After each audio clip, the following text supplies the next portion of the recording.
Joint Migration Workshop. My name is Youngwon from Seoul National University Asia Center. I'm honored to serve as your morning moderator today. Thank you all for joining us today. It's already has been the 6 years since the National Taiwan University and Seoul National University began co-hosting these international conferences on Asian migration. Over the years, we have traveled between our two countries. Even during the pandemic, we continued our academic conversation online. Personally, I have greatly enjoyed these conferences, not only for the academic collaboration with outstanding Taiwanese scholars, but also the personal relationship we built along the way. This has truly been rewarding and meaningful experience for me. Okay, let's begin this year's conference. First, we will hear a welcome remark from Professor Hyunju Jung, Director of Center for Asian Migration Studies, and also the professor at the Graduate School of Environmental Studies. Please join me in welcoming Professor Jung with a warm round of applause. Good morning, everybody. I'm Hyunju Jung. I'm the director of the Center for Migration Studies. It's Asia Center. As Dr. Ho said, it has been 6 years we started this joint migration workshop. And Pei Chia-lan, almost 7 years ago, actually approached to us and suggested, this kind of efforts, academic interchange between the National Taiwan University and Seoul National University. Since then, we launched this ongoing international conference almost every year, and this is the 6th event so far. So last year, NTU Cruise actually hosted this conference in Taipei, and this time is ours. So probably we will go to Taiwan next year, maybe. So as a director, we have hosted several important academic events this year, and we started 2 years ago as a small center within this Asia Center. And since then, we have actually accumulated a lot of academic activities and research outcomes, and also the collaboration, international and domestic collaborations in and around academia and the governments and the civil society. So many of you probably heard about and also once participated in some of our events. So I really truly appreciate your interest and participation, particularly today is a holiday, This is a very nice spring or almost summer day, and very sunny outside, but you are here. I really, really appreciate your presence in this place. Particularly, we have 2 keynote speeches this year. So far, we had colloquial international conferences until last year. So it's because we all know each other, and so we have accumulated our shared knowledges and comparative perspectives in and around the migration studies. And this year, we actually expanded our this colloquial meeting, inviting to renowned scholars in this world of migration study. The first Professor Erin Jung from Johns Hopkins University. She is waiting through the online this year. And this afternoon, we're going to have a second keynote speech from Pei Chia-lan, who is here right now. So I really, really appreciate it. And the happy meals will be prepared for you. So please, what will be the menu today? So the lunch and dinner is a very delicious menus. Okay, so since we're going to start with the keynote speech at 10 o'clock exactly, because she will be in the Zoom, so we have some time till then, right? So why now we introduce some of our panelists who are going to discuss today. Not all of them, because some are coming right now. And so let me introduce some of our panelists today, starting with Pei-Chia Lan, who's going to give us a speech this afternoon. Please welcome Pei-Chia Lan.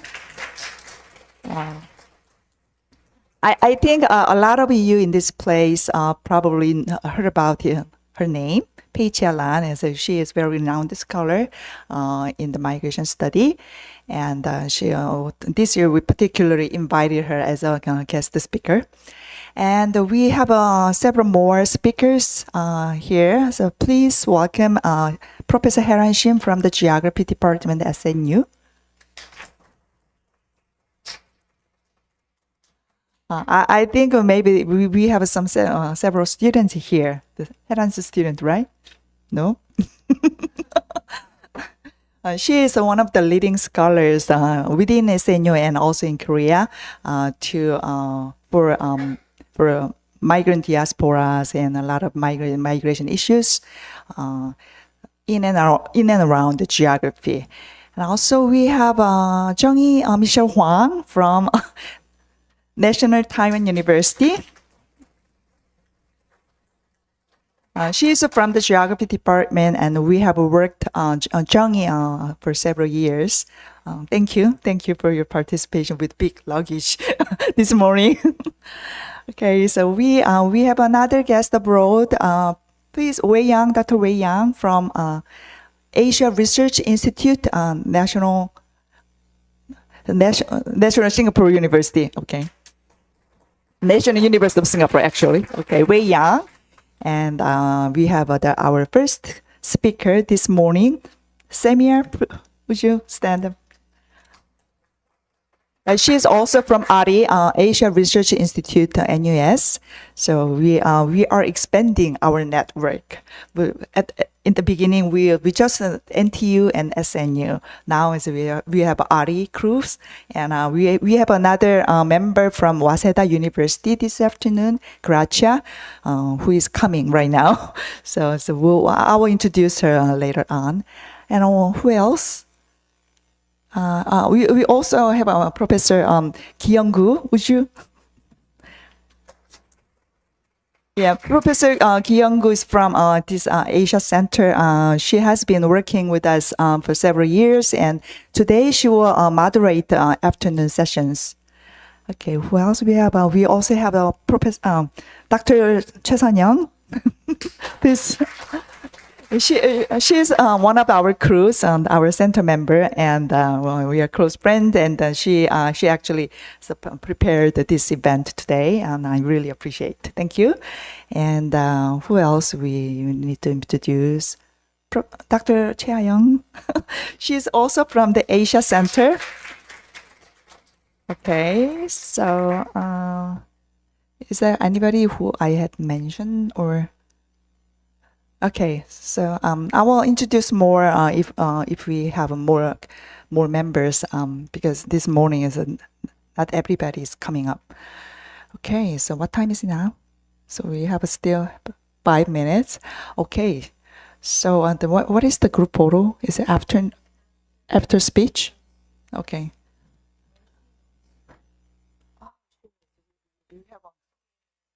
Photo. Okay, so. Today, here's some schedule. Today we're going to start with our keynote speech by Professor Erin Jung through online, and then we're going to have some group photo. That's the important part, right? So group photo. So the Erin's photo is shown on the screen, and we are going to have a group photo. So please. Come forward and also have some photos all together. Then we'll start our first session. So 3 panels will be are waiting for presenting the presentations this morning. Then we're going to have a lunch, and we have 2 more sessions in the afternoon. The afternoon session will start at 1:30 or 2 o'clock, right? So from 2 o'clock. And we'll start by on the second keynote speech by Pei Chia Lan this afternoon. Okay, so is there any... okay, so let me finish here. So, but we still have some more minutes to cover. Okay, so is there anybody who wanna introduce yourself or any questions regarding today's event? Any? Oh, you can speak in Korean. It's okay. So because we are Koreans. Nope. Okay. Okay, let me finish here. Then we're going to have a short break after like 2 or 3 minutes. Then we'll start our keynote speech. Thank you. Thank you for your participation.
Yes, it is my great honor to introduce our keynote speaker today, the Professor Erin Jung from Johns Hopkins University.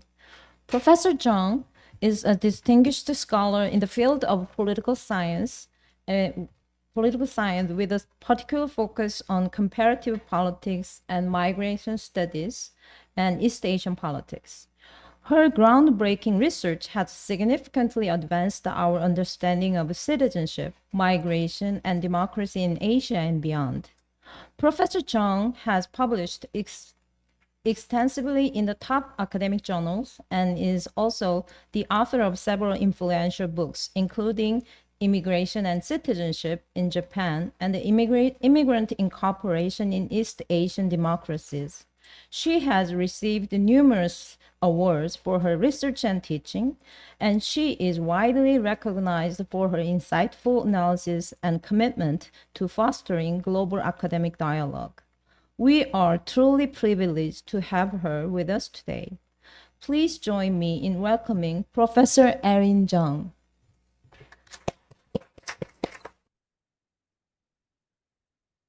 Thank you so much.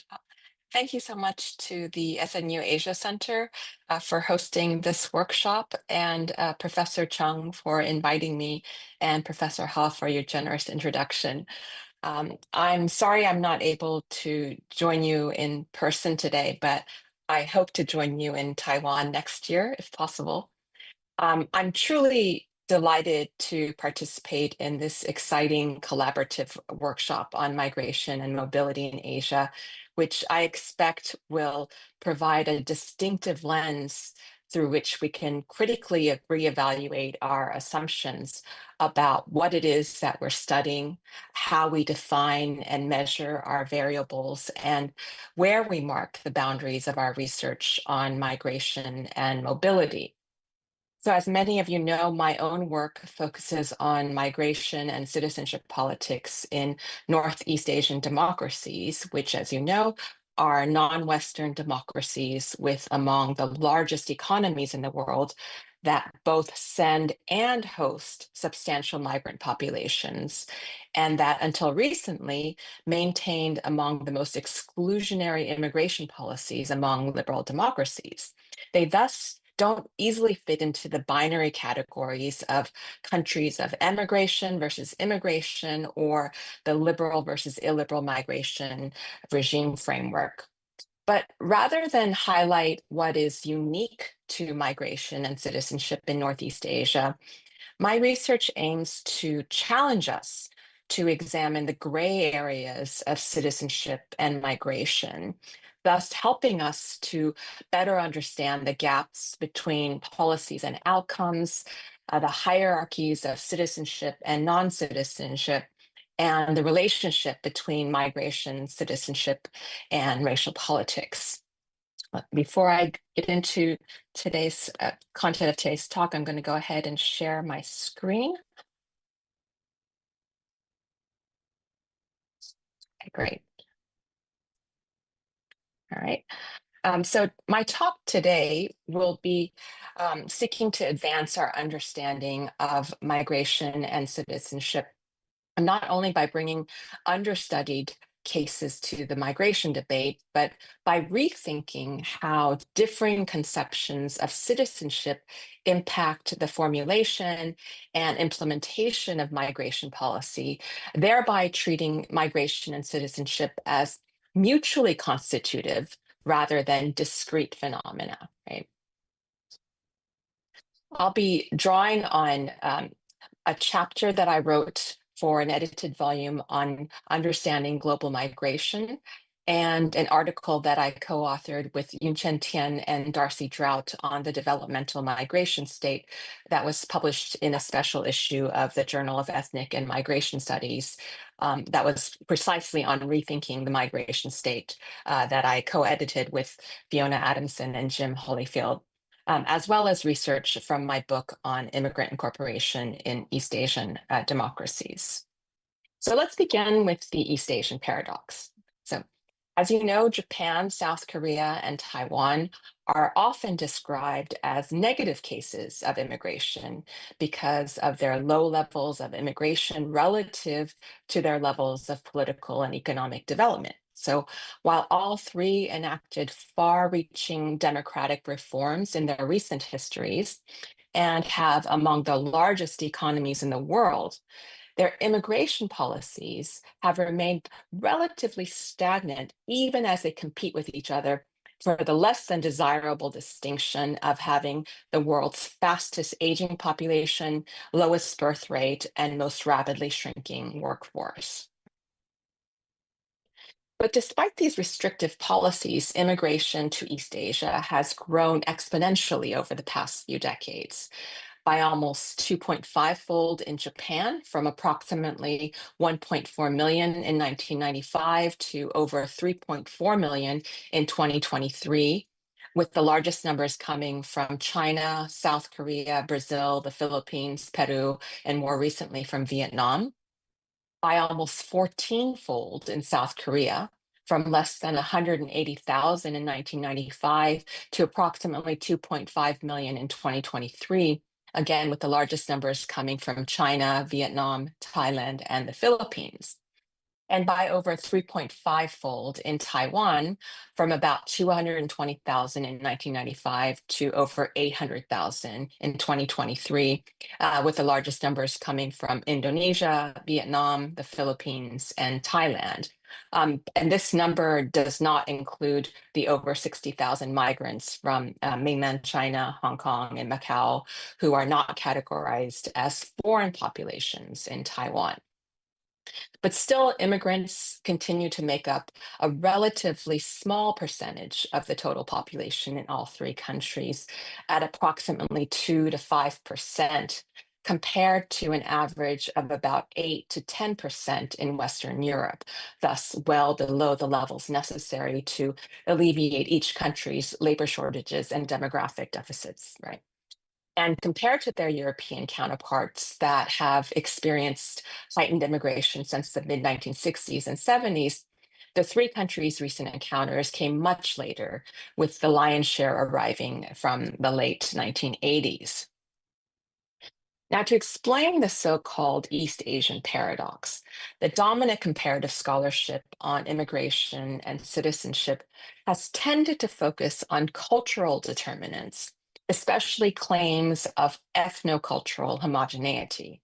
Now, according to this account, East Asian democracies represent exclusionary or ethnic citizenship and immigration regimes that privilege dissent over liberal norms, and that apply ascriptive criteria in determining entry and membership rights, right?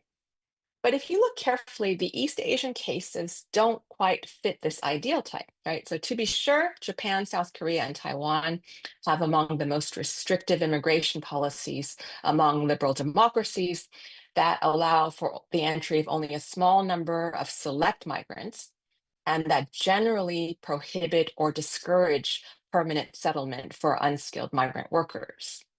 And all three have citizenship policies that are based solely on descent, regardless of generation, which has resulted in now 6 generations of native-born foreigners in Japan and South Korea.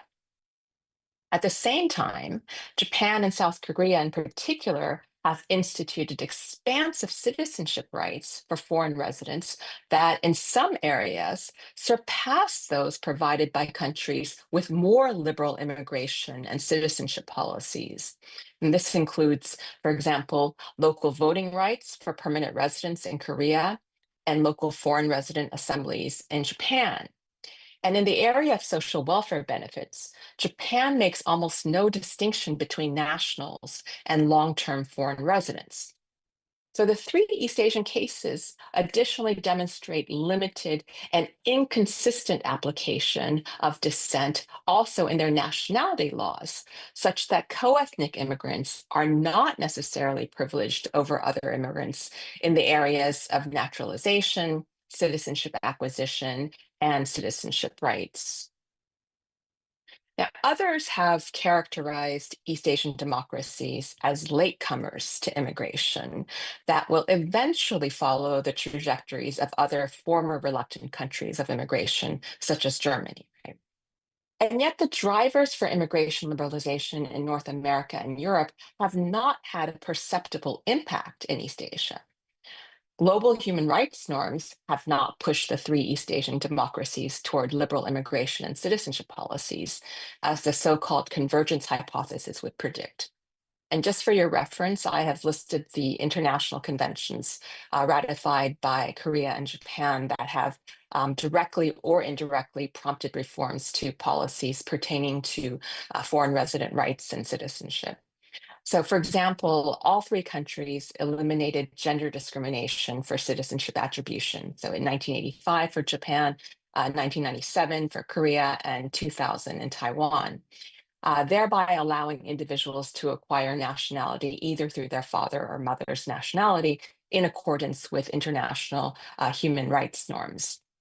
And as I mentioned, in some areas such as social welfare benefits and access to public sector jobs in Japan and local voting rights in Korea, foreign residents have gained rights that surpass those prescribed in international human rights treaties.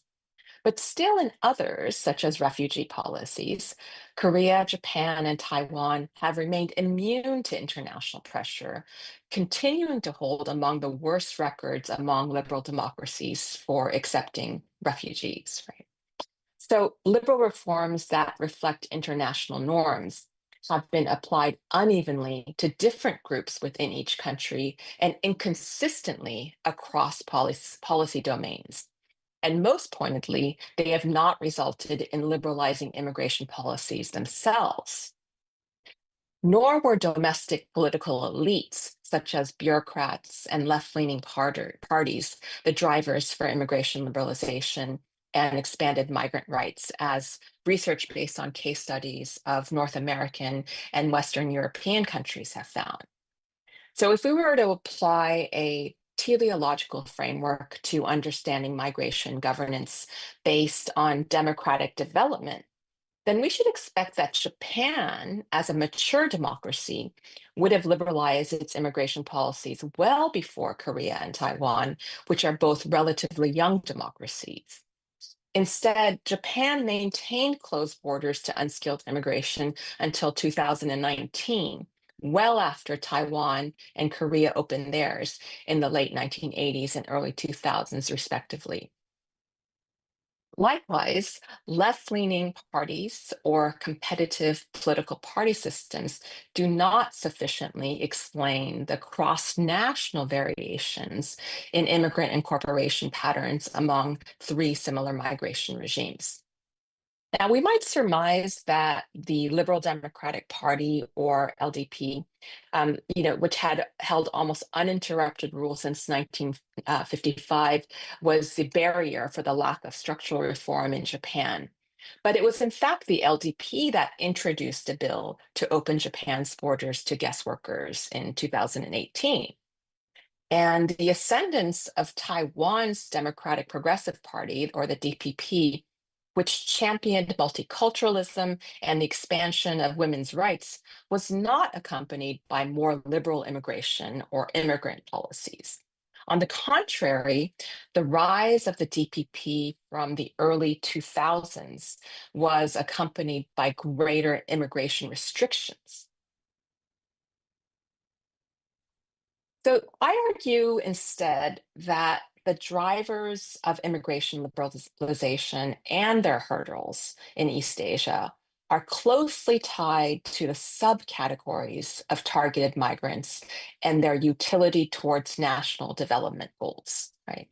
So rather than an ethnic migration regime that prioritizes blood lineage over territorial borders, or an incomplete liberal migration state that corresponds with levels of political liberalization, I argue that the strategic goal-oriented approach to migration management in East Asian democracies point to the emergence of a developmental migration state that's characterized by partially open borders and discrete institutionalized rights for specific subcategories of migrants. Now, I'm building on Jim Holyfield's liberal migration state framework, which brings to light the centrality of migration management as a core function of the state in the contemporary period on the one hand, and on the other, highlights the dilemmas that states face in managing migration flows that contribute to the inconsistencies between migration policies, as well as the gaps between policy objectives and outcomes, right? So in a nutshell, Holyfield argues that liberal migration states face trade-offs between economic openness and political closure, or what he calls the liberal paradox. In other words, liberal migration states must balance the demands of markets that push them toward greater openness, national security, and cultural concerns that push them toward closure, and the logic of rights that circumscribes their policy options by, for example, discouraging overtly discriminatory and exploitative practices. But in our article that was published in the Journal of Ethnic and Migration Studies, my co-authors and I argue that the liberal migration state concept is limited by its implication of a very particular conception of the state, in which the protection of individual human rights is taken unproblematically, right? So not only does this framework assume a state defined in part by its duty to protect individual rights, but it also underplays the myriad contradictions and limits to liberal norms that have been used to legally exclude groups marginalized by racialized and gendered hierarchies, and that continue to do so today. So rather than assume a teleological expansion of migrant rights that corresponds with political liberalization, we argue that our attention should be shifted to the broader social contract of a given polity. So when the target of analysis is the social contract, that is the relationship between the state and society, as opposed to state institutionalized rights per se, our focus shifts to mutual commitments, right? So these mutual commitments could be tit for tat. For example, the state owes the public paved roads, clean water, and functioning schools, and the public owes taxes to the state. Or the obligations could be asymmetrical. The state may provide the public with a robust welfare system in exchange for public tolerance of weak or absent democratic institutions, for example, in a rentier state. Or national sovereignty and self-reliance may be the avowed basis for compulsory military service and the suspension of political liberties in a post-colonial state. Or simply a consistent economic growth and stability may allow for the indefinite delay of democratic reforms in an authoritarian state. The point is that migrants enter a political context in which these prior and ongoing contestations over citizenship shape the parameters of the social contract. So this means that on the one hand, that claims made by migrants or on behalf of migrants are limited by the terms of the social contract. For example, the migrant can have no more rights than the citizen, right? But on the other hand, it means that migrant rights themselves are not a given, but rather contested by multiple stakeholders. This may range from non-citizen groups organized along ethnic lines to groups of citizen activists with disparate interests to labor activists and even employers seeking flexible labor, right? And this really does challenge the capacious conception of actors in the state, market, and society as holding unified, discrete interests. So instead of these kind of grand balancing acts of a rational state in a single moment, in the words of Martin Roos, we argue that migration policy and politics reflect path-dependent trajectories in the highly contingent and nonlinear struggles over migrant rights, numbers, and identities. So the lens through which to examine migration governance in East Asia, then, is not liberalism, but rather their trajectory as developmental states, in which the intertwined concerns about social stability, national security, and economic growth are embodied in the ideology of developmentalism that accords national development a higher priority than any other societal goal historically.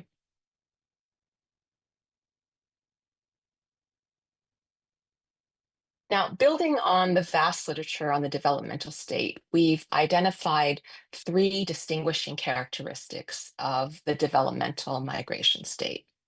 So the first is a developmental social contract that rests on performance and not on democratic principles, such that migrants' access to rights and permanent settlement is correlated with their utility towards national developmental goals, right?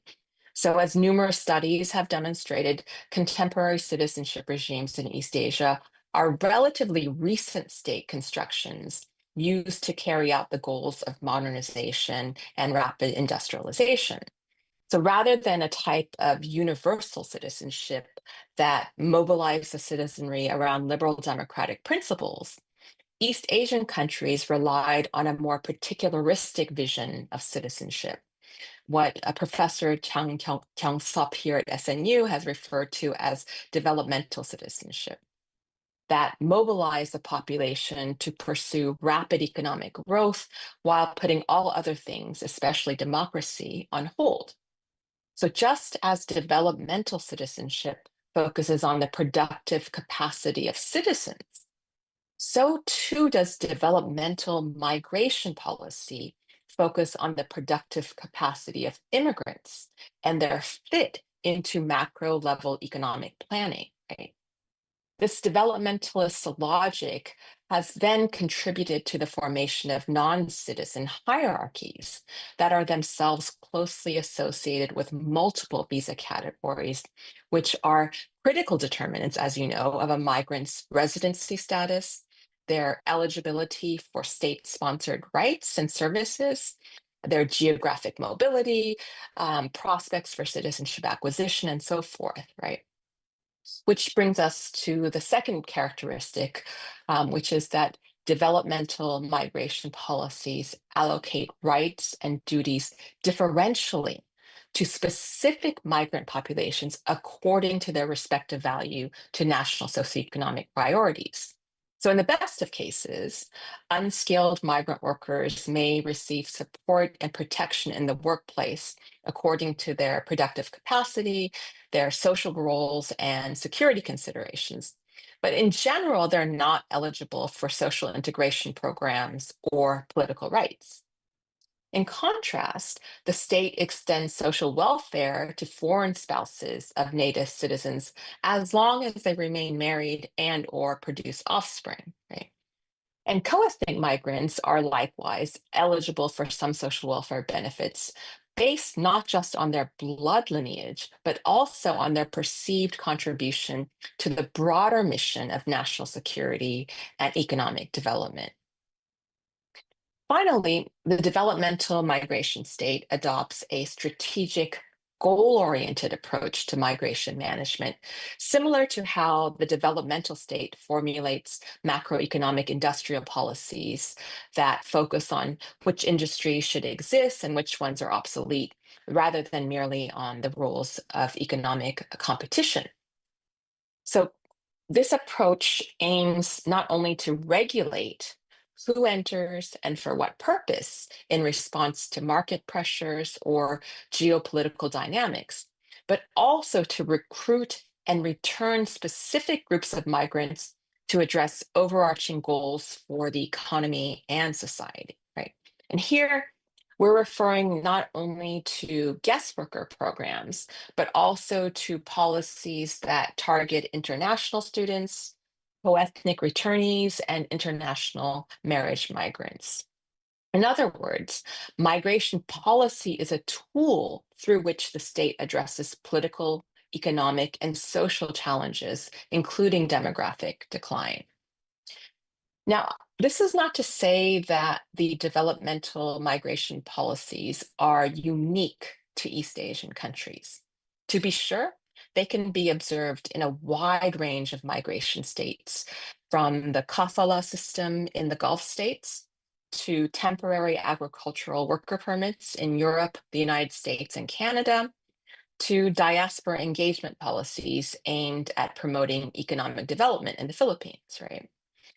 But what distinguishes the developmental migration state in East Asia from their counterparts is the centrality of the developmental logic in every area of migration policy.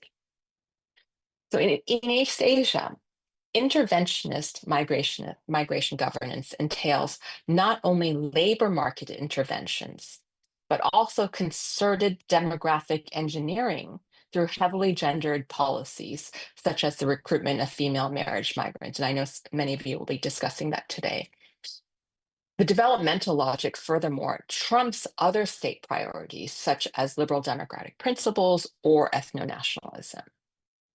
Now, while Japan, Korea, and Taiwan have slowly and selectively opened their borders to meet labor demands in the past few decades, their patterns of migration management cannot be characterized as purely liberal or purely ethno-national. Instead, the bigger picture reveals a patchwork of seemingly contradictory policies for different migrant subcategories.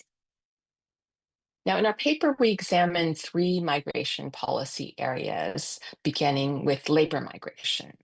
As you know, the entry routes for labor migration in contemporary Japan, Korea, and Taiwan are limited to high-skilled workers, low-skilled and semi-skilled guest workers, domestic caregivers, and students. Guest worker policies, in particular, address macroeconomic goals by accelerating infrastructure development and also providing employers in depopulating areas of the country with flexible, less mobile, and thus more reliable sources of labor. Taiwan's guest worker program, since the promulgation of the Employment Services Act, Japan's Technical Intern Training Program, or TITP, and Korea's Employment Permit System, or EPS, import hundreds of thousands of temporary migrant workers to fill the labor deficits in agriculture, shipbuilding, fisheries, and heavy and light industries.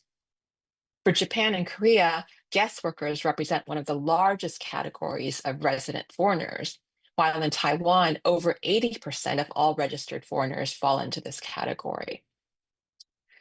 Now, the developmental logic is, like in many other countries in the world, particularly well defined in the clear distinctions between high and low skilled immigrants. So, highly skilled migrants with technical or specialist knowledge have access to visa categories that accord them broad flexibility and mobility with a clear path towards permanent residence.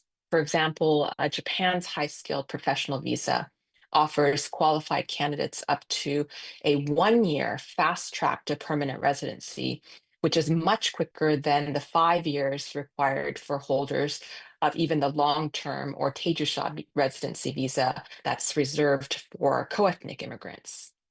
In contrast, low and semi-skilled migrant workers in Japan, Korea, and Taiwan generally have no right to family reunification, no ability to move freely between employers, and no path to permanent residency or citizenship. Now, some analysts have pointed to recent reforms in all 3 countries as indications of liberalization. For example, Japan's introduction of the Specified Skilled Worker Program in 2019, which is Japan's first official guest worker program, provides visa holders access to wide sectors of Japan's labor market, along with pathways to settlement and permanent residence. So this marks a really dramatic change in Japan's guest worker system. But it has also been accompanied by the expansion rather than the abolition of the TITP that was itself established in 1993 to address multiple complaints of labor abuses within the industrial trainee program, which provided short-term visas to so-called trainees who were not protected by labor laws. Now, in contrast to Korea's introduction of a formal guest worker program, the EPS, that replaced the similarly exploitative industrial trainee program, which was abolished in 2007, Japan's official guest worker program has been implemented in a way to complement the TITP rather than replace it. And thus, this provides industries and employers opportunities to choose between hiring contingent temporary foreign workers or those with more permanent statuses. It's also created distinctions even among guest workers themselves. I should also note that last year, the Justice Ministry publicized preliminary sketches of a new training and employment program that's to be implemented in Japan in 2027, by 2027, in conjunction with a gradual phase out of the industrial trainee program. Now, while the new program promises to increase quotas and provide a broader array of rights, such as freedom to change employers, it will also come with additional language and technical skills requirements and make migrant access to rights conditional rather than automatic. So this will then limit opportunities to achieve residency and permanent settlement to only the most motivated and high-performing migrant workers, thus making it very consistent with other developmental migration policies. Next, family migration policies in East Asia also stand out for their developmental approach. Now, we know that family formation is an important driver of family migration in many OECD countries, but very few countries employ immigration policies explicitly to address demographic deficits through the recruitment of marriage migrants. So faced with among the world's lowest fertility rates, rapidly aging populations, and shrinking working age populations, as I noted earlier, local and national government officials in Japan, Korea, and Taiwan have proactively recruited female immigrants as marriage partners for the growing numbers of unmarried men, largely in rural areas. In all three cases, marriage to a native citizen constitutes one of the few pathways to permanent settlement and citizenship acquisition. And we know that the Taiwanese and Korean governments have further invested heavily in social integration programs and diversity governance exclusively for migrant spouses and their families. But such family migration policies and programs are contingent on the marital status of the migrant women. That is, their legal status and rights are entirely derivative of their spouse's status. Right? And it was only after years of advocacy from civil society organizations that Taiwan and Korea enacted immigration reforms to extend protections for migrant spouses.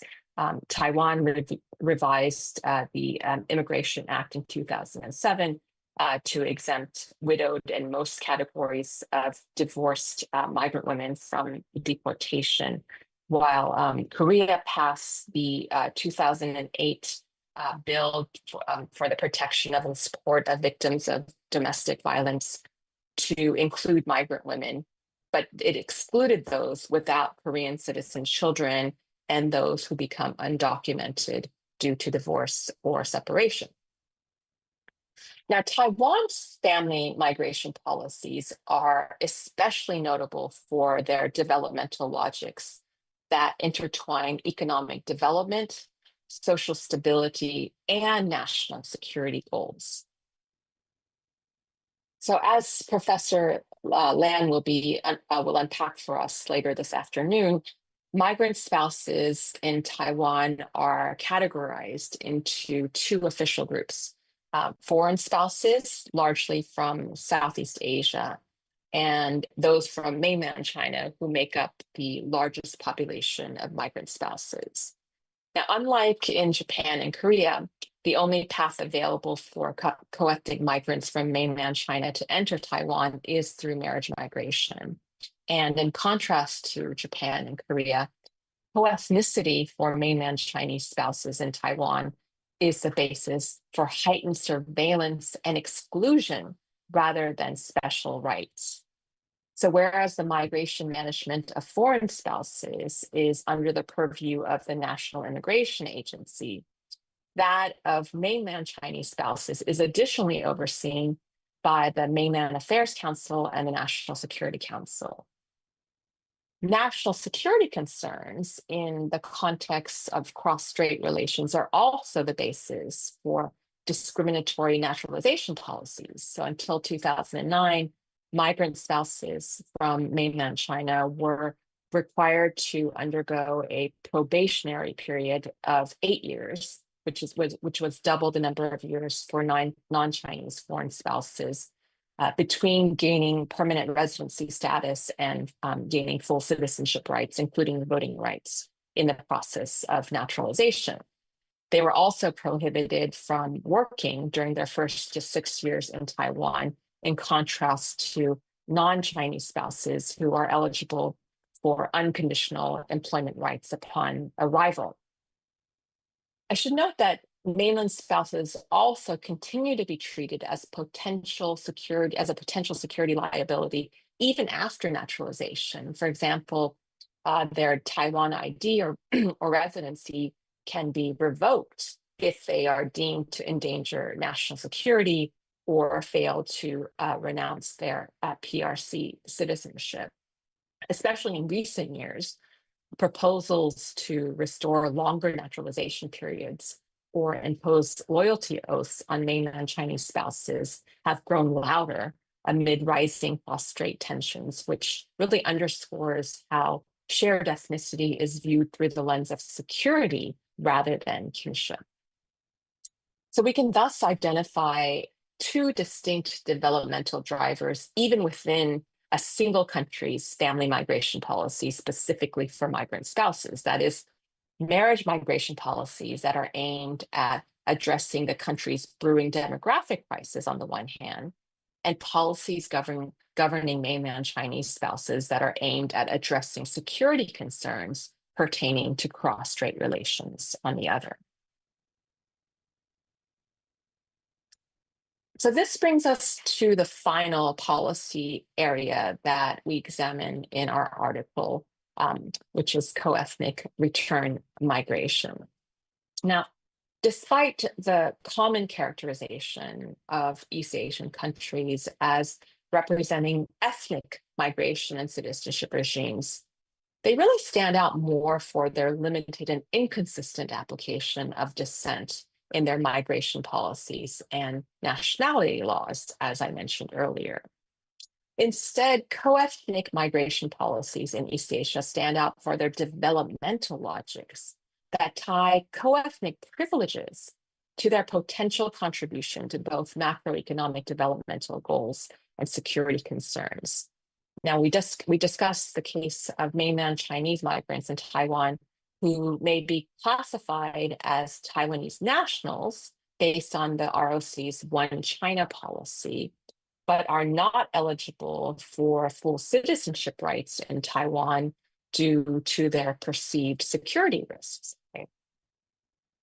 In Japan and Korea, co-ethnic immigrants have preferential entry and employment rights, but they still have to maintain a period of continuous residency, self-sufficiency, and good behavior to qualify for naturalization, which is quite different from other so-called ethnic migration states, right?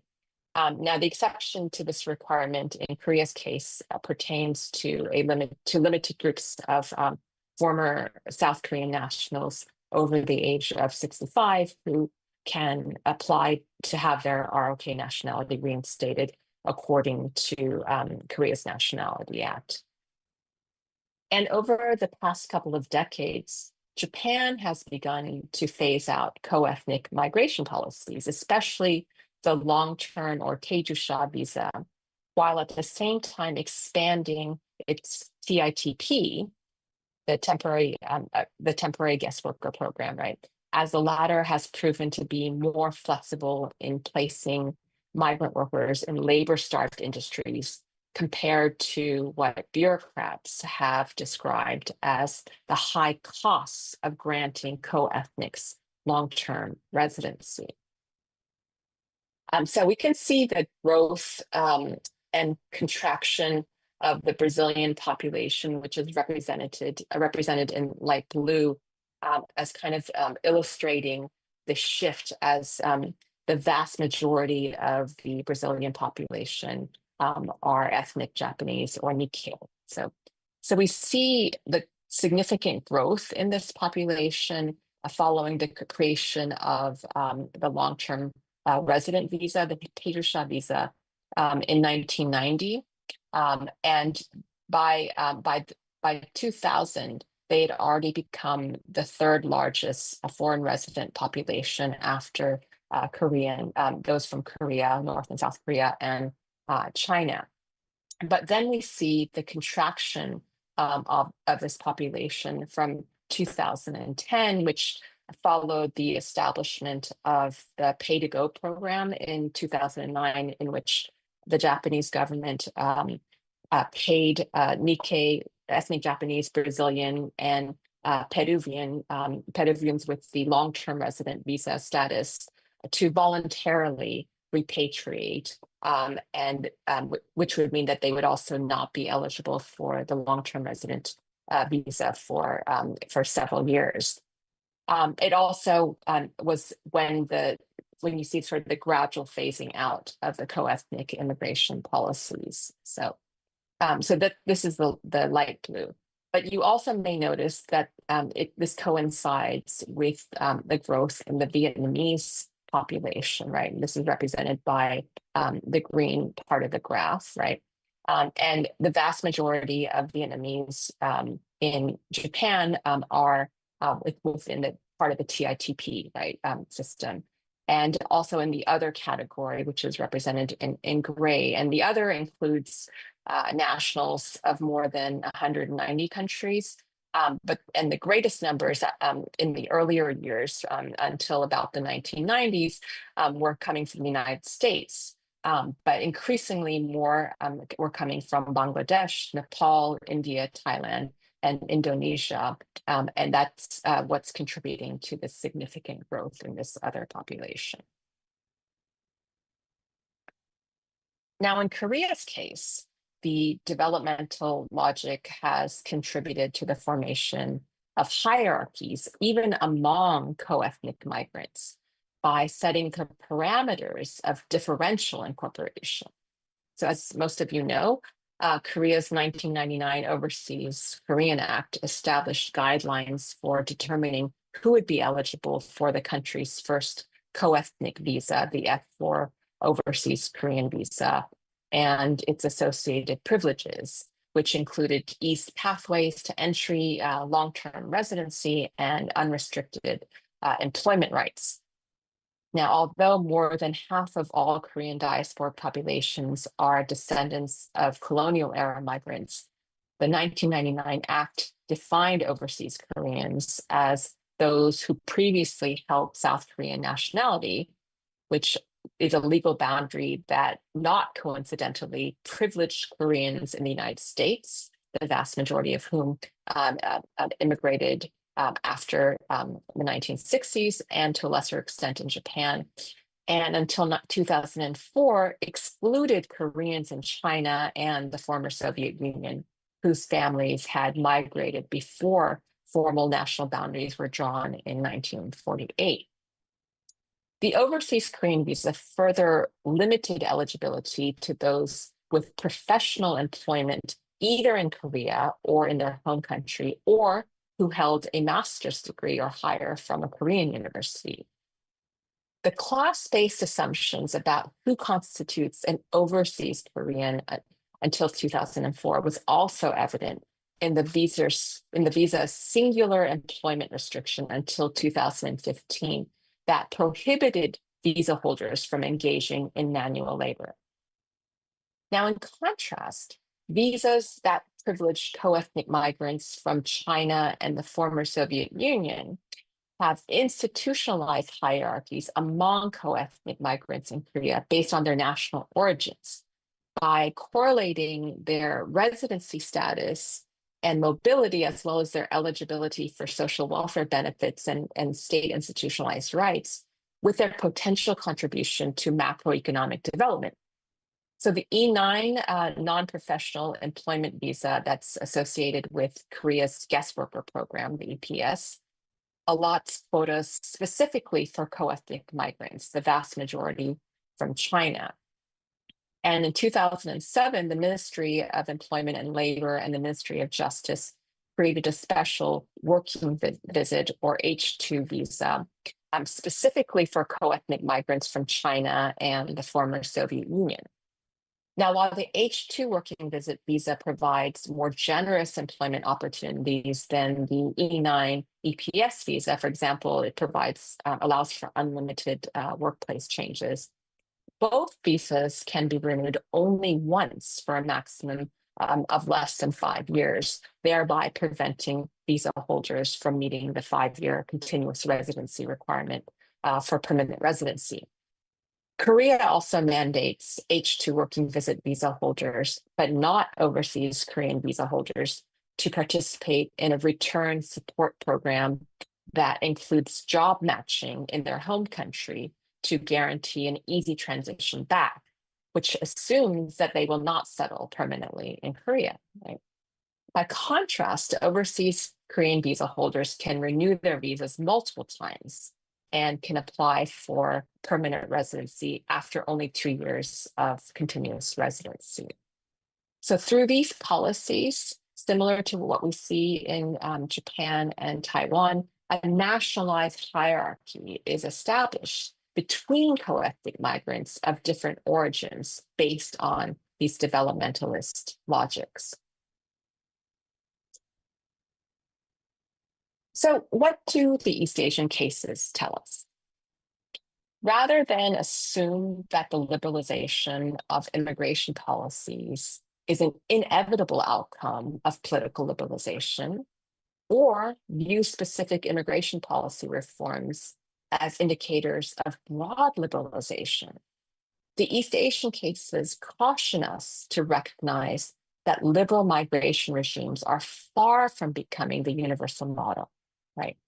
Although all liberal democracies share the common dilemmas of meeting labor market demands, managing migration flows, and securing territorial borders, all while maintaining democratic legitimacy, not all states assess the challenges of migration governance uniformly or assess trade-offs equally. And I might even say that not all administrations within a single country, do that either.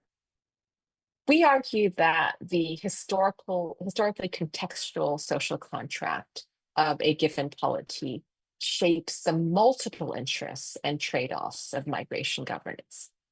In other words, the expansion of one area of migration policy, such as migrant worker quotas, does not necessarily imply the liberalization of another, such as pathways to citizenship for migrant workers.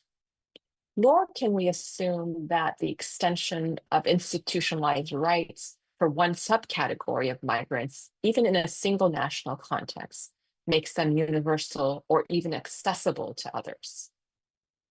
So instead of taking rights for granted, understanding the logics of the migration state necessitates problematizing rights for citizens and migrants alike as the contingent product of political struggles between and among state and non-state actors. So in this way, citizenship regimes are key to understanding migration regimes, especially as so-called traditional countries of immigration, such as the United States, enact increasingly restrictive measures to curb immigration and deport immigrants, even those with permanent residency. It is becoming ever more necessary for us to rethink some of our assumptions about the liberal migration state and universal democratic citizenship. Thank you.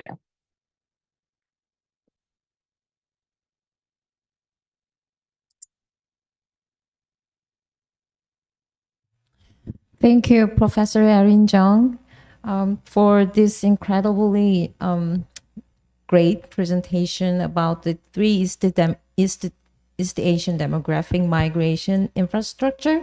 So I believe that every audience actually enjoyed your presentation, and also we need lots of time to digest so many knowledge you presented today. But I guess a lot of audience have a question about your presentation today.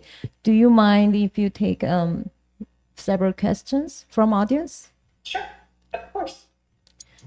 Please ahead.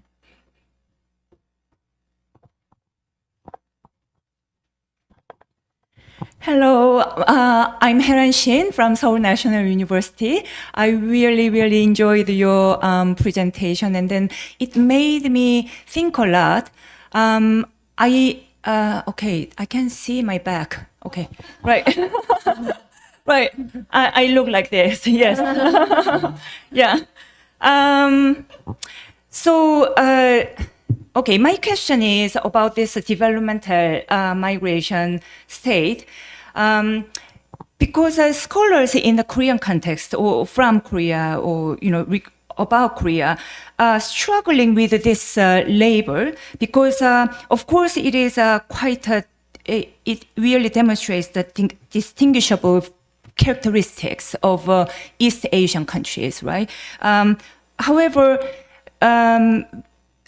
lots of economic and political changes, especially since the 1990s, challenge the label. So our compromise point is a post-developmental or neo-developmental state, right? So in terms of migration, so probably the states would be defined as state-driven and then national economy oriented, yeah, and then that kind of characteristics, I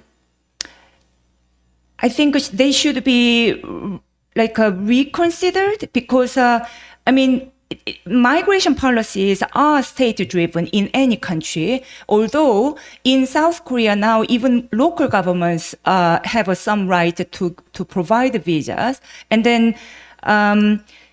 The essential characteristics in terms of a migration policy was a defensive nationalism, which was very strong in South Korea. Now it is a rather narcissistic nationalism. And then, so the developmental migration state now it seems much more diversified and then decentralized. Yeah. And then, however, when people, including me, put post, we mean, I think, that many things have been changed already. However, ideologically, probably individual attitude has become really developmental because we internalize the logic, right? So, and then now if we look at early comers to immigration, they are quite nationalism focused and then state-driven or Trump-driven, and then if you look at the martial law declaration and the resistance in South Korea recently, we can see how contingent the sovereignty can be. So my question is, how do you? I think that you already covered contemporary changes in your presentation. So I guess that you meant not only developmental but also post-developmental. Yeah. However, how do you see this kind of a trend and then the contemporary changes? And then do you think that the early comers and the late comers are converging to ultra nationalism and so on, while migration still continues to increase? Thank you so much for your great question, Professor Shin. I do very much appreciate the critique of the literature on the developmental state, and also the questions and the challenges of using the concept of a developmental migration state So one of the things that we're trying to do is not trying to replicate the idea that the developmental migration state is pretty much the same thing as the developmental state as it was, in the 1960s through the 1980s, for example. And there's certainly a lot of debate about whether or not East Asian countries are developmental or ever were. So I acknowledge those kinds of questions. But I think that what we're trying to get at is the idea that kind of what you were getting at, that the social contract is inherently developmental, right? So the idea that the expectation between citizen and state is that national developmental goals trump all others, right? And just as liberalism in the so-called liberal migration state may not necessarily ring true, for a number of North American and Western European states today.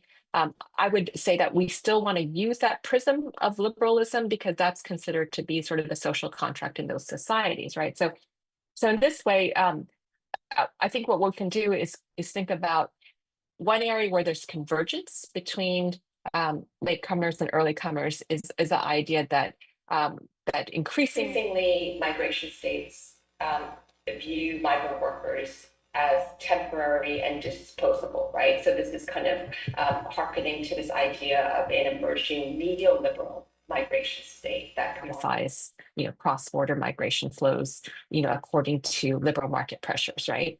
And certainly this is consistent with a number of practices in East Asian labor migration schemes as well.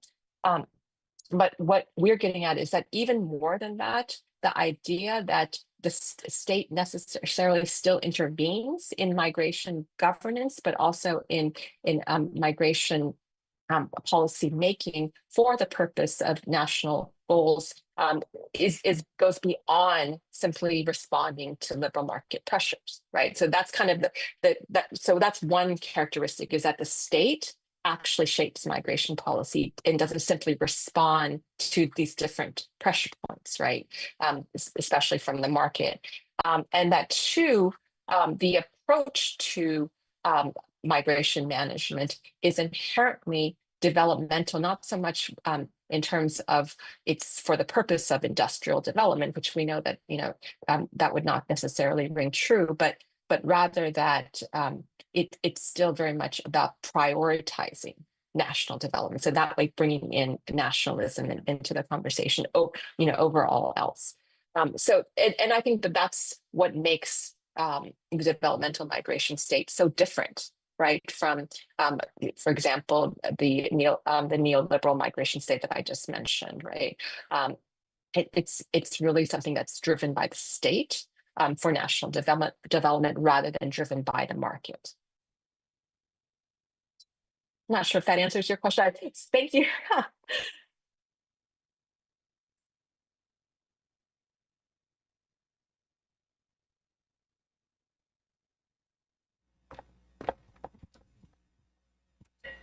Maybe I should turn around so Aaron can see my face. Nice to see you, Aaron, here. Yeah, so I think the developmental migration state is such a powerful concept, and I appreciate you know that it's not, you are not saying this is a binary. The Western immigration state is also developmental to some extent, but I'm wondering if you can address more about what is going on right now, like this rise of anti-immigrant sentiment, right, in the US and in Europe. Are they also becoming more developmental? So is it a convergence toward developmental migration state is a future of the world? So can you say a little bit more about that? Thanks. Sure. So I have said in other contexts that with these increasingly restrictive measures to curb immigration and really tramp on migrant rights, but also with the weaponization and politicization of immigration and anti-immigrant sentiment in so-called traditional countries of immigration, the model of immigration control that we see in East Asia may indeed become the norm, right, rather than the exception. And in some ways, I think that's already been happening, over, the past decade. Like I said, we already see some patterns of developmental migration policies in just about every migration state. But, certainly we're seeing the most, restrictive and hate-filled forms today in some respects, although this is certainly not unique to history. So in some ways, I would agree that that the East Asian model is becoming somewhat the norm, but there is a very important difference, which is that we don't see the same level of virulent anti-immigrant sentiment in East Asia, right?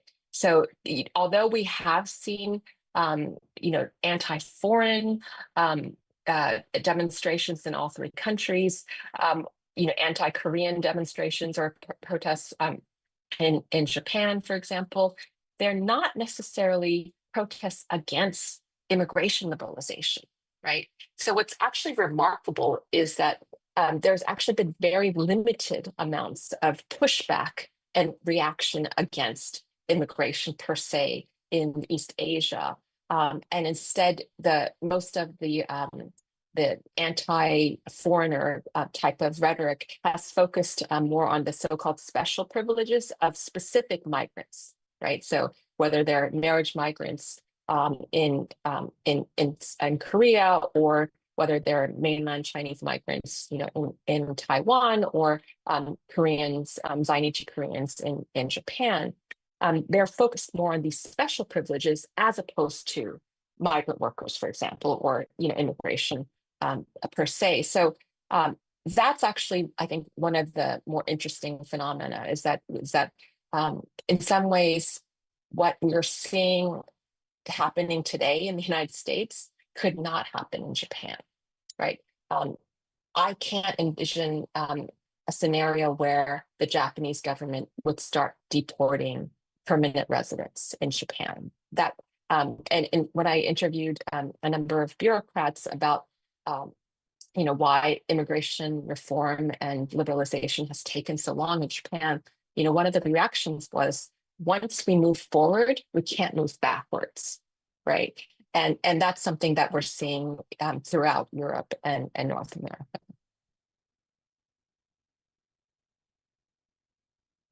I think we have two more questions from floors. Yes. Thank you, Professor Chung. Thank you for your insightful lecture. I'm a master's student majoring in environmental planning at Seoul National University. And my question might be a little bit off topic, but I have a question regarding the development migration state and the concept of rights to the city and inclusive city. So you have mentioned that in development migration states like Korea and Japan, rights and citizenships are selectively granted based on migration's contributions to national development. And this performance-based inclusion seems to contrast sharply with the UN Habitat concept of the inclusive city, which emphasizes equal participation and access to urban opportunities regardless of status. So how do you think this selective citizenship model impacts the realization of inclusive cities in practice, especially in places where migrants are vital to the economy but remain excluded from full civic participation? Thank you. Thank you so much for that question. That's an excellent question.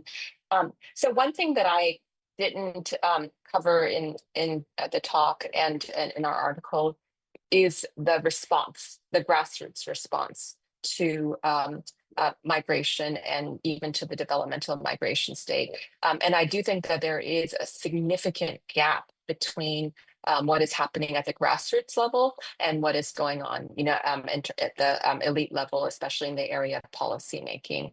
And so in most cases, even temporary migrant workers in their localities are seen as contributing members of their local communities, right?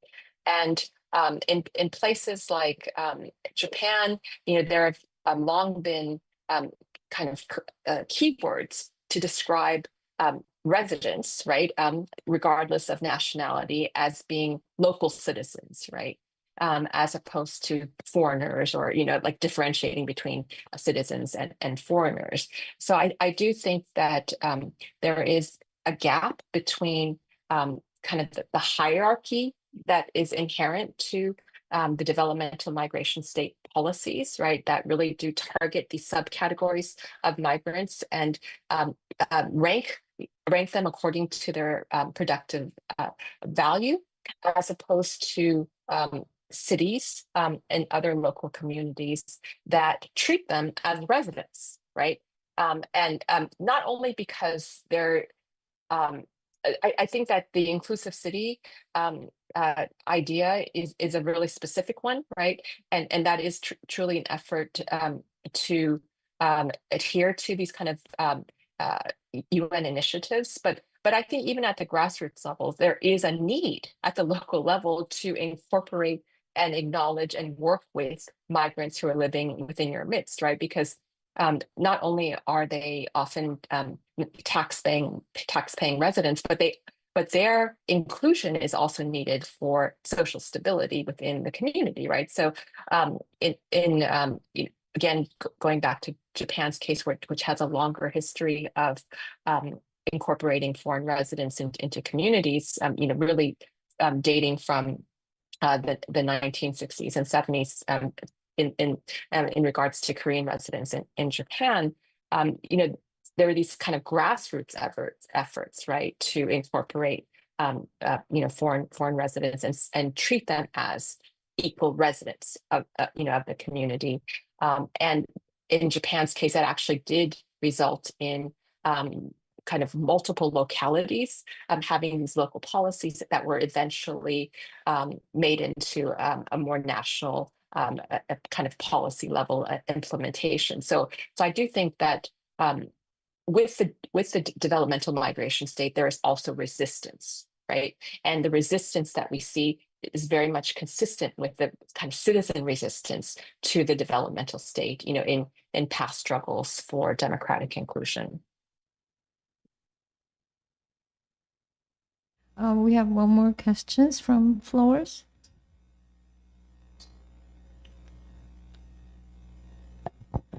Hi, Aaron. Okay. Hi, I'm Gracia. So good to see you. Yeah, I think what you have presented here, I mean, I used this article actually for my teaching this semester, and I think it's a very powerful kind of conceptualization, and your critique on the other models and the conceptualization are totally on the spot. The only question, the only problem I have is the word development. I think when developmental state was invented as a phrase to describe East Asian economies, it actually had a kind of trajectory, GDP or that sort of benchmarks to measure development. But in the migration policy, these are, I think one word you used was very accurate, is self-interest. But this self-interest is not necessarily along this developmental line. So I think I got lost a little bit about what do you mean by development in this developmental state? Because Japan was a developmental state, but is the migration policy now necessarily developmental? So this is, I think, a kind of a puzzle I've had. So if you could, shed some light on this, thank you. What I wanted to really emphasize with the concept of developmentalism as opposed to development is the idea, is one of the central kind of ideas behind the developmental state literature that was very much the argument of Meredith Wu Cummings and Charles Johnson, right? Is the idea that the developmental state is above all an attitude, right? It's not really one single thing. It's an adaptive state, right? The developmental state as an adaptive state, and it is one that also knows when to quit, right? And that's the idea that a highly interventionist developmental state may be powerful at the stage of industrial takeoff, but then at the level of a kind of more competitive high-tech types of industries, it's actually more of an impediment, right? So that's kind of the idea that the developmental state is not just focused on simple growth, right, but also very much adaptive and flexible, right? And this is constantly changing. That's kind of the idea that we wanted to use with the developmental model. So yes, I totally understand why development per se as a term would be problematic, right? Because that is pointing to a very specific literature, actually, right? Where on political and economic development that is based on a lot of assumptions about what development even means, right? And as you were saying, that usually implies, economic growth based on GDP or something like that, but it's also something that's not agreed upon, right? It's a highly contested term, and many have argued that development, like GDP growth, is not equivalent to development. When society doesn't benefit, right, as a whole, right? So there's all of that as well. So I'm not sure if what I was trying to get at was confusing, but I really wanted to capture the idea that that developmentalism is really the central driving principle behind the developmental migration state, and not development per se. Great. I saw another hand raised before. Yes, go ahead.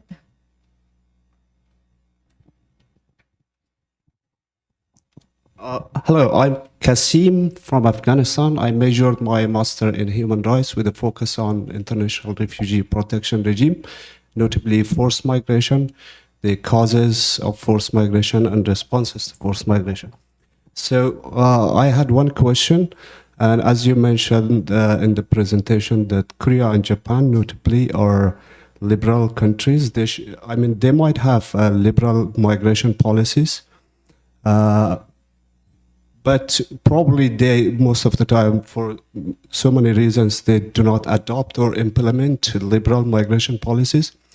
Do you think civil society and other non-state actors can do something for better migration protection, or can be a driving forces on the government to make them adopt and also implement liberal migration policies? Thank you for your question. In fact, my book on immigrant incorporation in East Asian democracies focuses precisely on civil society actors. And what I do in that book, I'm comparing Japan, South Korea, and Taiwan's immigrant incorporation patterns. And basically, I start with the premise that the three countries have very similar migration policies and similar citizenship policies, but their immigrant incorporation patterns, especially from the 2000s, diverged dramatically.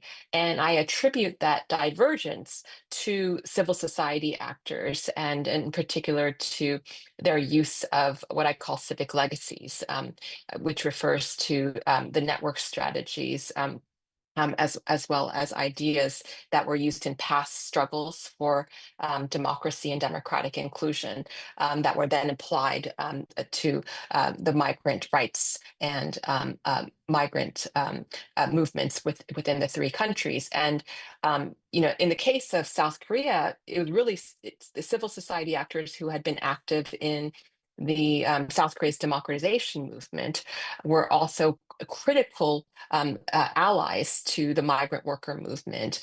And I attribute the basically this major structural reforms in South Korea's case that culminated in the creation of a guest worker system in 2004, which is not the optimal outcome, but still was a significant departure in terms of going from a closed borders to unskilled immigration to partially open borders with the guest worker system. I attributed that to civil society actors, and this has been true for Japan and Taiwan as well. But they've also had a very different impact in terms of how they have influenced policy legislation in the policy change in the three countries. But yes, civil society actors have been critical, and in most cases, migrant rights have only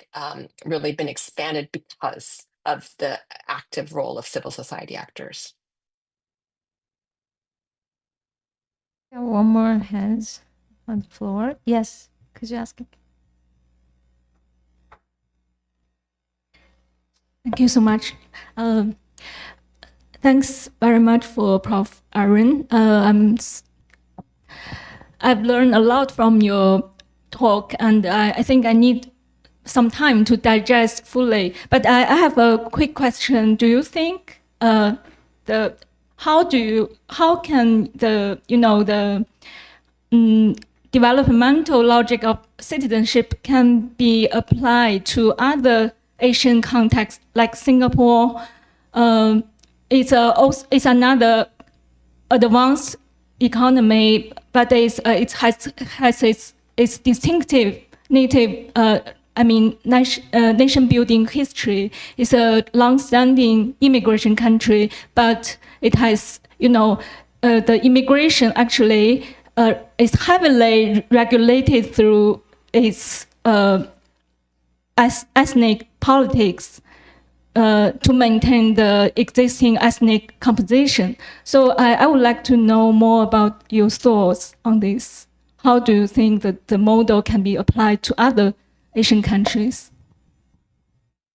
Yes, I definitely agree that Singapore does represent the model of the developmental migration state. The reason why I don't usually include Singapore in my comparisons is because my approach is to do kind of most similar cases, in which case I'm looking at three East Asian by all barometers, liberal democracies, right? That are circumscribed by their commitment to being liberal democracies, and thus have to be accountable as democracies. And so that's one of the reasons why I don't have more cases from the Asian context in that regard. But certainly, Singapore is not only a developmental migration state, but we might even say it's the developmental migration state in some senses, right?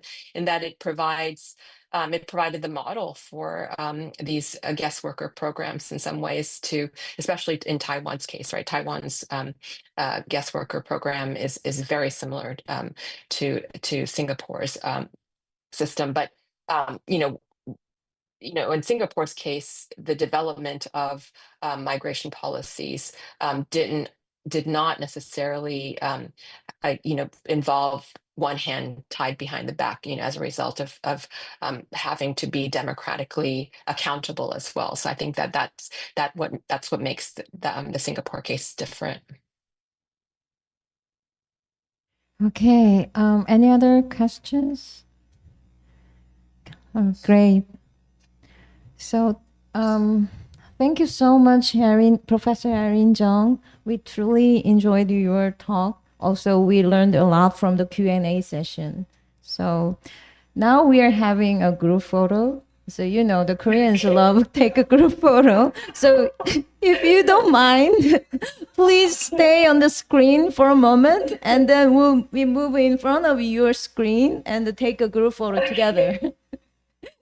Wonderful. Thank you. Thank you all for your wonderful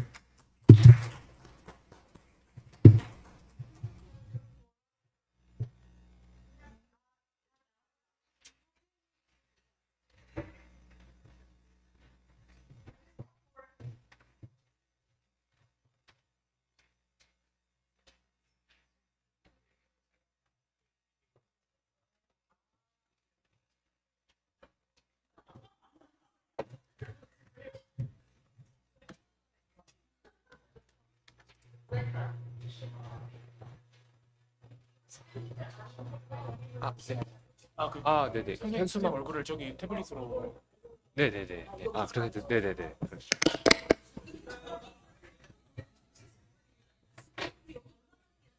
네네. 요거를 다 뒤로 빼.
Thank you, Professor John.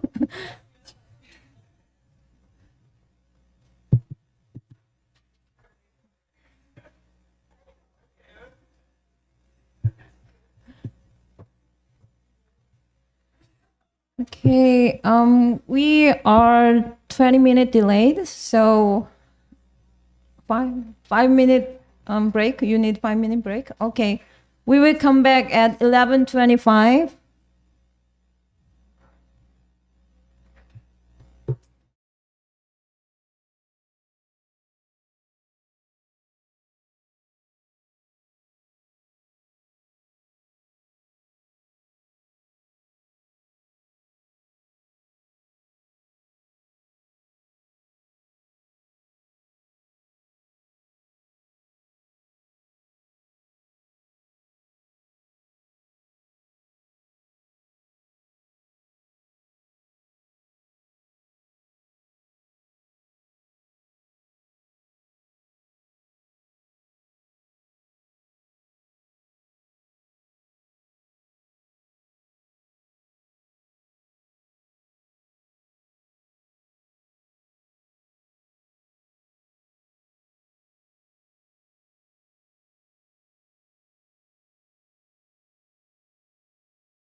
Now let's begin our first session.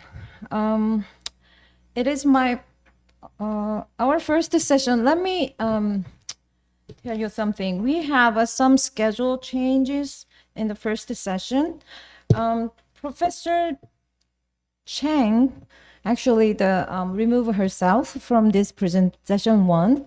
So we have a first presenter, Eva Samia Dinkeler-Laker, will be present her presentation today. And then our second presenter is Professor Haran Shin. And then we have third presenter is Hyunju Jung from Asia Center. So we have 3 presentations in the first session. That's why I let the delay a little bit in the keynote speech. So, okay, please let me introduce our first speaker, Dr. Eva Samia Dinkeler-Laker from National University of Singapore, Asia Research Institute.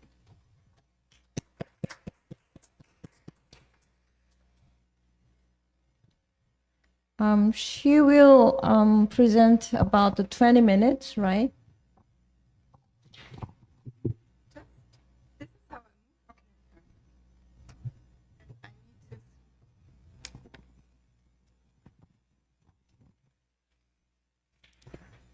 Does that work? Okay.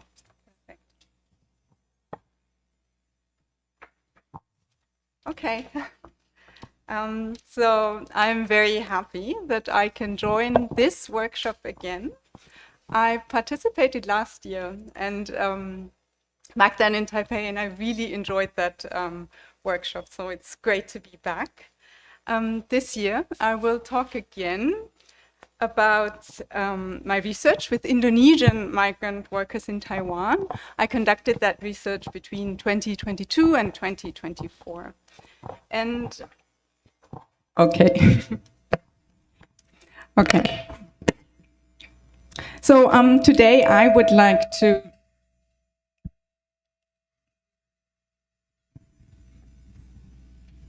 just go on speaking. Okay. Okay, perfect, sorry. So in my presentation, I would like to share some conceptual thoughts about racialized capitalism as a framework to understand and investigate the politics of labor migration in Taiwan. Before I get started, I give you a few facts on migrant labor in Taiwan, and I repeat some of the information we already heard during the keynote. So over 30 years ago, the Taiwanese government started to formalize the recruitment of migrant workers from Southeast Asia to Taiwan. And today, over 830,000 migrant workers, mainly from Indonesia, Vietnam, the Philippines, and Thailand, live and work in Taiwan. They work in factories, they take care of elderly persons in private households and nursing homes, and they work on fishing vessels, on construction sites, and in agriculture. They make up 7% the labor force, but in some sectors, the percentage is significantly higher. So in my research, I looked specifically at the labor and lives of migrants working in manufacturing and in the fishing industry. My presentation has 4 parts. First, I share why I choose racialized capitalism as a terminology to describe migrant workers' experiences of exploitation and discrimination. And second, I introduce racialized capitalism as an analytical perspective. And third, I argued that racialized migrant labor is constitutive of Taiwan's current capitalist phase. And lastly, I summarize my argument. So let me share what motivated me to explore the perspective of racialized capitalism to discuss migrant labor in Taiwan. I started to engage with the notion of racialized capitalism because I found something was missing in the Taiwanese and the international debate on Southeast Asian migrant workers. I think this applies also to other geographical context, including Germany, where I am originally from. So there are many support organizations, NGOs, journalists and researchers who criticize the conditions of Southeast Asian migrants in Taiwan. And I found striking that in the debates, even in the progressive ones, neither the term capitalism nor the term racism play a major role. The situation of migrant workers is often debated as a matter of unfairness, wage theft, abuse, or exorbitant brokerage fees and debts that cause unfree labor. Migrant labor is often labeled as forced labor, trafficking, and slavery. And in that context, it's rather the extreme cases of rights violations that are highlighted. So over the course of my fieldwork, I met around 90 Indonesian migrant workers, and I found that most of their narratives do not quite fit the extreme cases referenced on forced labor, trafficking, and modern slavery. So what they shared with me were, on the one hand, everyday experiences of exploitation and alienation, and I would find these experiences best described as essential experiences of capitalist exploitation. And on the other, on the other hand, their narratives revealed how in their everyday lives they receive treatment that is systematically different from how Taiwanese workers, Taiwanese society, or expats like me are treated. And I would label this as racism. Let me.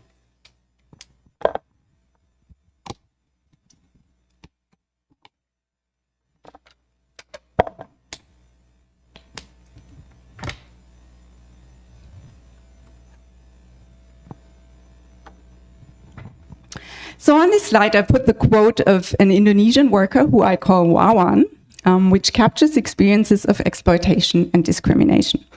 Wawan works at a warehouse and said, "The most annoying thing is that the Indonesian workers at my department are assigned the hardest tasks." Wawan shared how he and the other Indonesian migrant workers are expected to pack more than twice as many orders as the Taiwanese workers in the same department. The Indonesian workers who I met shared many such situations, and I will mention a few of them now. They spoke about being treated differently on the shop floor, being allocated the physically harder, particularly meticulous or monotonous work tasks, and bearing heavier workloads than their Taiwanese colleagues. They also brought up that their incomes are lower than those of Taiwanese colleagues. It's an open secret, some of them said. The Taiwanese colleagues at the same workplace receive higher bonuses, up to 3 times as high as those of the migrant workers, if those get any bonus at all. My interlocutors have no or only little contact with Taiwanese unions. To the contrary, some of them were aware that previously Taiwanese labor unions held protests against the employment of foreign workers. So one of my interlocutors reasoned, if the bonuses for migrant workers were increased, the Taiwanese workers would demonstrate again. What was perhaps most striking was how the Indonesian migrants described the alienation of the work itself, the heat in low-tech sweatshops, the boredom of routines that are determined by conveyor belts and CNC machines, the lack of privacy in cramped dormitories or narrow ship cabins, or the stress caused by the constant noise of a tailpipe of a fishing boat. So in my presentation, I suggest racialized capitalism as a perspective to make sense of these ordinary experiences of exploitation, alienation, and discrimination. This perspective allows to capture the racializing effects of labor migration regimes. And it adds historical depth to the analysis, as it puts labor migration today in the context of Taiwan's colonial and capitalist history. My proposal builds on earlier seminal work on Taiwan's labor migration regime, including Tseng Yanfen's work, who cannot join today, and of course also Lan Peijia's work. So I suggest to connect some of the arguments that have already been made before with the broader debates and larger debates on racialized capitalism.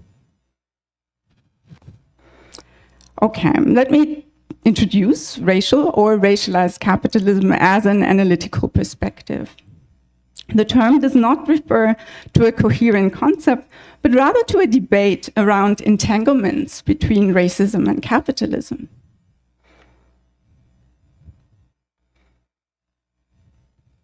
So broadly speaking, racialized capitalism describes how the creation of differences within and among populations, as well as the establishment of hierarchies, have been crucial to capitalist value extraction.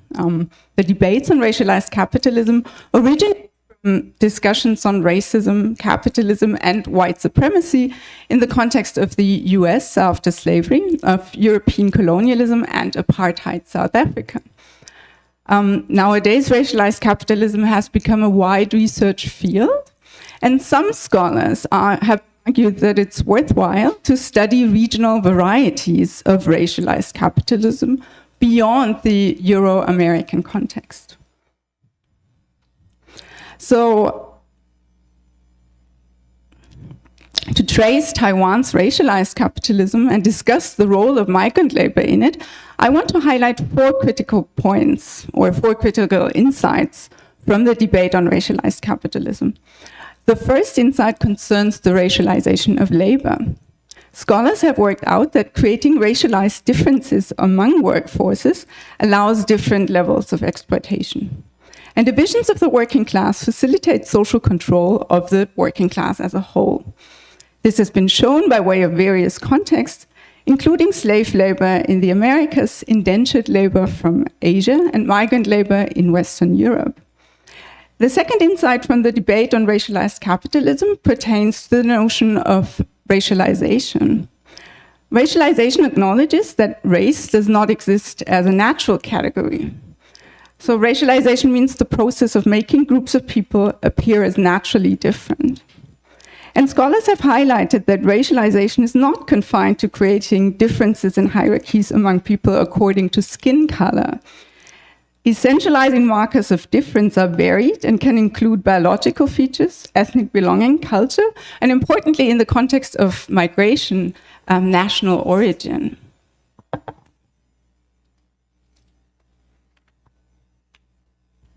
And racialization then means aligning such groups with certain descriptions, such as being backward or suited for particular jobs. The third point I draw from debates on racialized capitalism is about the crucial role of colonialism to today's racialized hierarchies. Colonialism has been discussed as the discursive and material basis upon which contemporary capitalism and modernity exist. And this does not mean that the relationship between racism and capitalism is universal and has always remained the same. This brings me to the last point I want to highlight.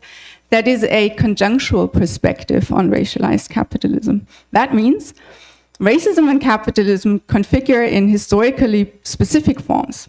Their relationship needs to be considered in particular spatial and historical context. So I suggest connecting these insights with the analysis of capitalist relations in Taiwan. And I have engaged with literatures on Taiwan's migration regime and its colonial and capitalist history. And based on this engagement, I argue that racialized migrant labor is constitutive of Taiwan's contemporary capitalist configuration or conjuncture. So in the remaining time, I unpack this argument and I outline 4 points. And necessarily, I need to be brief here. So my first point, Taiwan's contemporary migration regulations have the effect of turning Southeast Asian migrant workers into a separate faction of the workforce. The government introduced specific regulations aimed at so-called low-skilled migrant workers from Southeast Asia.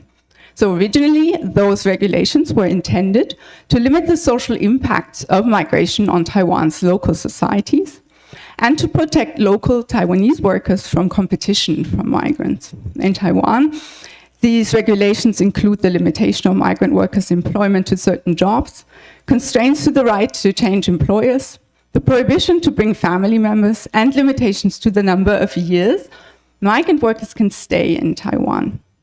In effect, these rules mean that Southeast Asian workers are systematically treated differently from Taiwanese workers and face more severe conditions of exploitations. After the keynote, you're also already familiar with this. What does this mean? Southeast Asian workers have to work harder, as my interlocutors described. They are entitled to the monthly minimum wage, but this is significantly lower than the average monthly wage in manufacturing. So when overtime is considered, migrant workers receive around half of the monthly average. Since migrant workers' right to stay is precarious, they face more risk if they make demands for improvements. And the separation from Taiwanese workforces is reinforced through migrant substandard accommodation in dormitories, on fishing vessels, and in private households. The racialization of migrant workers manifests in an association that workers from Southeast Asia are naturally suited for 3D jobs that are dirty, dangerous, and demeaning. So we can discuss examples of this later, but what I'd like to emphasize here is that the racialization of Southeast Asian migrant workers adds a new layer to the differentiation of populations in Taiwanese history. And this brings me to my second point.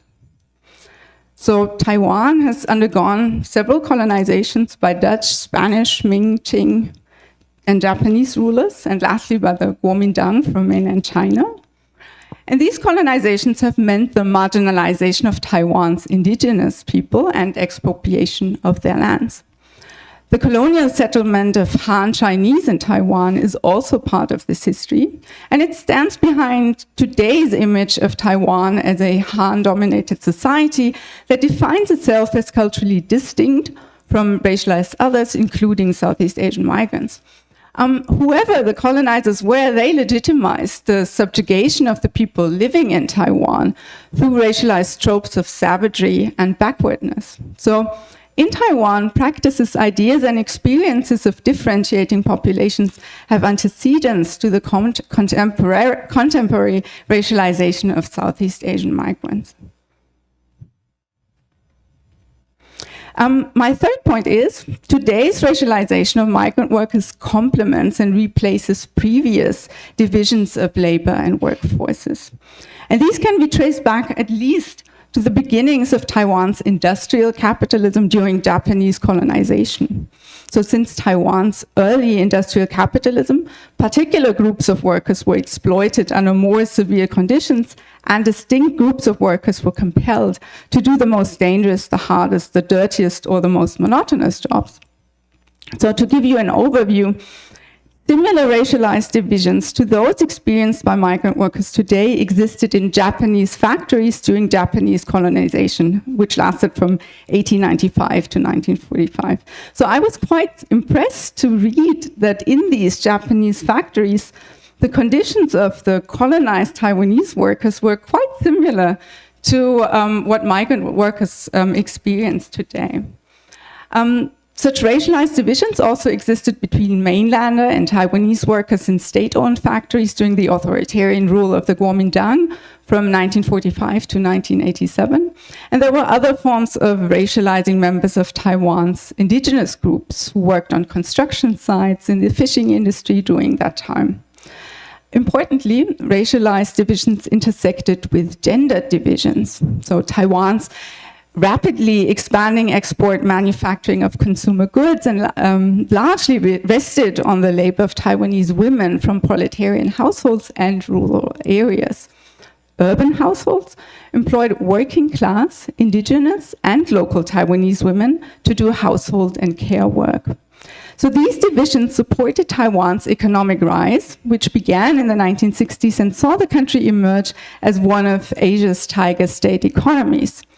But Taiwan's economic model experienced a crisis in the 1980s. And this brings me to my fourth point, the significance of migrant workers for Taiwan's current capitalist phase or conjunction. So in the 1980s, Taiwan's model of economic development was facing several challenges. And the recruitment of migrant workers was one solution to these challenges. The employers were dealing with labor shortages, rising labor costs, and pressures on their competitiveness. Local workers were no longer willing to bear the harsh conditions of industrial labor and sought education and employment in Taiwan's growing service sector. Also, in the late 1980s, after the end of Taiwan's repressive martial law, workers used new opportunities to organize. So the labor struggles gave them the labor shortages gave the workers an advantage to launch a wave of labor struggles. And Taiwanese businesses reacted to the challenges with several strategies. And one strategy was to relocate to Southeast Asia and to the People's Republic of China and tap into the supplies of low-paid labor there. And another strategy was that many companies began to recruit migrant workers. So eventually, the KMT government launched a labor migration program in 1992. And both strategies set the stone for new racialized divisions. So in Taiwan, migrant workers supplemented and replaced earlier groups of disadvantaged labor. So it can be argued that the racialized divisions that were created through the migration regime have significantly shaped Taiwan's contemporary capitalist phase. And 3 points can be named here. First is the recruitment of migrant workers has helped to preserve industries so that they could remain competitive and profitable. Southeast Asian migrants work in factories across the spectrum, from low-tech family businesses to high-tech factories. And hence, manufacturing still makes up a significant share of Taiwan's economy. In the fishing industry, the recruitment of migrant workers has been a strategy to meet the pressures from global overfishing, enhanced regulation, and increased competition. And many construction projects in Taiwan also largely depend on migrant labor to fill up the labor force.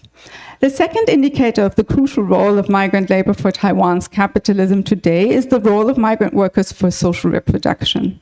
Households which employ female live-in migrant workers to care for Taiwan's elderly have expanded significantly in the past 30 years. The recruitment of migrant labor has allowed the state to keep its responsibility in providing public care at a relatively low level. The third point is the new racialized divisions have had the effect that labor struggles have decreased since the 1980s.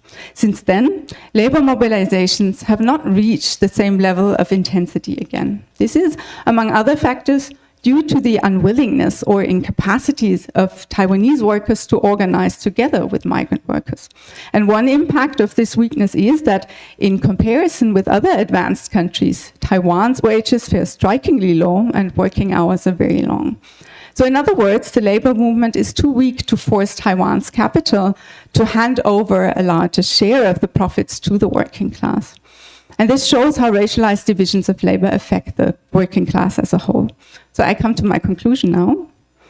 I have argued that racialization and capitalism are relevant categories to analyze migrant labor in Taiwan. And I suggested that as a perspective, racialized capitalism allows to first describe how, in effect, the migration regime facilitates more severe conditions of exploitation and labor control. Second, to examine social divisions throughout Taiwan's colonial and capitalist history. And third, to carve out the significance of racialized migrant labor for Taiwan's current capitalism. Lastly, I would be interested in exploring how the perspective of racialized capitalism applies to the broader context of migration in East Asia. And in that context, I would be very interested in staying in conversation about the relationship between migrant labor, colonialism, and capitalist history in Korea or Japan. And with this, I end my presentation, and I thank you for listening.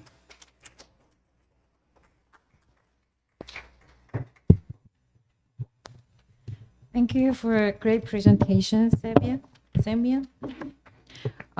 Next, we will have second presenter, Professor Haran Shin. The title is The Parallel Universes of the Two Koreas Through Comparative Mental Mapping. Please welcome Haran.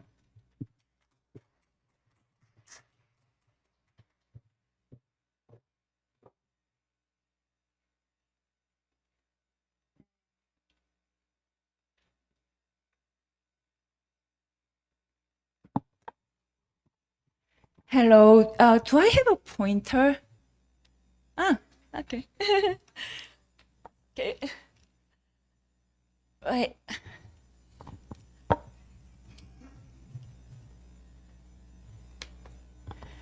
Okay, I'm Heran Shin from Seoul National University. I'm teaching in the Department of Geography. Today, my topic is parallel universes. So, of the two Koreas, so I look at South Korea and North Korea as a parallel worlds, parallel universes. And then I'm using mental mapping to see how North Korean defectors and professionally related South Koreans demonstrate their maps that are filtered.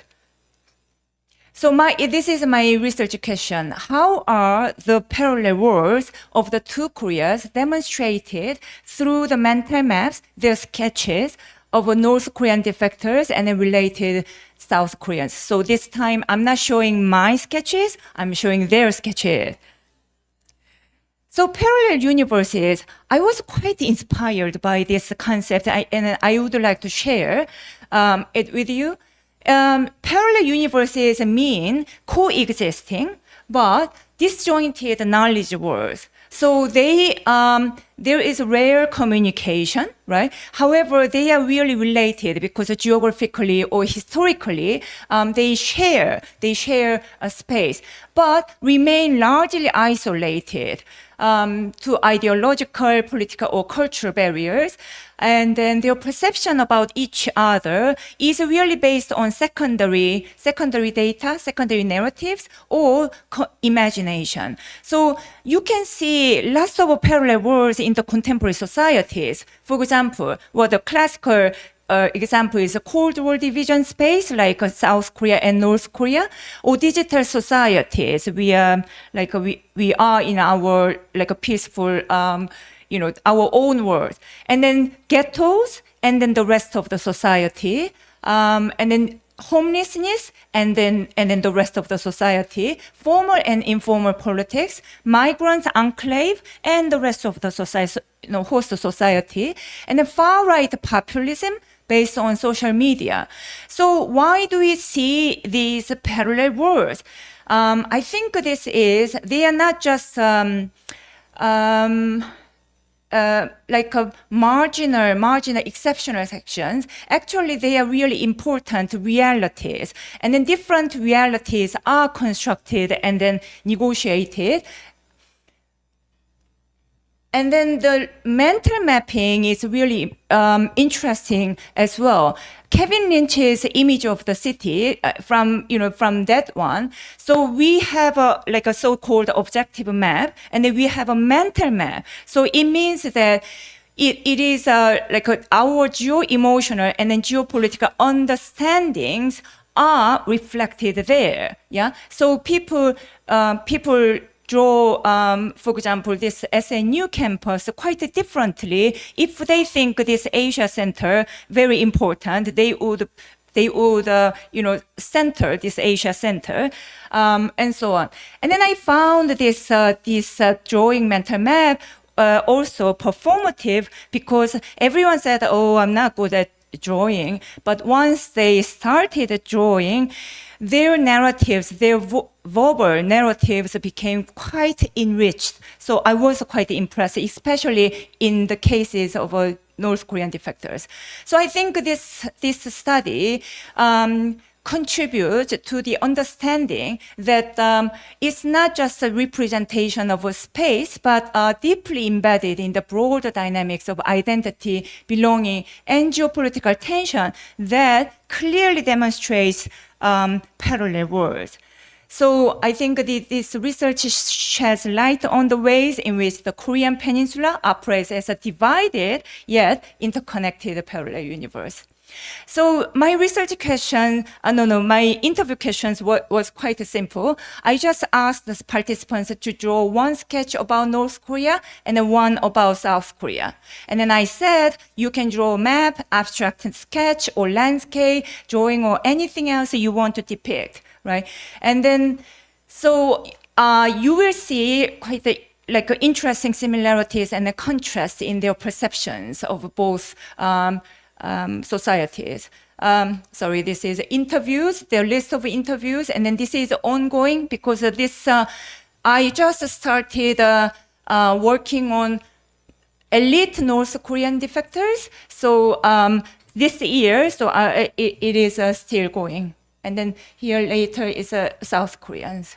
Okay, so let me give you just briefly the context. There are more than 30,000 North Korean defectors who live in South Korea. And from my other studies, I found that it's very interesting.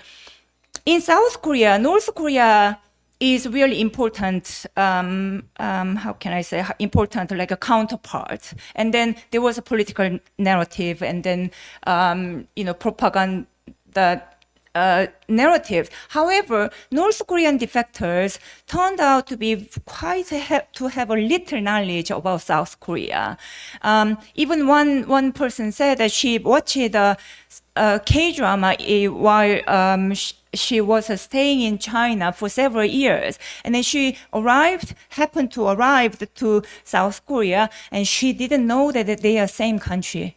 But she watched the K-drama, and then later she realized that. However, young North Koreans or influenced by K-dramas, they secretly, circulated those K-drama, and then it influenced their decision-making slightly more than the older generation. Okay, let me start talking about my findings. The first one is houses. Houses were very like a central figure in their mental maps of North Korea and South Korea. Because in North Korea, houses were places in which people came together, chat, and then, they established a warm relationship. By contrast, their drawings of South Korea had no house, and then only coffee shops, restaurants, and cars, airplanes. Yeah.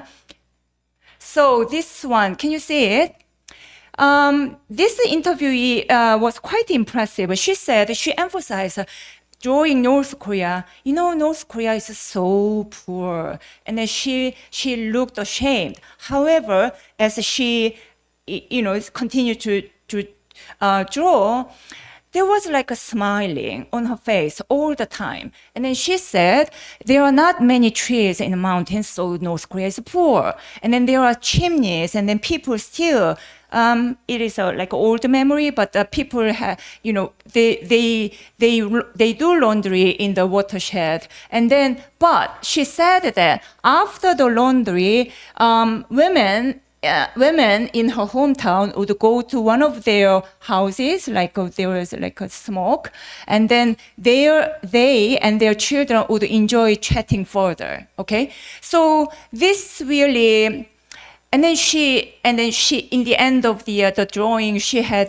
tears in her eyes. I was quite surprised because before that she said, I don't have much memories about my hometown. And then her answer was very simple and then dry.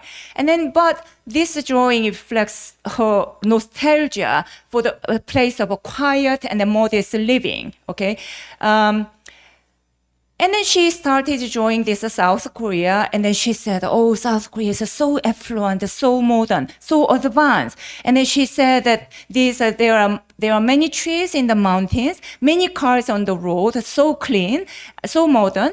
And then looking at this sketch, I said, but there are no houses. And then she said, people in South Korea don't go to other houses, do they? People always meet in a coffee shop. So I found it very interesting because it shows that relationship and interactions in South Korea are more formalized and then occur in public and commercialized environments to her eyes.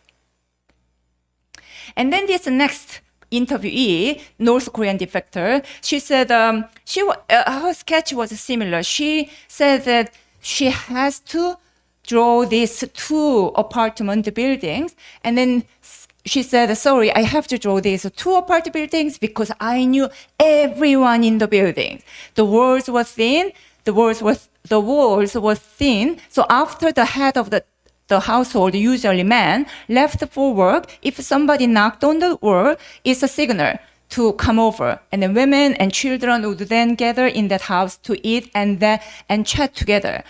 And this interviewee was extremely quiet and then always gave me a short answer. But describing this, she was really talkative, and then she was really she was having fun. And then she said, smiling, this friend's house, it means that I came back here after spending a whole night chatting with my friend, with my neighbor friend. And then she drew this about South Korea, airplane, and then subway, so mobilities. Mobilities are really important to North Korean defectors because their mobilities were quite constrained in North Korea. And then here, she said that there are many people, so you have to be fast to succeed. Okay, and then there are opportunities, freedom, and then there is a learning opportunities. So this is also reflects her perception of South Korea as a place of urban complexity, in which social interactions are less organic and more regulated than in North Korea. So there is no house. And then this one is again North Korean defectors. She was saying that also she drew this kind of a five stairs apartment buildings, and then there are many people, friends, and then families.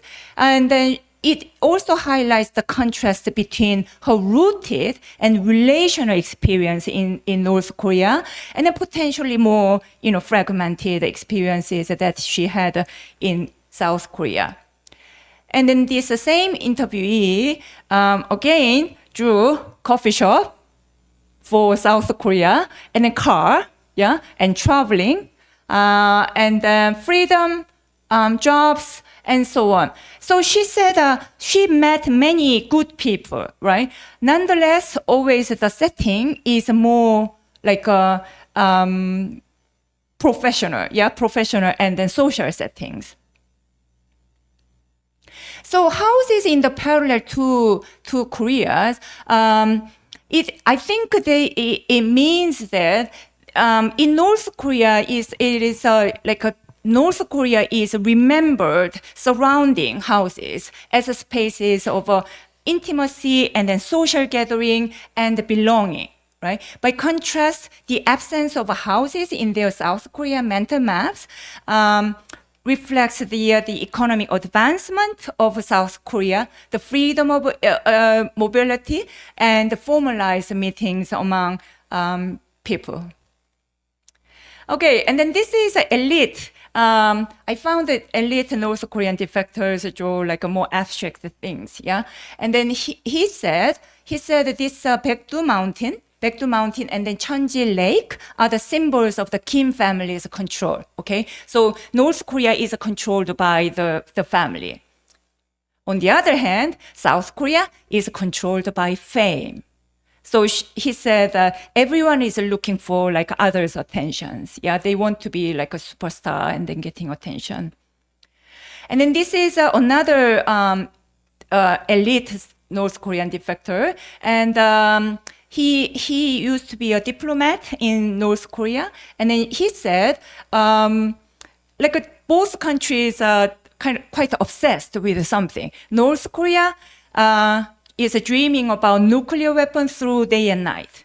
So he drew this kind of a nuclear weapon, and he said that in South Korea, people are constantly eating, and the mukbang videos showcase excessive eating.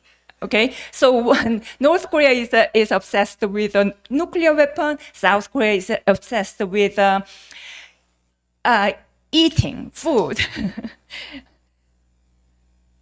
So I think it really reflects, and then I think the elite North Korean defectors views their sketches are kind of bridges between like ordinary North Korean defectors and then South Korean. Here, South Korean interviewees, they work for North Korean defectors. They work in a workplace that is related to North Korean defectors. So it means that they developed attachment or sympathy towards North Korean defectors. And at the same time, they were very cynical about South Korea and North Korea, as well as North Korea. So this is one South Korean participant. He is a social worker, and he drew this. This is North Korea. So it means that people's reality is really hard, hard life. Nonetheless, they advertise like a luxurious and then, lifestyle.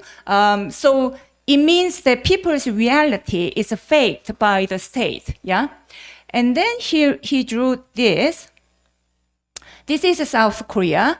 This person, this individual is living in a really humble house, Nonetheless, he took a nice photo of a small table with a decoration and then put it on Instagram.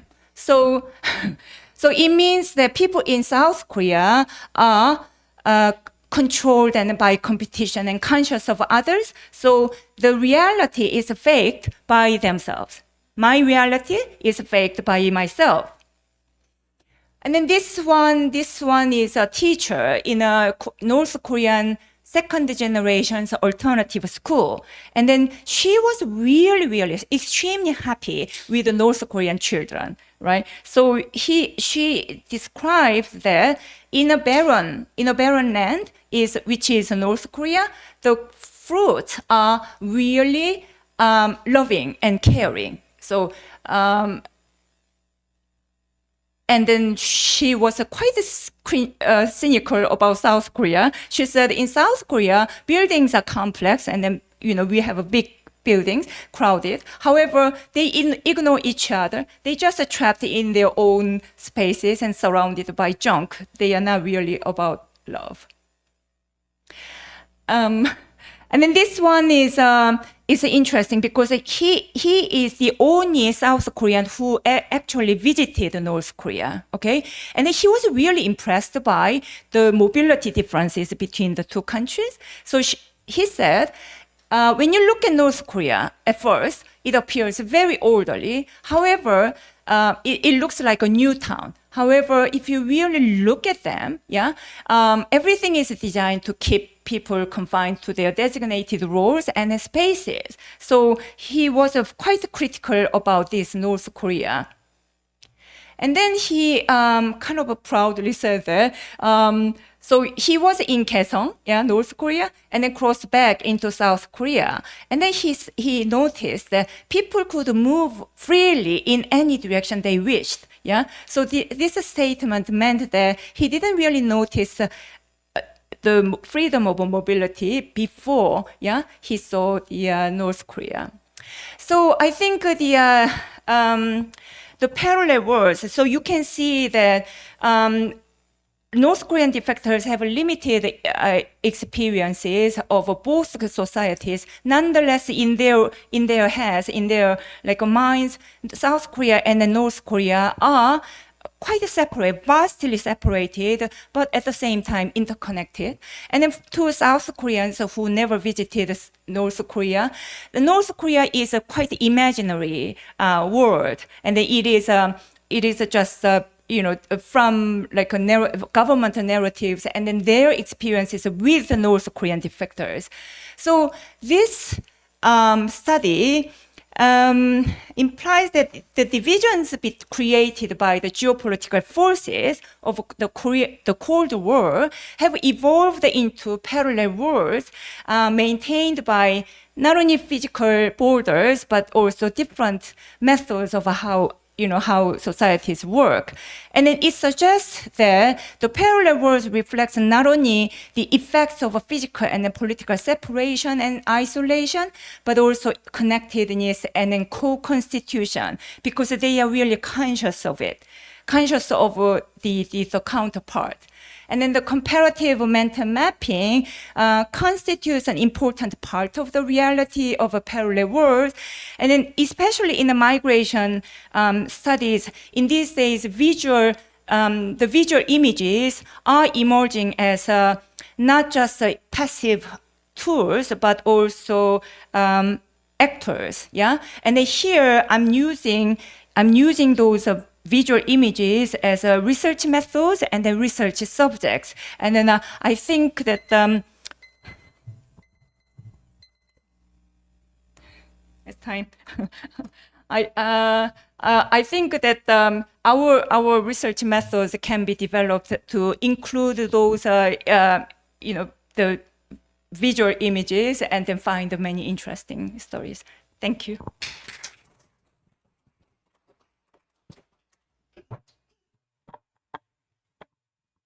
Thank you, Professor Shin, for your presentation. We'll have our last presenter of session 1. Professor Hyunju Jung will present religious institution as a migration infrastructure, the Korean Catholic Church and the Little Manila in Seoul. Please welcome Hyunju Jung.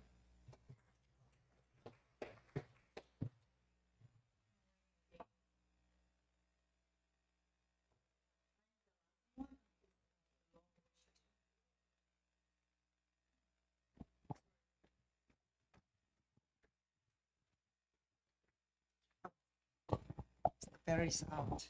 Okay, and this works better. Okay, I'm Hyunju Jung again, and I'm the last one to finish our long morning session. So I'll try to guarantee your lunchtime as much as possible. I'll try. So my presentation is actually the continuation of our previous discussion made by Erin Jung and the Q&A sessions. So, it actually came up in the in the midst of overarching regulative and very top-down immigration incorporation by the East Asian developmental migrant state. However, there's some divergent outcomes and exceptions emerge out of such overarching trend. So. Sorry. So my question is, what made these exceptions or divergent outcomes in the midst of these very similar and regulatory processes of Asian migrant incorporation? So I'm going to present one example, one case study made by Korean Catholic Church and the Filipino migrant workers in South Korea as an kind of, not really, but a kind of exception, the different pathway under these similar processes. So I try to capture this process utilizing the concept of migration infrastructure, which I will present later on. So, okay, let me start. Is that working? Oh, okay. So let me begin by introducing Little Manila, what is called the Little Manila, my case area. It is a unique multicultural site located in the heart of Seoul. Unlike typical migrant enclaves that are typically hidden or marginal, this community emerged at the edge of a cultural district named Daehangno, meaning the University Avenue, centered around the Haewa Catholic Church. What's a striking aspect, and the striking aspect is that this vibrant weekend gathering place of Filipino migrant workers began as early as 1998, way before the EPS launched. So several years before. So the creation of this migrant space is slightly different from the ordinary multicultural spaces emerging around the nation nowadays after EPS introduced. So they show the slight exceptions. The emergence and sustainability of Little Manila were made possible by a range of religious institutions, as you can see in the left side, including the Philippine Foreign Missionary Society, the Catholic Associations of Seoul National University Medical School, and Archdiocese of Seoul, and all of which actively supported the Filipino Catholic community in Hwadong. So rather than a state-managed initiative such as EPS, the Little Manila is an example of a bottom-up faith-supported infrastructure of belonging.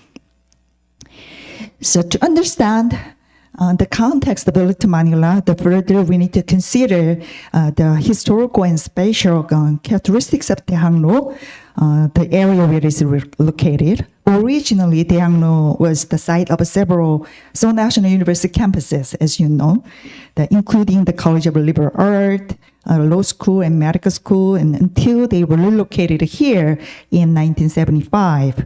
Afterwards, this area underwent a major urban regeneration project, the cultural district creation, transforming into Seoul's one of the major cultural districts.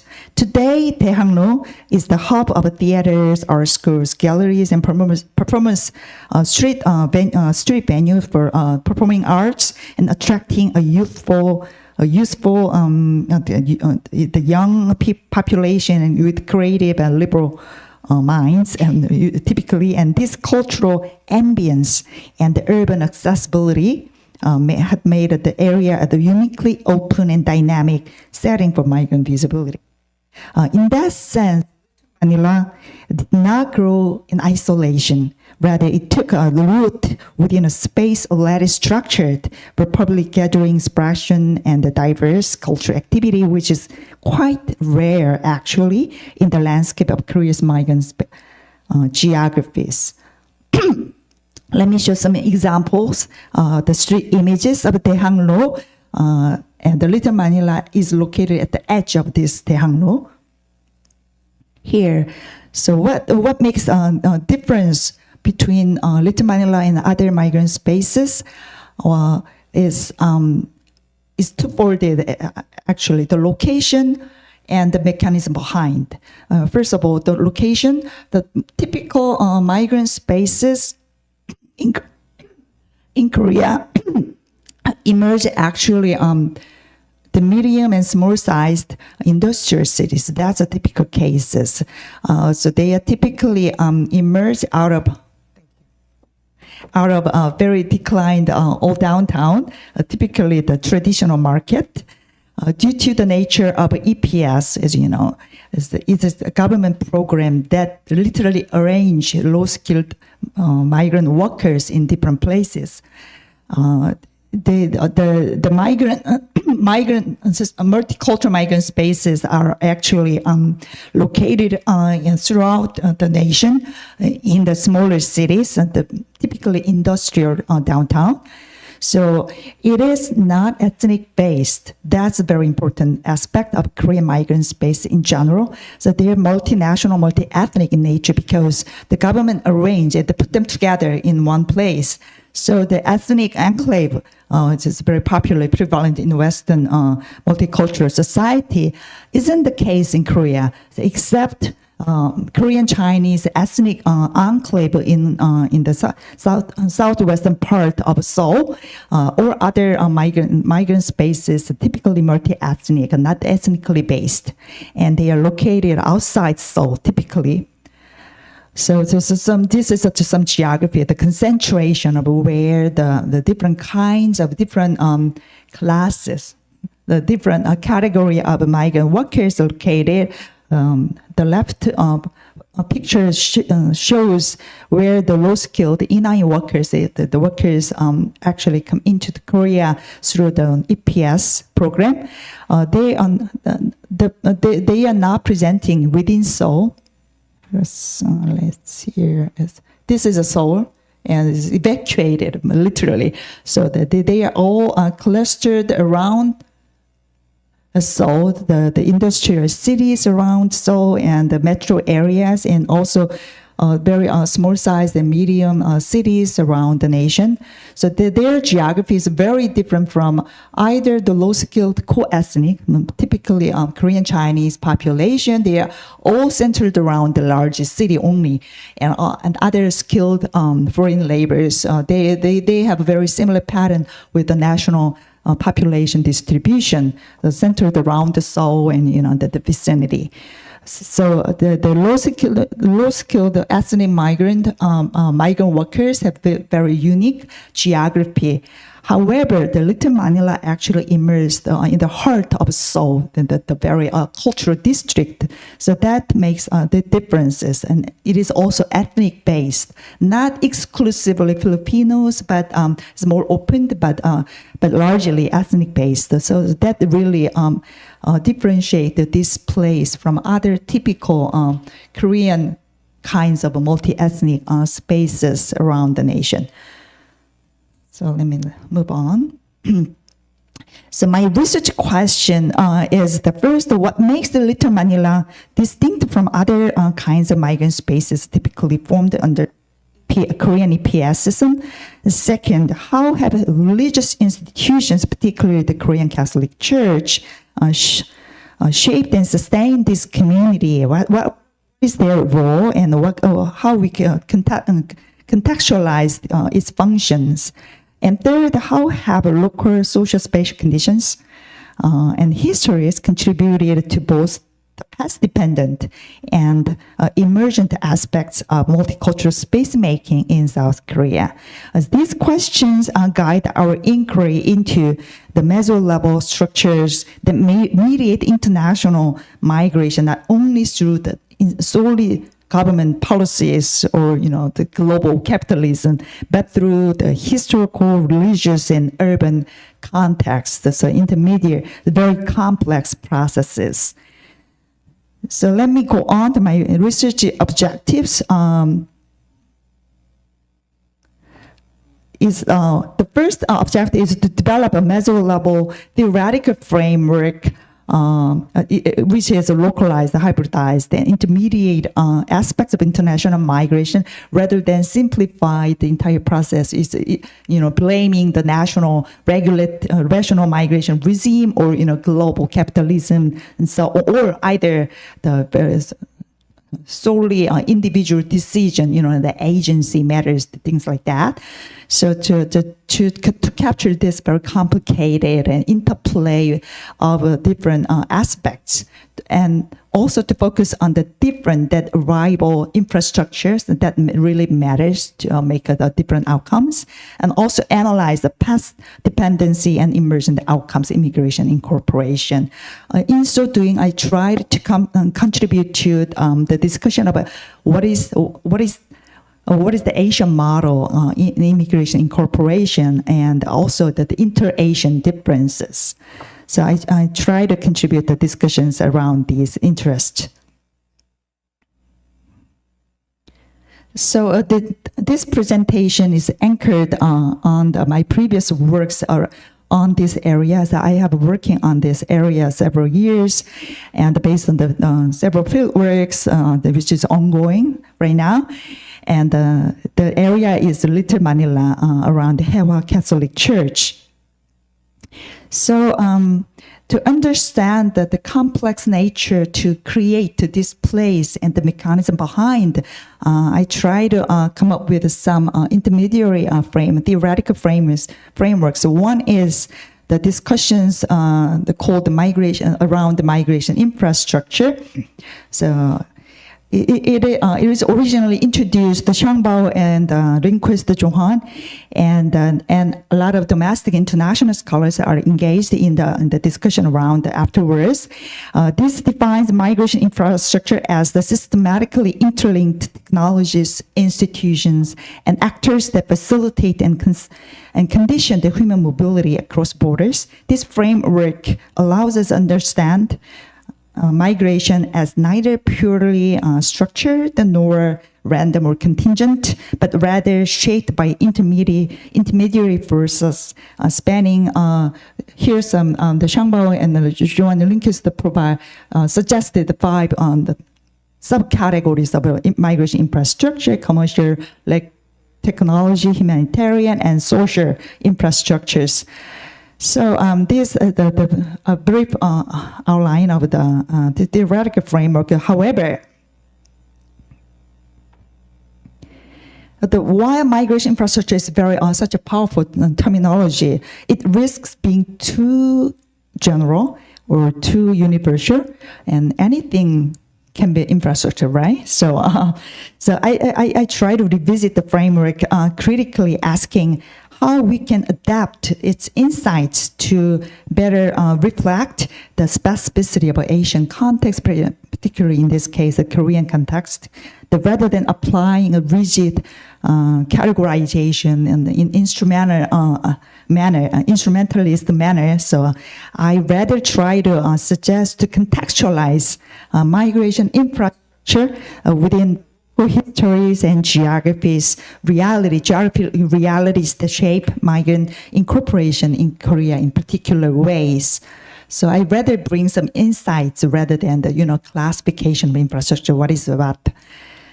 So in order to do this, I incorporated a second, another theoretical lens, which was introduced early, civic legacies. This is a part of discourses around the developmental migration state by Erin Jung. These civic legacies refer to the historically embodied structure of civic engagement that shape how civil society respond to immigrant. These include the ideas, networks, and strategy developed during the earlier struggles for democratic inclusion. So this is civic legacies. This helps us explain why different countries in East Asia particularly exhibit the divergent patterns of immigration incorporation shaped by both top-down developmental migration state frameworks and immigrant governance, and also the bottom-up civic participation and the practices of different institutional organizations and individuals and networks. So to incorporate these two theoretical frameworks, I try to understand how Little Manila is actually working in particular ways. So let me introduce Little Manila. Here is such a vibrant weekend community. It's not really enclave. It is not really. It is very open. It's in the open space. The Little Manila. This map illustrates the spatial cluster of Catholic institutions and major components of Little Manila. It is centered around the Hewa Catholic Church and the Philippine market nearby, and also the Lafayette Clinic is a free migrant clinic originally founded by some Seoul National University professors and students and the volunteer doctors, and nowadays thousands of volunteers, medical crews are volunteer every weekend here in the Lafayette clinics, and the clinics itself actually spin off to everywhere, even internationally nowadays. It's very booming. And there's some images of the vibrant, the atmosphere of this area. And let me briefly introduce the origin, the history of the development of this area. So it actually traced back the origin of Little Manila traced back to way before the EPS emerged. It's on the early 1990s. Actually, the Filipino migrant workers came into Korea way before EPS. Okay, let me make it brief. So they actually came into the tourists around 1988 Seoul Olympics, and many of them remained after that. And after the EPS started, the more migrant workers came into Korea, and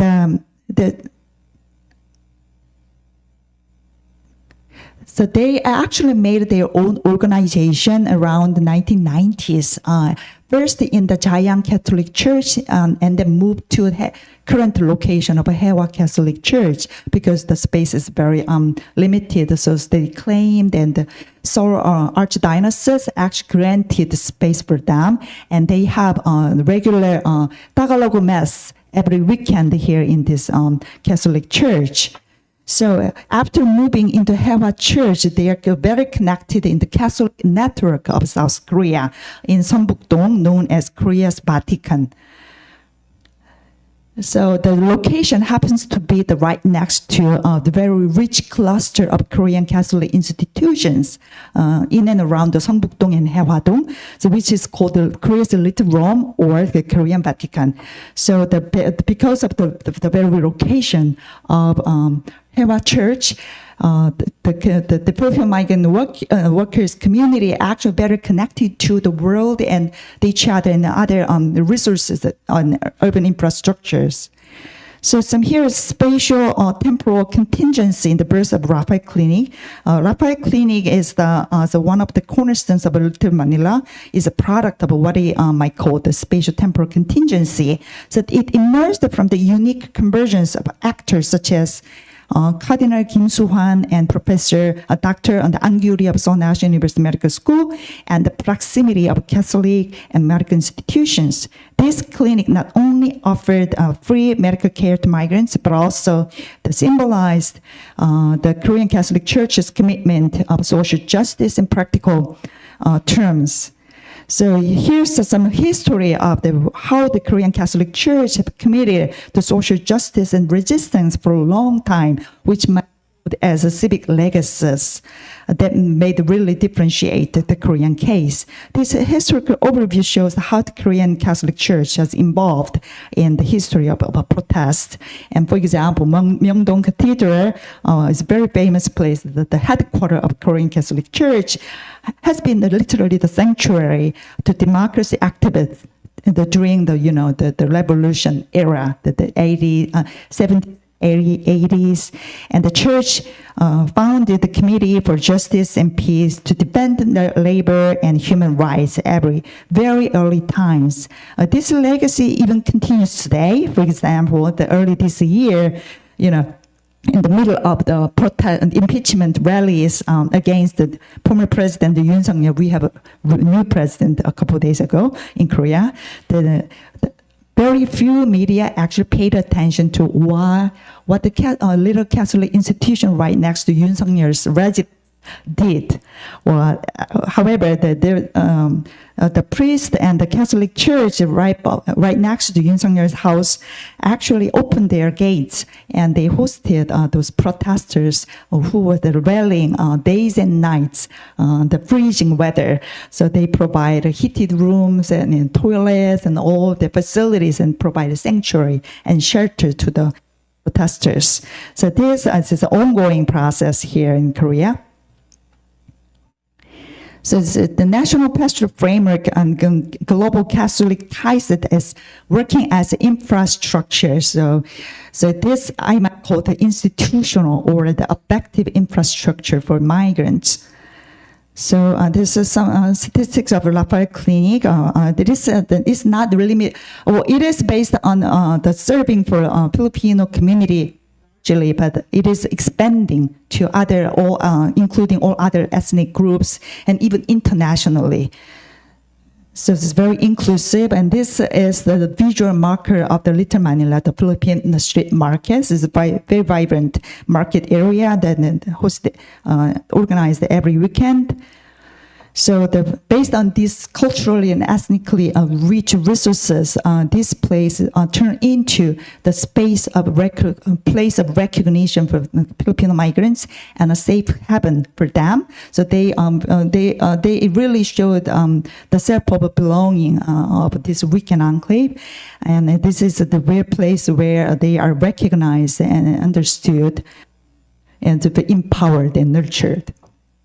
In conclusions, Little Manila functions as more than just an ethnic enclave. It is not an enclave at all. It is a multicultural contact zone.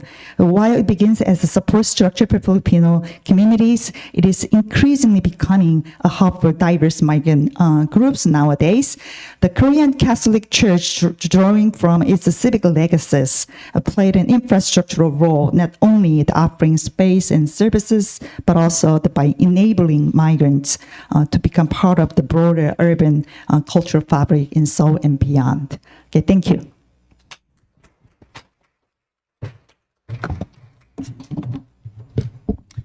Thank you for your presentations.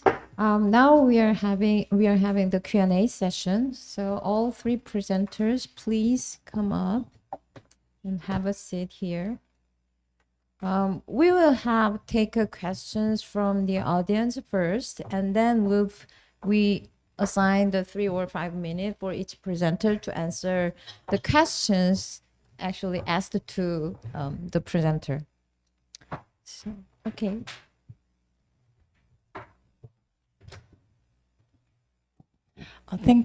Thank you for 3 great presentations. I have first of all a question for Helen. It's a fascinating project, these parallel universes, and the current findings are also interesting. I just have two. I have 2 questions. The first one is how do gender and age influence their mental mappings, especially those from those North Korean interviewees. I think many of them are in their 30s, right? And also, you mentioned that like elite interviewees tend to draw more abstract images.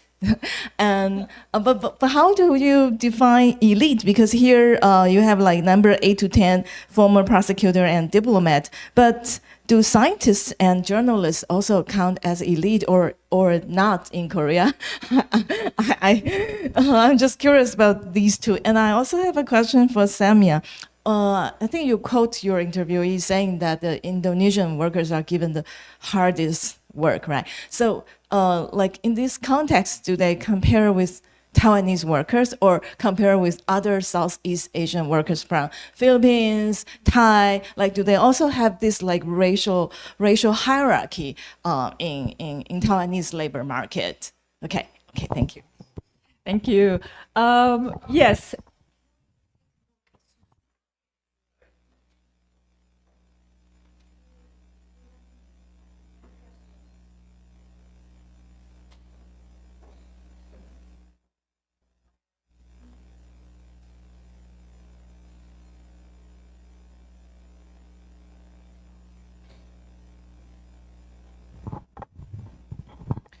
Yeah, I have a question to Professor Chang Hyun-ju.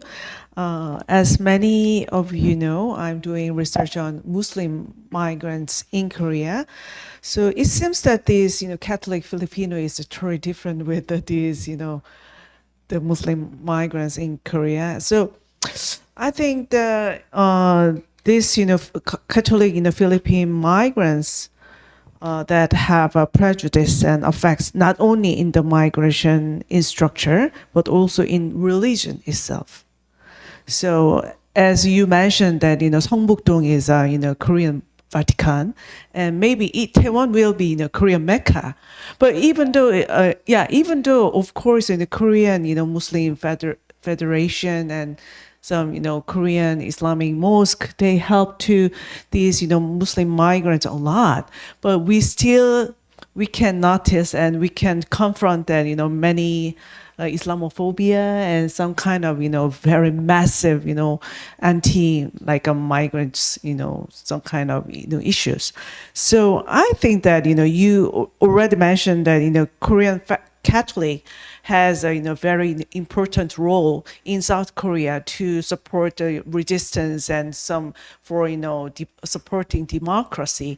But I feel that it is beyond this, how can I say the concept of the Catholic. So could you, So maybe. So I heard that Myanmar, immigrants, they were like a kind of top number of the they were registered as legal refugees, but they are Buddhist. But Korean, they never mind that how many the refugees, because they are very, very, how can I say, the sensitive on the number of refugee who is registered as refugees in Korea. But the other, Catholic or Christianity or the other like a Buddhist, they never mind in Korean generally. So, I want to hear more about this, issue. Thank you.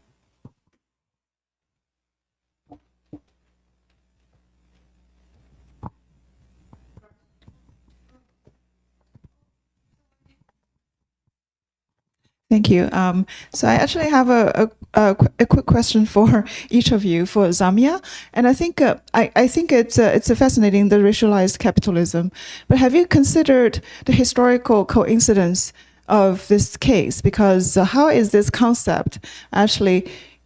I think as a comment, you can bring in some other conceptual frameworks, such as segmented labor market, which is a historical structural view of migration flow, labor migration, or some other things like I've been talking about social construction of skills, how a skill is racialized.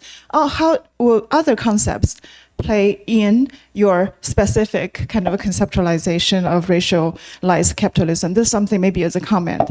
And for Hiram, I think it's fascinating. It's so rich. At the same time, I think it's a really great methodology. At the same time, but when you ask them, what's your mental map of the society, it's really abstract. So when you ask them these questions, what do you miss? How much of their mental map is incidental, in the sense that it's situational? So I wonder, have you considered using this tool to ask more specific, structured, comparative questions, such as relationship, houses, home, in a more specific, defined kind of mental map? Would that be more, have you been actually using that sort of approach? And also, I have some question for Hyunju, and it's a fascinating, I want to visit that place. But at the same time, I wonder, is that a residential, because you show this kind of this mapping, is that really a business, religious, cultural center that's centered at weekends or that kind of places, or is this a residential? To what degree it anchors immigration or incorporation? Thank you.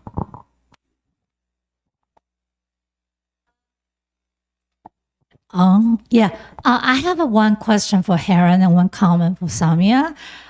For Heron, it's kind of add on to Gracia's questions. I'm wondering if you could add, research methods is fascinating. I wonder if you can add on the dimension of temporality, especially for North Korean migrant. I would imagine like over time, they would develop nostalgic remembering of North Korea, and they might also they will have this rosy imagination about South Korea and then feel disappointed later on. So how do we add on the temporal dimension? And for Samia, and also very similar to Gracia's comment, I think there's definitely a hierarchy of worker, but what exactly is that hierarchy? You emphasize a lot on racialization, but I think it's also intersect with, for example, the citizen hierarchy and also skill hierarchy and also classism, right? So I think you might want to, further qualify what you mean with racialization.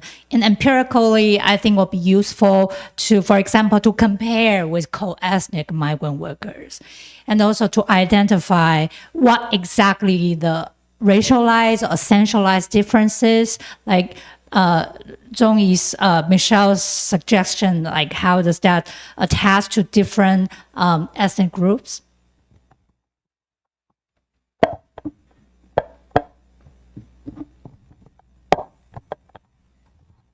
Thank you for your wonderful presentations. I'm Juwon from Youngwon National University, and following up on actually Professor Gu's question, I have a question to Professor Chung.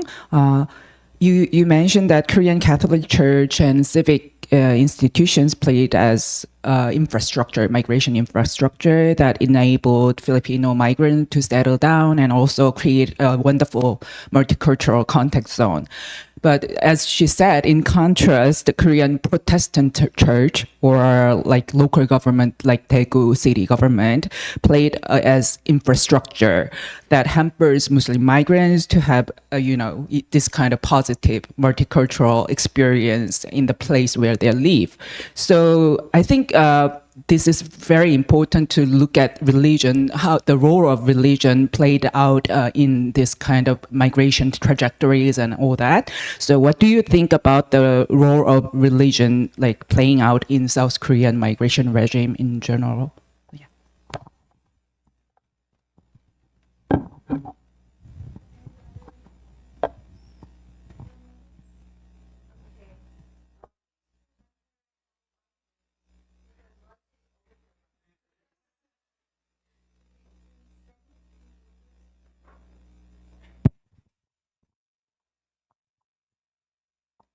Yeah, thank you very much for, I think all three questions or comments are connected.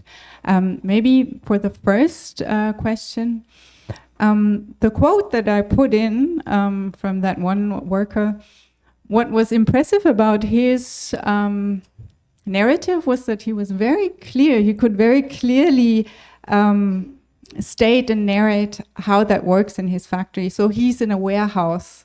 And exactly and he could really, say, we do this many, or we pack this many orders. And in that case, he worked with other Taiwanese and a Thai worker who was married to a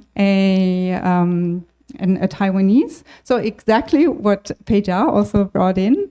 There are the hierarchies between not only national origin, but also status, of course. I completely agree that racialization needs to be thought wholly intersectional. And I believe now, looking at not only Asia, but globally, skill and racialization is so much intertwined. And of course, we learn a lot from Gracia's work here. I think what my point here was one, to highlight the histories, and the other point was the mechanisms. Like, I try to, also for myself, I try to break down how these divisions relate to, capitalist extraction, social control, and all of that. But I totally agree that to further develop this, like a more fine-grained analysis or understanding of racialization would be needed. So I thank you very much for your comments on that.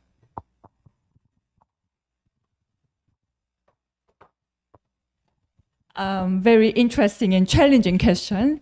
First of all, gender, because the women's proportion is more than 70%, and in these days almost 90%. So naturally, my North Korean interviewees are women, and then including some few men, but elite North Korean defectors are men mostly. And then I was thinking about gender and then age, because I started with this study on younger generation. Yeah, so I'm going to expand it to middle aged and then elderly North Korean defectors, and I'm looking forward to it. And then the elite, the definition of elite, I'm struggling because North Korea has their own criteria, like soldiers, Communist Party top officials, diplomats, scholars. They are just too poor. So, and then they are, their like knowledge privilege is a kind of like regulated by the Communist Party. So I'm still thinking about which definition, like a common definition in South Korea or their definition. So scientists, you're very sharp. Scientist was, I didn't know where to put. So he's young, so I put it there. And then just out of this small sample, I noticed that men are more likely to give a very abstract sketch. And then some men just wrote some keywords, that's it. It was not a sketch.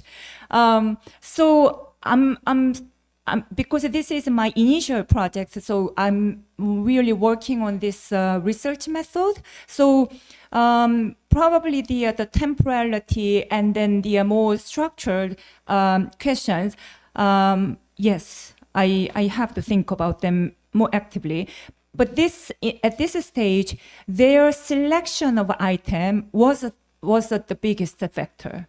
Like if they what they drew, like in a free setting. However, if I think I could ask about like a specific aspects as a sub questions, and then temporality. it's difficult. I mean, hypothetically, I can ask. So you have been here for like 15 years. So what would you draw like a 10 years ago? Yeah, and then now, and so on. And then of course their like a nostalgia or memories have been evolving constantly, so they can verbally express it, and then it's very interesting, especially from elite. Very, very interesting. However, I don't know how I can ask them to draw multiple sketches because they hated it. They hated it first, but later they said, thank you for letting me talk about my hometown. And then I was quite surprised because I asked about their hometown several times and then they didn't give me a rich answer. And then finally they opened their minds and then they talked about their mothers, fathers, friends, and so on. So even during this kind of a one and a half hours or 2 hour interview, their stories kept changing. So my like a really challenging task is how to capture and how to display it as a research result. So I will work on it. Thank you. Okay, thank you for your great insights and questions. And my questions are actually twofold. The first, the one is about the role of Korean Catholic Church. What's special about that vis-a-vis the other religious institution in Korea, like Protestantism and Muslim communities? And the second one is Gracias, the level of incorporation of such a migrant community in that area, Daehanglo. Okay, so let me respond to the first two questions by Professor Koo Gi-yeon and Yuk Ji-won. Particularly in Europe, the birthplace of a Catholic, the religion of Catholicism, the Catholic Church may represent, I guess, I'm not European, so I guess it's kind of all the ancient regime and old kind of old-fashioned institutions, very traditional ones. But in Korea, as you know, the Western religions were introduced as a kind of a counter ideology against the Korean nationalism at the end of the Joseon dynasty. So Catholicism and Protestantism were introduced. Catholicism, the first, and then later on the Protestantism by the missionary people. These faiths were introduced to as an alternative to such old traditions, and more promoting, advocating more democratic, a new vision for Korea. So the initiative of these Western religions were different. So they were introduced in different contexts from the beginning. So that's why I guess these religions first played as active promoters of democratization and the Korean history. And then both Protestantism and Catholic Church, as you know, actively participated in the process of democratization during the last several years. But however, after that, they were divergent, I guess.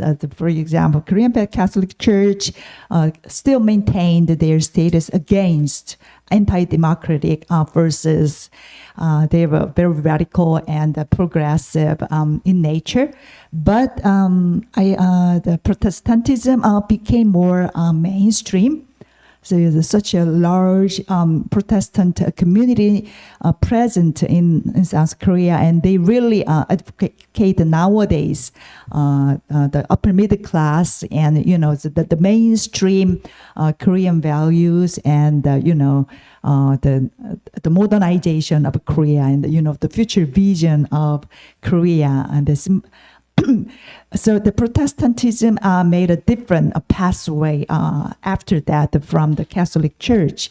So the reason why the Korean Catholic Church was able to support strongly the Filipino migrant community is that their civic capacity as the active agent, they devoted in the past as the democratic protest and social movement, and that tradition still going on. And I'm not an expert, religious study expert, but from the common sense, I think the organization and the face of Catholic Church is a bit different. Makes the difference because the Catholicism promotes one church, the globally, and there's no denominations. There's just one. So the organization of the religious institutions is very simple and very centralized. So and sometimes it's very effective to support the strong voice, the one unified voices. However, the Korean Protestantism, for example, a lot of denominations, and nowadays, as we saw in the recent protest against, Yoon Suk-yeol, the Korean church, actually, the Protestant church, actually, really represent the extreme right-wing politics. Not the entire Protestantism, but some of the voices actually represent the right-wing politics. They are co-opted with the mainstream politics, so that made a difference. So the religious institution matters, particularly in Korean context, with the civic legacies, the historical development in the modernization and democratization at the same time, such a dynamic and intense modernization and social movement histories, and those religious institutions played really active roles. However, after that, their choice, and their bases are the divergent. That made the different outcomes, I guess. And the second question, I want to respond to Gracia's question. So actually, I wish I could bring more slide to respond to your comments and question. So there's a high culture of Daehangno. It's a very cultural and artistic atmosphere. It doesn't look like a typical landscape represented by migrant workers, particularly the low-skilled migrant workers. What is the level of incorporation of this as a minority community in such a mainstream high culture area? So they are invisible in spite of such a support by the Catholic Church and on civic engagement. They are still somewhat separated from the mainstream society, and their visibility and their presence is limited because it's basically weekend enclave, weekend community. So they are not, they are not working on the weekdays. So a lot of Koreans have no idea about whether there's a Filipino market.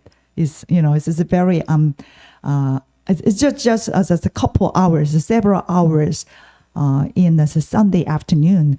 So only some people know about that, and some Koreans know that really appreciate as it's kind of exotic and ethnic ethnic kind of taste. They sell the different goods and things like that. So there's some limitations because it's a very expensive area, it's really expensive to establish in such area as ethnic migrant minorities. However, there's such a rich network and the resources, the cultural resources of Daehangno is a more open and artistic ambience. I think may some opportunity and unexpected outcomes, the emerging outcomes, they encounter all the time, at least every Sunday afternoon, So their encounters and the co-presence in one place is kind of is largely incorporated, it's acknowledged a lot of Korean folks because this is the place of young people and and anything can go accepted. It's a very inclusive area compared to other areas such as Gangnam or other places. So the contingency of the character of the local space and also the resources and networks made the bit of a difference, not the fundamental shift of the mix-up, all mix-up of multiculturalism all at the same time, but gradually they are becoming the part of the community, I guess.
Welcome to the afternoon session. Did you enjoy your lunch? Yeah. So I hope that you will not be sleepy. It is a very healthy Korean food. So I'm very pleasure to be here as a moderator. I'm Kyung-gu from Asia Center, and I'm a cultural anthropologist and who are working on the West Asian studies. And I will be the moderator of two parts. One is a keynote speech, the second keynote speech of Professor Chai Chia-lan, and I will be the moderator of session 2, afternoon session, and 3 the distinguished scholar will present of every very interesting topic. So may I introduce our keynote speaker, the Professor Pei Chia-lan, distinguished professor of sociology, National Taiwan University, and the title of today's presentation is Borders of Identities, Second Generation, Multiculturalism and Geopolitics in Taiwan. So please give her the big applause. And very sorry, she will have around 40 minutes presentation, and then we can have a Q&A, 20 minutes Q&A session. Great. Thank you so much. Thanks so much for the introduction and the invite to do the keynote speech. It's so nice to be back to Seoul. I just returned from my sabbatical in the US 3 days ago, so I'm still slightly jet lagged. So please bear with me if my brain is not functioning very well today. So the title of my talk today is Borders of Identity, Second Generation, Multiculturalism, and Geopolitics in Taiwan. So, oops, is it working? It's not working. Can somebody help me? What does this say?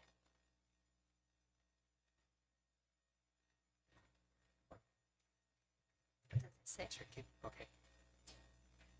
Okay. If you press this down button, you will next. It's not working here.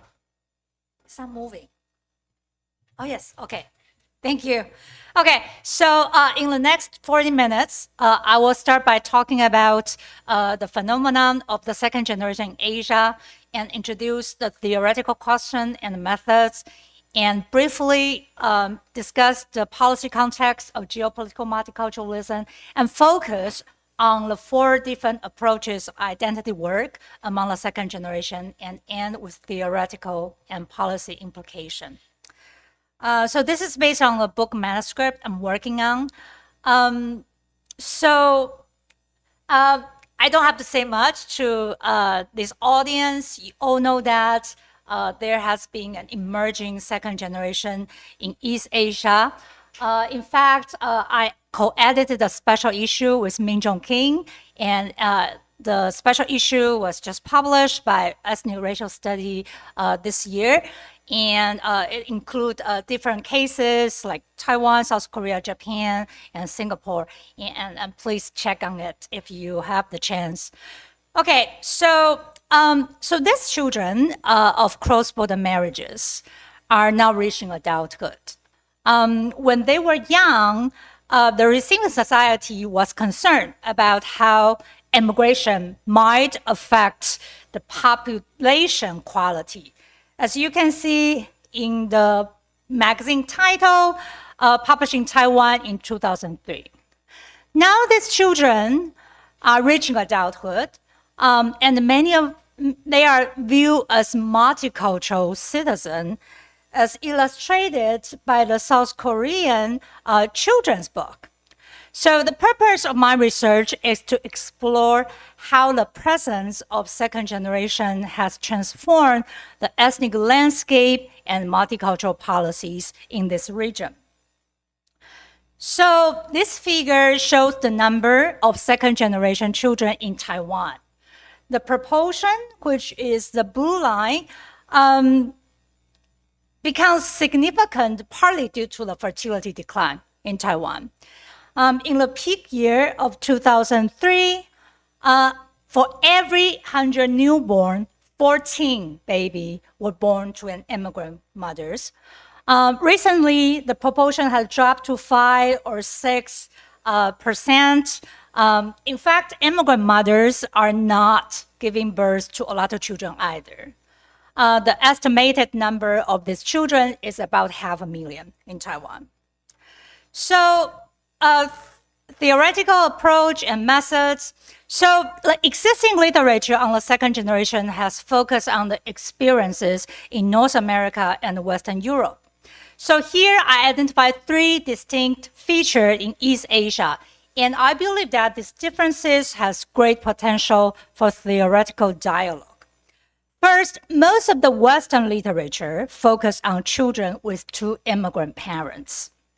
But in Asia, most second-generation children have only 1 immigrant mothers, and 1 immigrant parents, usually the mothers. So these children do not look physically different from native children, especially those with mothers from Vietnam or China. So there's a space for them to pass or manage the differences. You cannot tell from their names either because they usually take their father's name. So they are often identified only when their mothers are present, for example, at school. Many of these older cohorts also experience being outed when school teacher asks the children of new immigrants to raise their hands for the purpose of statistics or distributing welfare. And also, so you might be wondering, okay, so maybe these children would, So you may be wondering, maybe the children will have more ethnic option, right? They can choose to identify themselves as either Taiwanese or Vietnamese. But in fact, because many immigrant mothers have multiple disadvantage in terms of gender, socioeconomic status, and national origin. And they are also short in kin network and ethnic community. So it's actually very difficult for them to pass on the ethnic heritage to the next generation.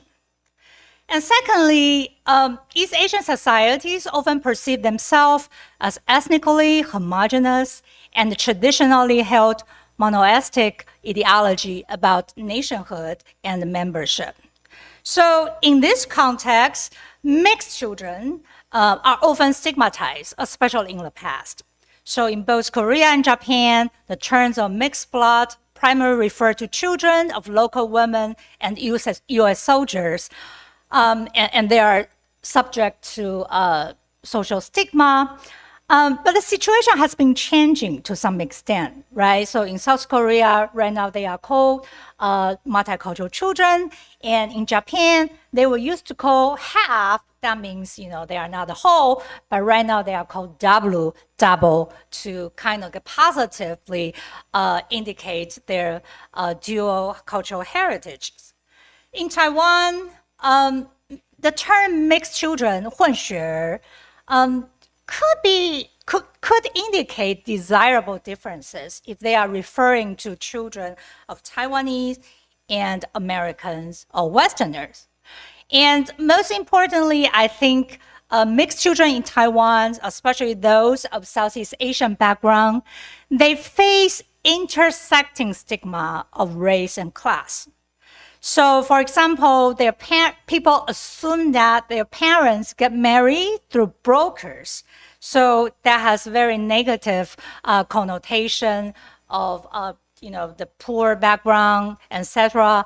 And also, these children and their immigrant mothers are often conflated with migrant workers from Southeast Asia. So, in other words, they encounter what Goffman might call the tribal stigma.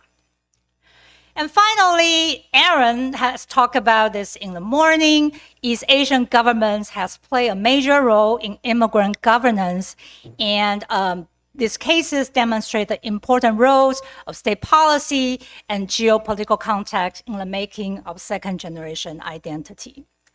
So, in my book, I propose a boundary approach to analyze how the boundary between natives and immigrants become more permeable. That means crossable, right, in the region.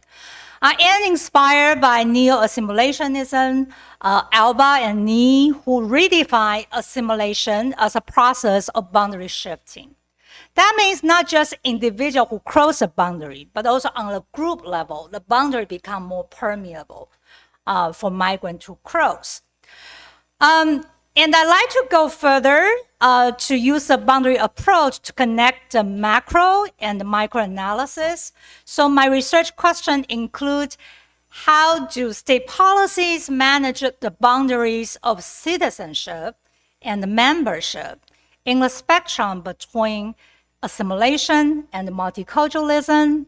And on the micro level, how do second generation individuals negotiate the social boundary through everyday identity work? And in particular, I argue that geopolitics is an overlooked boundary maker that shapes the inclusion and exclusion of immigrants and their children. And this is especially important for Taiwan.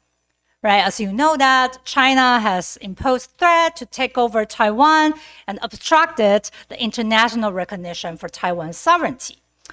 The effect of geopolitics can be either negative or positive.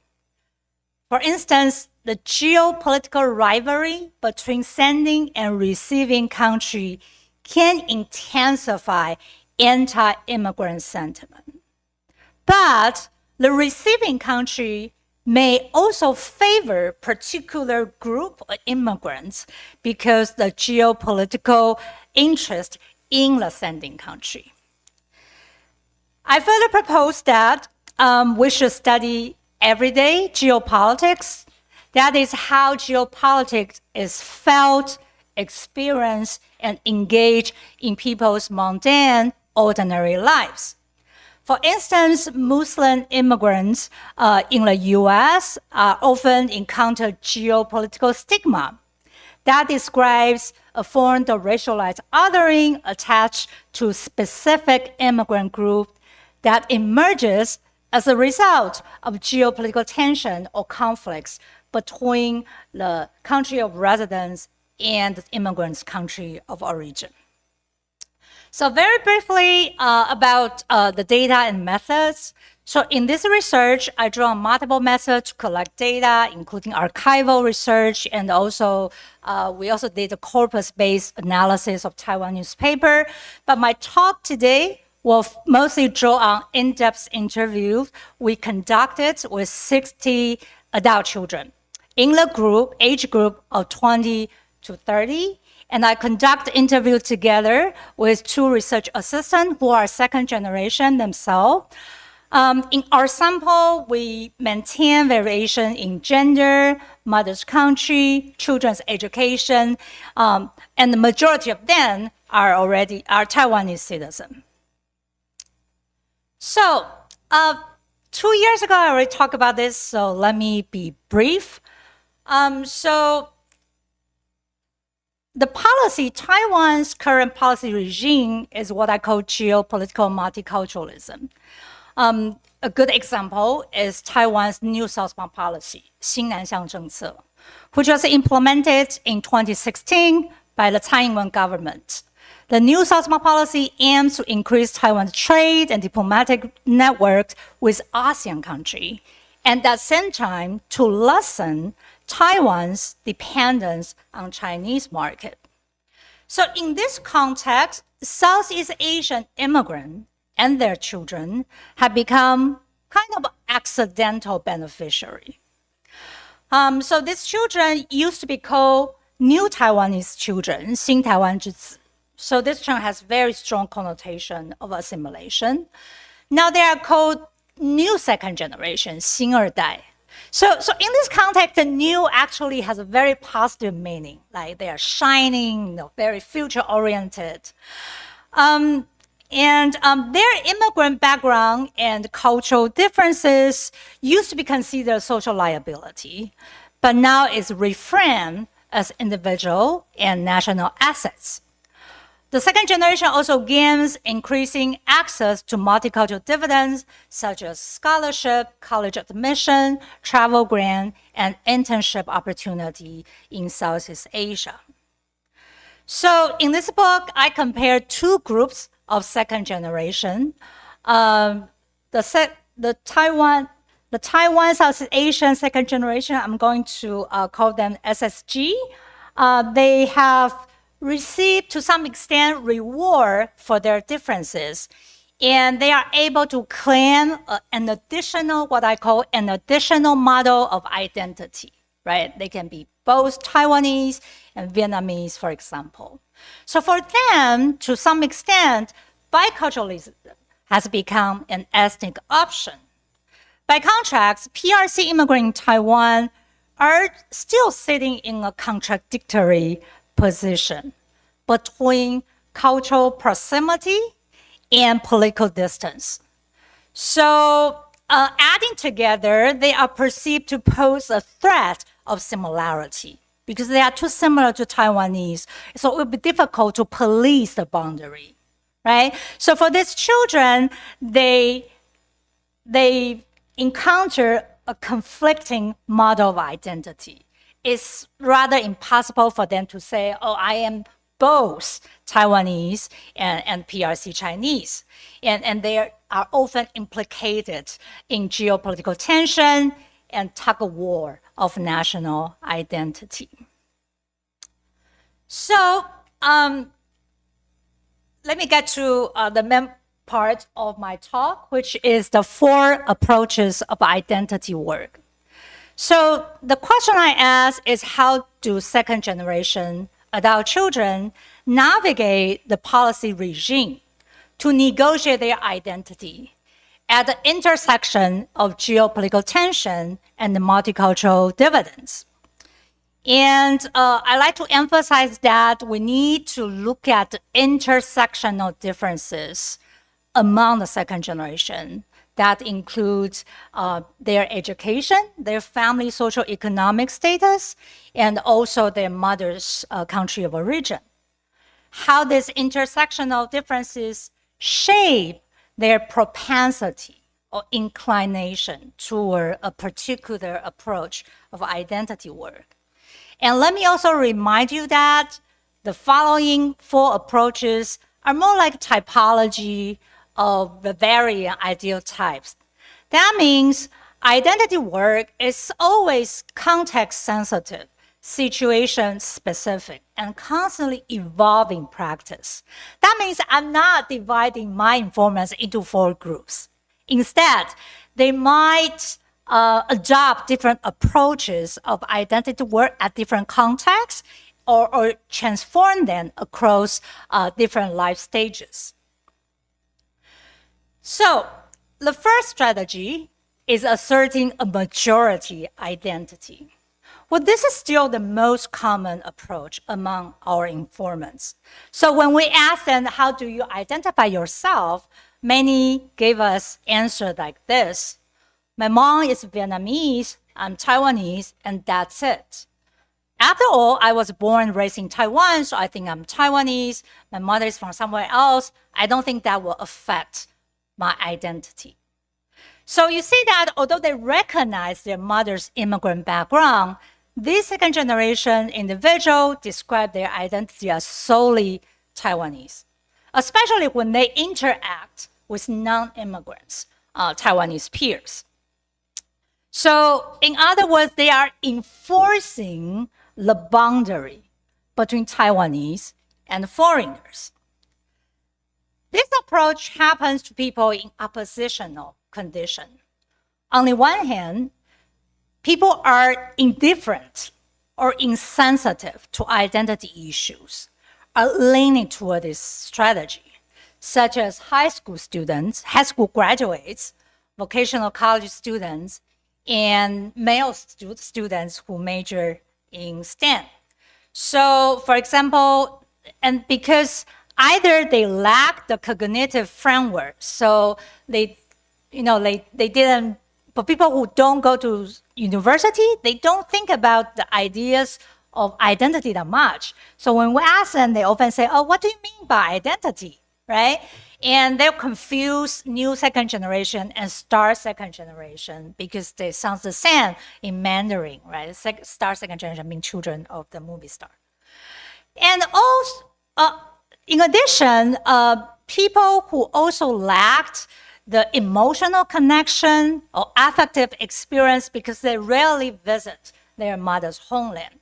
So they feel awkward or embarrassed or even pretentious to claim their maternal heritage. On the other hand, majority identity is common among those who are more sensitive to identity-based stigma, such as students of social science and older cohorts who grew up in an environment that emphasizes assimilation. So let me give you some quotes. Quote, the term new Taiwanese children is ridiculous. We are just Taiwanese.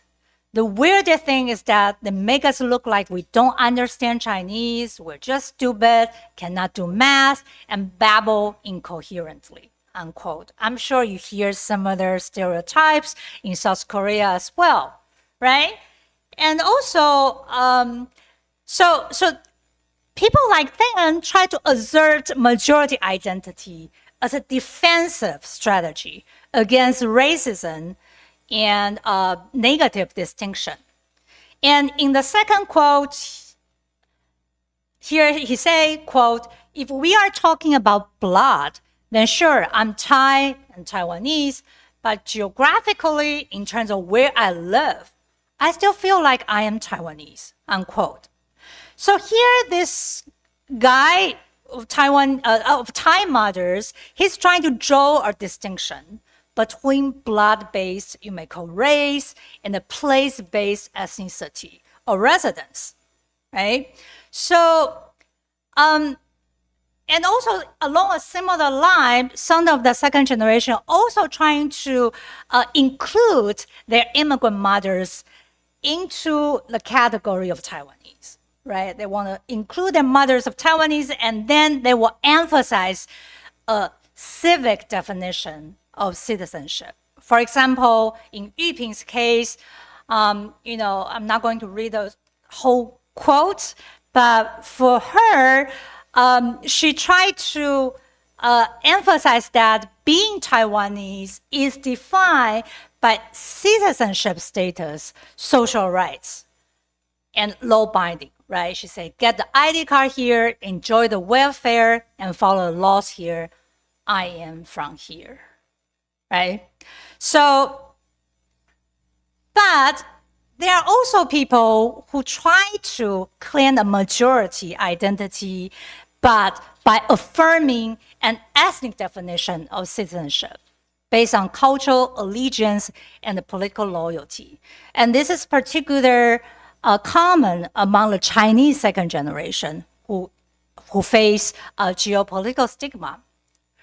So for the Chinese second generation, many of them try to obscure their PRC affiliation due to geopolitical stigma. For example, Chongwen, he spent much time studying the Taiwanese language and became a professional instructor.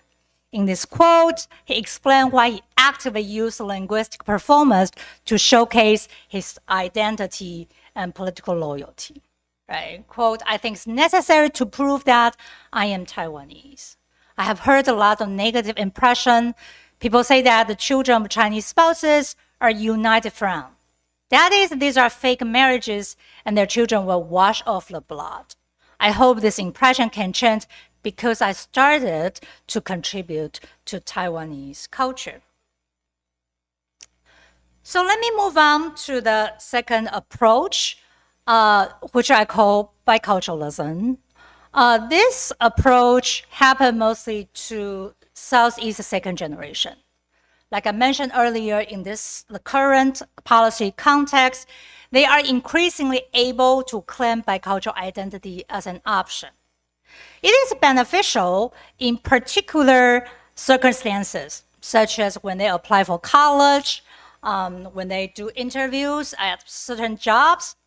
For example, Shi Pei grew up with a divorced Vietnamese mother, and she can speak quite fluent Vietnamese. When she was writing her biographical essay for college admission, her teacher advised her, of course, you should major in international business, and maybe you can develop a career in Vietnam. And then Shi Pei say, quote, that was the moment when I started to realize I can be Taiwanese and also Vietnamese. I have plenty of opportunity and I could choose. So, university in particular embrace cultural diversity and global exposure. I think Garcia also write about similar observation in Japan. So the university environment helped the second generation to achieve the project of neoliberal multiculturalism. That is, they can marketize their cultural differences and convert them into cultural capital or business niches. Elite university students and those who pursue career relevant to international business, diplomacy, and creative cultural industry have even better opportunity to do so. For example, Ting Yu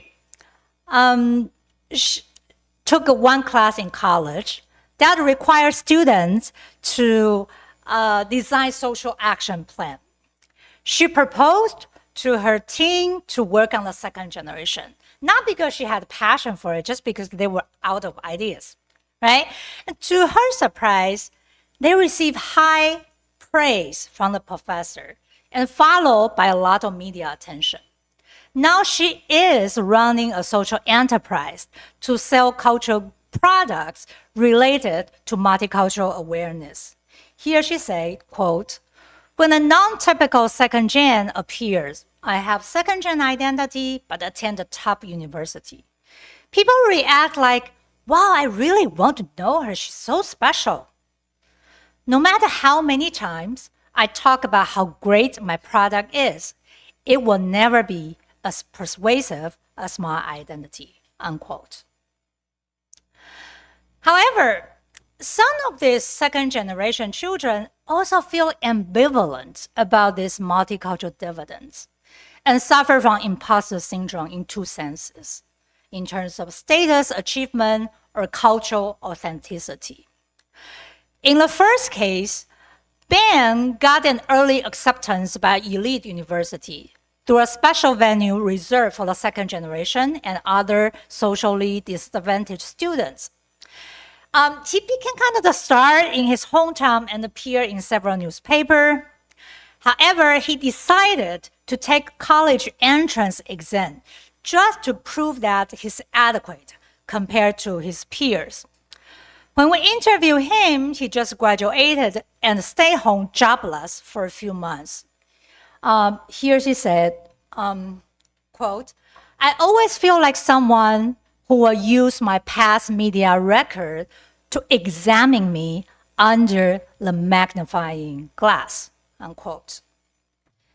The second case of imposter syndrome is Nancy.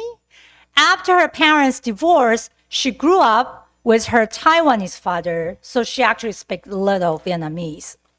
She feels inauthentic because here, quote, apart from my upbringing, apart from the blood tie, my upbringing did not seem to match a new second generation image.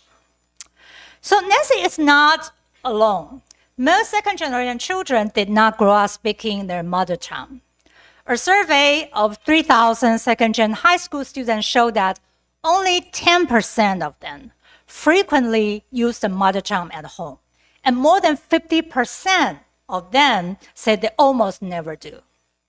So ethnic socialization is difficult to achieve, especially in the earlier periods. Usually their husband or their in-law would object to teaching their mother tongue at home. And in our cases, among the 40 Southeast Asian second generation, only 9 people who grew up speaking their mother tongue. And that usually because their mother were divorced or their mother are more educated And as a result, they can develop more ties to ethnic community or transnational relatives. Some second generation also criticize this multicultural program for putting pressure on them to perform this advantage and become multicultural token. So in this example, Wen received a prestigious scholarship at high school. In the award ceremony, he displayed his ethnic culture. He sang Vietnamese songs and she wore very traditional attire. But he also felt the pressure to display a pitiful background, right? Here he said, I have to conform to people's perception of the new second generation. I was discriminated against and bullied since childhood. And then I overcame these challenges and became successful. Some also criticize this program for reinforcing inequality among the second generation. This is my favorite quote among the interview. Ping, he used the beautiful metaphor of lighthouse and the ocean to describe the uneven effect of New Southbound policy. He observed that the resources and opportunity are mostly concentrated on better off groups in urban area, including those have higher socioeconomic family status or people like him who achieve social mobility through good grades. Meanwhile, many people never see the light at all. They are just drifting and sinking like his classmate in the countryside.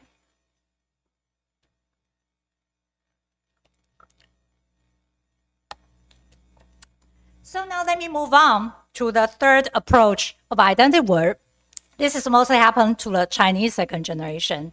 They developed a creative strategy to rescale their Chinese identity so they can soften the boundary between Taiwanese and Chinese identity.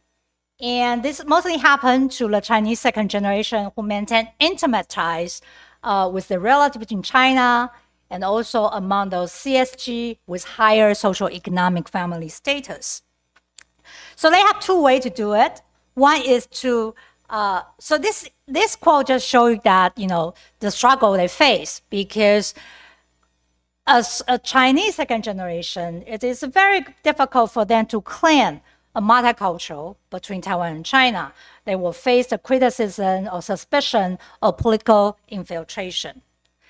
And the way they negotiate the situation is by trying to rescaling their Chineseness. One way to do it is to, something is missing.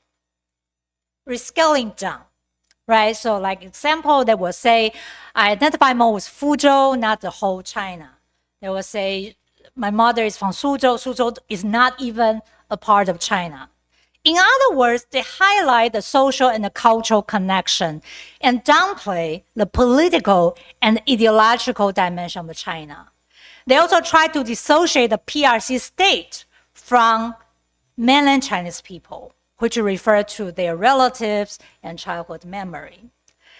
The other way to do it is to scaling up their Chinese identity to globalism or cosmopolitanism. In this example, Jack lived in Shanghai before the age of 6 when his father was stationed there for work. Jack would proudly say his mother is from Shanghai, and his classmates would be curious about this, especially when China was rising on the global stage, right? But of course, you can also see from this quote, this strategy is not working for everyone, right? He has a classmate, his mother is from Changsha, and nobody were interested, just ignore him completely. So the final approach of identity work focus on the 1.5 generation from lower socioeconomic status family. So these children's life stories are different. Some of their mothers brought them back home to the home country after divorce or separation from their Taiwanese fathers. Some were born out of wedlock. and some came from their mother's previous marriages.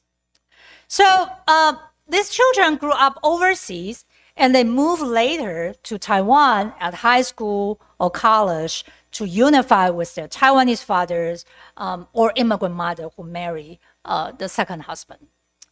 So in fact, these children, they should be the perfect candidates for Taiwan's New Settlement policy, right? They have the language, cultural ties, and they also have the social connection. However, the Taiwanese state and society tend to differentiate them and limit their full inclusion as national members. In other words, the boundary has contracted when encountering the 1.5 generation. So, for example, they face precarious condition and legal and institutional hurdles, right? They struggle with language barriers and educational transition. Some also have to wait for years to become naturalized citizen. If the child is born out of wedlock, they have to go through a process of derivative naturalization.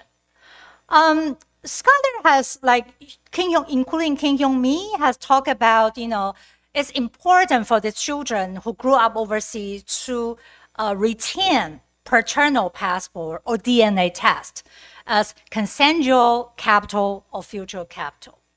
But for those who don't have the national Taiwanese citizenship, they face even more challenges. Like I mentioned earlier, they have to wait for probably 1 year if the paternal lineage was not established at birth.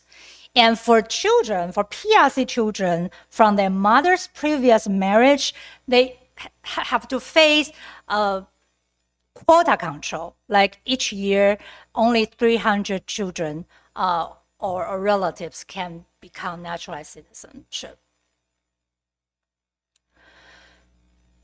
In addition, the 1.5 generation also experienced social interaction as a process of boundary contraction. Their visible differences in terms of style or language make them stand out. Some are even mistaken as migrant workers or even foreign spouses. Even for those who have become naturalized and assimilated citizens, they can be easily pushed to the margin and categorized as labeled as forever foreigner. Here, Ying was talking about her employers on campus. He often introduced her as Vietnamese, even after Ying emphasized that, quote, my ID say I am Taiwanese, unquote. So let me conclude. To summarize my arguments as follows. First, state policy and geopolitical context enable and constrain second-generation identity formation. And I have talked about how geopolitical multiculturalism may expand the boundary of membership to enhance geopolitical interest, but may also contract it due to geopolitical rivalry. And for the second generation children, they are active agents to develop different approaches to access multicultural dividends and circumvent geopolitical stigma. And I propose a typology of boundary work to illustrate dynamic, context-dependent identity management. And so these 4 figures show the different ways. I don't have time to go through them again, but I already talked about that. So let me just briefly end with some research implication. So during today's talk, I have talked about how they navigate the boundary between citizen and foreigner, and it really actually shows different scales of identity. Could be ethnic, civic, multicultural, or cosmopolitan, and transnational. And I think for a country like Taiwan and South Korea, we are facing fertility decline and increasing immigrant population in the future. So how are we going to redefine and transform citizenship as both legal regime and social policy is something we have to think hard about.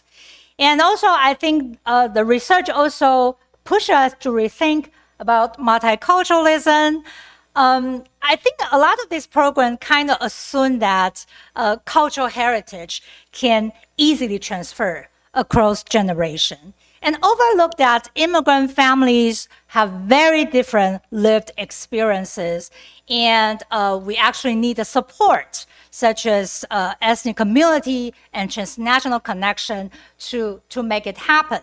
And a lot of this program also emphasize on the unit of individual, look at ethnic culture just as some sort of individual assets, and overlooked the possibility to see it as a group-based cultural rights. And finally, I think for both Taiwan and South Korea, geopolitics is an important factor in the immigrant policy and regulation. And I think the second generation ideas of rescaling also provide some ideas for us to balance between the concern about security and also about what Aaron talked about today, the social contract and also stability. All right, I'm going to end here. Thank you very much. Thank you again, and it was such a insightful presentation. And whenever I studied about migration, I feel like it's so many paths. Even though she talked about the second generation in Taiwan, and it is like a multiple, so many paths that we should think over. So maybe you will have a many question, and you can have a question or comments. And if you have a comment or question, just introduce yourself very simply, and you can give us the question. So anyone to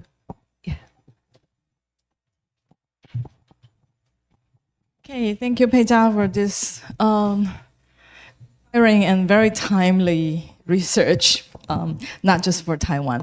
But my question is, your interviewees are adult children aged between 20 to 30.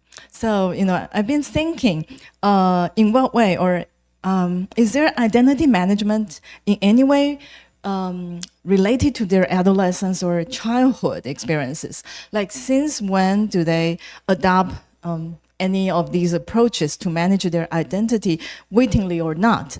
For example, I think you quote one of the interviewees named Wen. Like, he was saying something like, as a second generation, I had to conform to the stereotype or people's perception of me being discriminated against and bullied since I was a child, and I overcome those challenges. So it was quite ambivalent to me. I don't know what he means by the challenges. Does he mean that he wasn't bullied, or he overcome being bullied and discriminated against? I don't know if your interview data also suggests, like, how they think of themselves as being a second generation, not as an adult child, but as a child or an adolescent. Just curious about that. Yeah, so I think there are like two questions or two answers. I think the first one, yes. So I think the age actually make a difference, even though they are actually within very similar age differences. But even so, because the policy, it really depends on when the New Southbound policy happened, like at what age. So in the book, there's actually a whole chapter about their adolescence experiences, like because they're still pretty young. So a lot of their experience are actually based on school lives, either the high school or younger, and universities. And at high school, many of them reported about experience of being bullied or at least discriminated. Especially at that time, there was still a lot of emphasis on assimilation. So a lot of stigmatization, for example. But for the younger cohort, actually Wen is younger. So he was at high school when the new husband policy started. So he was actually talking about the challenge in terms of his social class. So there's an intersection, right, between their ethnic status and their class background. And oftentimes, in most cases, they actually suffer precarity in both senses, right? Because the working class father would go overseas to marry a woman. So he was actually talking about the class-based challenge. And some of people also talk about their father's issue, like mental health or economic precarity or like issues with their father. So for him, it's not really because he's a second generation. It's actually because of a lot of other things, even though this factor intersect in his life experiences. Yeah. Okay. A very interesting talk, and then a concept of the geopolitical multiculturalism was just banging constantly in my head, and then I thought, what geopolitical multiculturalism the second generation would have? Why are they geopolitical? So I have three hypotheses. The first one is one of the biggest characteristics of a second generation is that they didn't make a decision, right? So of mobility, migration, right? Yeah. So although you emphasize that they are active agents, they have a lack of agency. So they were driven by geopolitical dynamics. They were born here and then realized that they are second generation. Or secondly, like a timely evolution. So they are not geopolitical, but they were evolved into geopolitical presence defined by geopolitical dynamics. So inevitably become geopolitical. And then they became, over time, conscious of their geopolitical position. Or third, including new and outsiders, scholars view them as a geopolitical existence, no matter what they do, what they say. So I often put this label to North Korean defectors. And then, however, if I think about them individually, some of them have really evolved into the kind of a geopolitical, because this society pressurized them to talk about geopolitics, talk about North Korea. Or others, some others are really conscious of it, but second generation is quite, more complicated. So that's why I'm asking. So three hypotheses, they're not necessarily exclusive, right, to each other. And I think those who adopt approach or majority identity will probably fit your first hypothesis. They're like, why do I have a mother like this? And people, why do the society perceive my mother like that? She's just a mother. She's not Vietnamese, right? I'm just a Taiwanese. I'm not the second generation you are talking about. So they are really reluctant to have anything to do with either the policy or the imposed second generation identity. But even that, I still think they are exerting some sort of agency to do that, right? And it is totally true that I'm not saying they are geopolitical subjects, right? I'm not saying that. And this is really because, one, the policy regime has shifted, and it's actually quite dramatically. And also second, because the circumstances, the institutional circumstances has encouraged them to claim bicultural identity. So it is really, a dialogue, dialectic relationship between the structural context and their own agency. I think the issues of geopolitics is mostly apparent for the Chinese second generation. Like they are, especially like right now, because the macro context of geopolitical tension has even intensified more. And you know, like people in Taiwan are worried, and people talk about things all the time. You know, like there's some issues about the marriage, migrants, influencer, you know, who talk about the military overtake of Taiwan, just stuff like that. And this micro tension will have a very significant impact on these children's emotional security and mental health, especially on social media. So what I'm saying is actually, I don't think people look at them and say, hey, you're a Chinese second generation all the time. This is actually not a master identity in their lives because they don't look physically different, right? And a lot of their classmates do not even know their mother's background. But for moments like this, right, the geopolitical stigma will surface.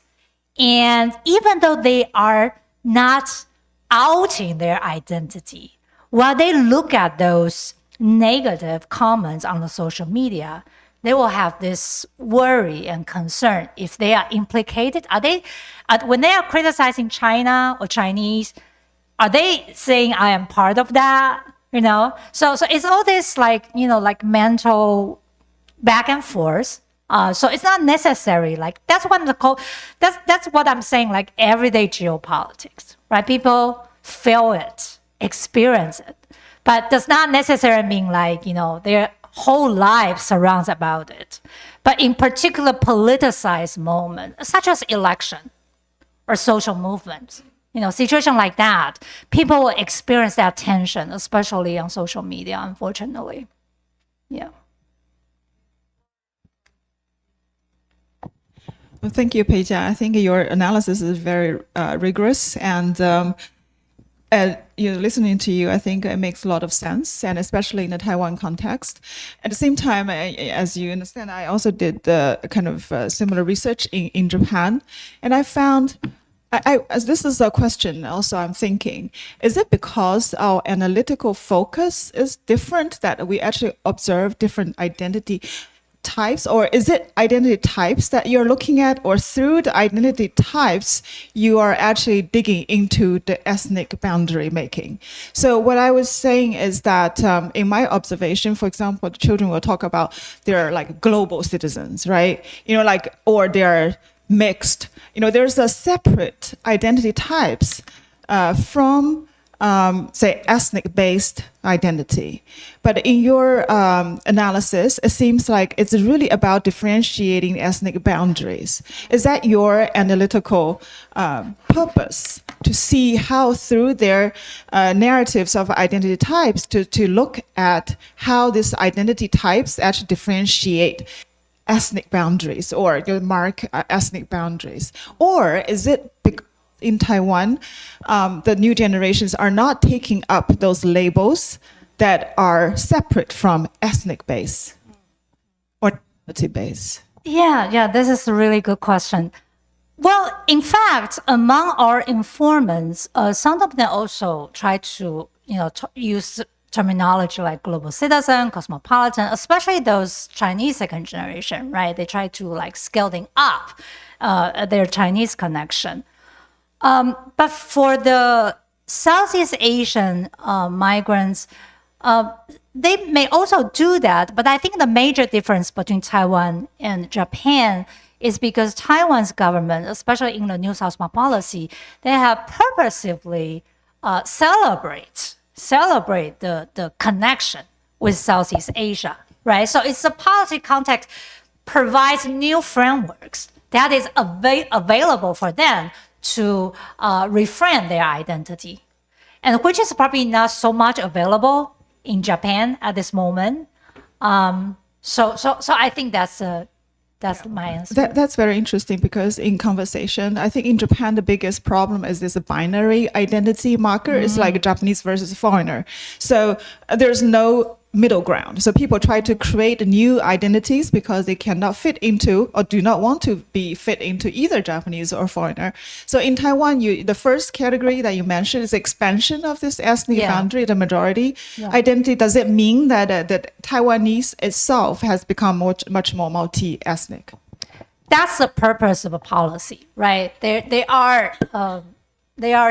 are trying to expand the boundary of Taiwanese to allow the bicultural differences. Although I have to say that the celebration or acknowledgement of Southeast Asian culture is still very superficial and even essentialized. And like I mentioned earlier, even as children, they haven't got the chance to acquire the linguistic or cultural heritage, right? So it's like, it could be just like a superficial or even like fall into multicultural tokenism. Yeah, it is still going on. So I think it's an ongoing project. And for children who were born and grew up right now, they will face a very different policy context, right? And right now, all the immigrant mothers are trying to teach their children the language. And they could even learn Vietnamese language and other Southeast Asian language at school. And even the Taiwanese children are learning Southeast Asian language at the school. Yeah. So it's ongoing. It's new. I think it's going to evolve in the future. And also, I think how they define what constitutes culture or identity is also an open question for the second generation and immigrants to develop and organize in the future. Because of time schedule, Eva will be the last questioner. Sorry. Thanks a lot. It's great to see now the draft of your book and the outline. I have a question of curiosity, and that is, does any of these types reflect or mirror in youth culture, in these second generation youth cultures? And if not, maybe why not? Maybe I ask this question because of my implicit, not comparison, but juxtaposition with Germany. There is some cultural expression like rap music, which it's you cannot imagine it without immigrant youth or second and third generation youth. And I think other theater also would be another example. So I wonder is there any reflection of that? And if not, then what would be the reason for that? Well, like I mentioned earlier to Gracia's question, I think at this moment, the cultural references are still somewhat limited and superficial, especially among like older cohorts of second generation. I think those 1.5, like people who actually have some experience in their mother's home country will be different. Like we have cases like rapper who would use Vietnamese words or Vietnamese music, lyrics, and people find it very cool, just not second generation who listen to it. It's like Taiwanese youth also listen to it.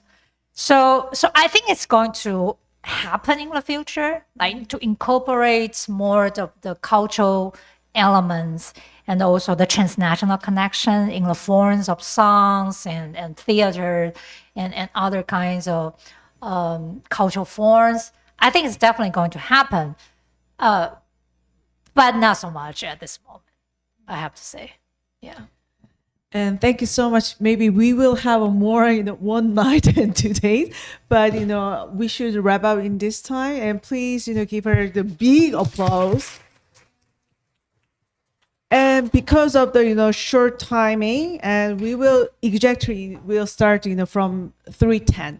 Yeah, thank you so much. See you again. See you soon.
Yeah, good afternoon again.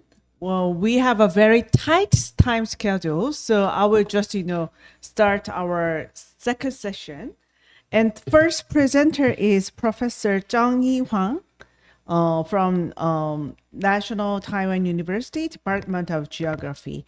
And her title is about the dual emotional economy and Taiwanese wives' social media management in South Korea, a case study of Facebook fan pages. And you will have 18 minutes. Thank you. Okay. And please give her the big applause. Okay, thank you, Professor Ku. I was originally told that we have 20 minutes, but I'll do it in 18. All right, I'm Zhong Yi-Huang. It's my great pleasure to be here again and share my research findings with you. And I won't repeat the title. This study explores how Taiwanese wives in Korea manage emotions. Sorry, because I have to read from my note. Is it clear enough? This one, is it okay? Is it okay? Okay. This study explores how Taiwanese wives in Korea manage emotions through Facebook fan pages. It highlights the dual emotional economy, which means their adaptation to Korea's expectations and their engagement with Taiwan's perspectives on Korea. And here, social media serves as both a coping strategy and a strategic tool for self-empowerment. Okay, statistics show a steady rise in Taiwanese traveling to Korea for tourism, study, and marriage. Korean government data indicate that Taiwanese women form a significant portion of foreign spouses. These demographic trends highlight Taiwan-Korea cross-border connections beyond economic factors. The rise of social media coincides with this trend, allowing these women to share experiences, navigate cultural expectations, and negotiate their social identities. Why Facebook?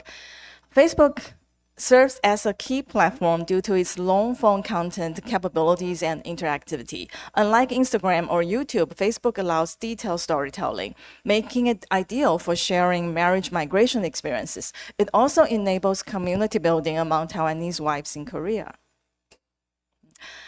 I interviewed 75 marriage migrants here, and among them, 42 actively manage Facebook fan pages focused on Taiwan-Korea marriages. The size of these pages varies from a few hundred to several 100,000 followers, demonstrating different levels of influence. Okay, these are some of the examples. Okay, my interview data finds that social media is a tool for their adaptation. To be specific, Facebook allows them to document their migration journey in depth. Several interviewees emphasize that Facebook functions similarly to traditional blogs, making it an ideal platform for self-reflection. In the early stages of migration, Facebook fan pages serve as a space to process emotional adjustment and seek validation from others in similar situations. Additionally, social media help them learn about Korea's cultural norms, such as consumer habits, government policies, and local traditions, which are crucial for adaptation. Over time, managing a Facebook page transforms from a personal outlet into an interactive space where Taiwanese wives find business opportunities or even present themselves as cultural mediators, offering insider perspectives on Korean society. The key concept of this paper is emotional economy, which explains how emotions are strategically managed and utilized as forms of capital in various social contexts, including migration. Elaine Ho highlights how emotional economies involve the circulation and transformation of emotions, where emotions like optimism or resilience are highly valued and can enhance one's social integration. In my case study, Taiwanese wives in Korea use social media to transform negative emotions, accumulate positive emotional currency, and adapt to the local society. Let's start with how they navigate emotional expectations. Many Taiwanese wives experience significant emotional adjustment after migrating to Korea. They must learn to navigate the local emotional regime, which emphasizes the ideal of wise wife and good mother, 贤妻良母. One key aspect of this adjustment is the performance of family devotion on social media. For example, Louisa shares on her Facebook page how she prepares gifts and pocket money for her in-laws during Parents' Day and helps with kimchi making before winter. And she posts a lot of like a big bucket and, like bloody kimchi. And Aurora frequently posts about outings with her mother-in-law, describing their relationship as like mother and daughter. And Julia, who married to Busan, regularly posts about how she helped her in-laws running their restaurant and bonding with her father-in-law over drinks. She drinks a lot. Many Taiwanese wives also focus on child-rearing content. They will share milestones such as first birthdays, school events, daily parenting moments, reinforcing their role as devoted mothers within Korean family structure. These curated narratives not only reflect emotional adaptation, but also employed as a strategy to integrate into Korean society and maintain harmony within the family. It is also important to note that they most only post the positive side of their life. According to Lucy, her in-laws would use Google Translate to check her posts. This quote illustrates how Taiwanese wives regulate their emotions in online spaces to conform to social expectations. The watchful gaze of in-laws extends into this seemingly individualized digital space, suggesting the emotional expectations imposed by Korean family structures. To gain a deeper understanding of the connection between Taiwanese wives' Facebook fan pages and emotional regimes, it is also important to examine the role of their home country's emotional framework, by which I mean contemporary Taiwanese sentiment toward Korea, which oscillates between admiration for the Hallyu, the Korean wave, and this deep-seated anti-Korean sentiment. Social media plays a role in mediating these conflicting emotions, and Taiwanese wives will use their fan pages to respond to such polarized perceptions about Korean society.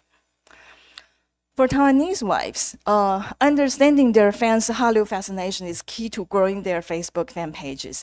Elsa shared that posts featuring her Korean husband tend to attract significantly more engagement, even if it's just something trivial. She said, whenever I post about how my Korean oppa does this or that, people love it, they're enthusiastic. This indicates that Taiwanese audiences actively seek content that aligns with their romanticized perception of Korean society, especially Korean men. This also increases the fans' popularity and visibility. Taiwanese women's fascination with Korean men is deeply tied to this Hallyu phenomenon and the idealized romantic narratives portrayed in K-dramas. Many Taiwanese fan pages followers project their fantasies onto real-life intercultural marriages, often sending inquiries to these Taiwanese wives, asking, how can I marry a Korean oppa? I don't know if anyone can answer that question. So Ellie noted that those posts showing affectionate gestures from her husband, such as handwritten notes or small surprises, often attract passionate comments like, wow, it's just like in the K-drama. But it is also worth noting that such romantic narratives may in reality encourage young Taiwanese women to pursue marriages with Korean men without fully understanding the challenges involved. As a result, some Taiwanese wives managing fan pages have become increasingly aware of their public influence and have begun to reflect on the potential consequences of their content. So, for example, Jenny, who has lived in Korea for 7 years, she said, she was really concerned about this, mythologized the Korean oppa image. So another Taiwanese wife, Kelly, shared a similar reflection. She said, I don't want my fan page to serve as a platform for spreading pink bubble fantasies because I truly believe, which is true, whether a marriage turns out well depends on personal circumstances. It's not just about marrying a Korean man. So she said, I can't only portray the good side of Korea and let many young women blindly follow this path. For this reason, she actually strives for this balanced reporting on her fan page, ensuring that her content does not overly romanticize cross-border marriages. This shows that while Taiwanese wives have internalized their home country's emotional regime and understand how to manage the fan page to cater to their audience's romantic expectations, they also experience conflicting emotions in this process. Taiwanese wives need to balance not only the Hallyu influence perceptions from their home country on their fan pages, but also the collective anti-Korean sentiment, embedded in public discourse. This is reflected in skepticism and negative stereotypes surrounding Taiwan-Korea marriages. Nadine put this in a really nice way. She said, most of the anti-Korean sentiments she encountered among her friends and family come from men. They react as if something valuable has been stolen from them.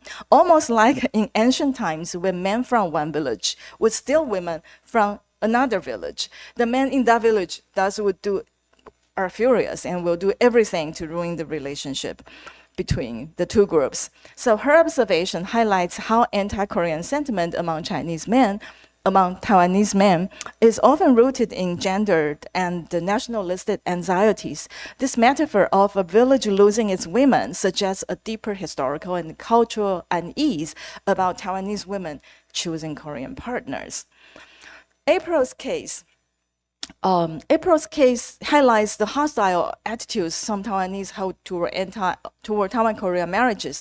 Unlike the Hallyu-filled romantic fantasies, these views were driven by negative media portrayals and nationalistic sentiment. So she said, I never felt that people see my marriage as something to admire, like she was often abused. One of the things I hate most is when people say, you married a Korean man?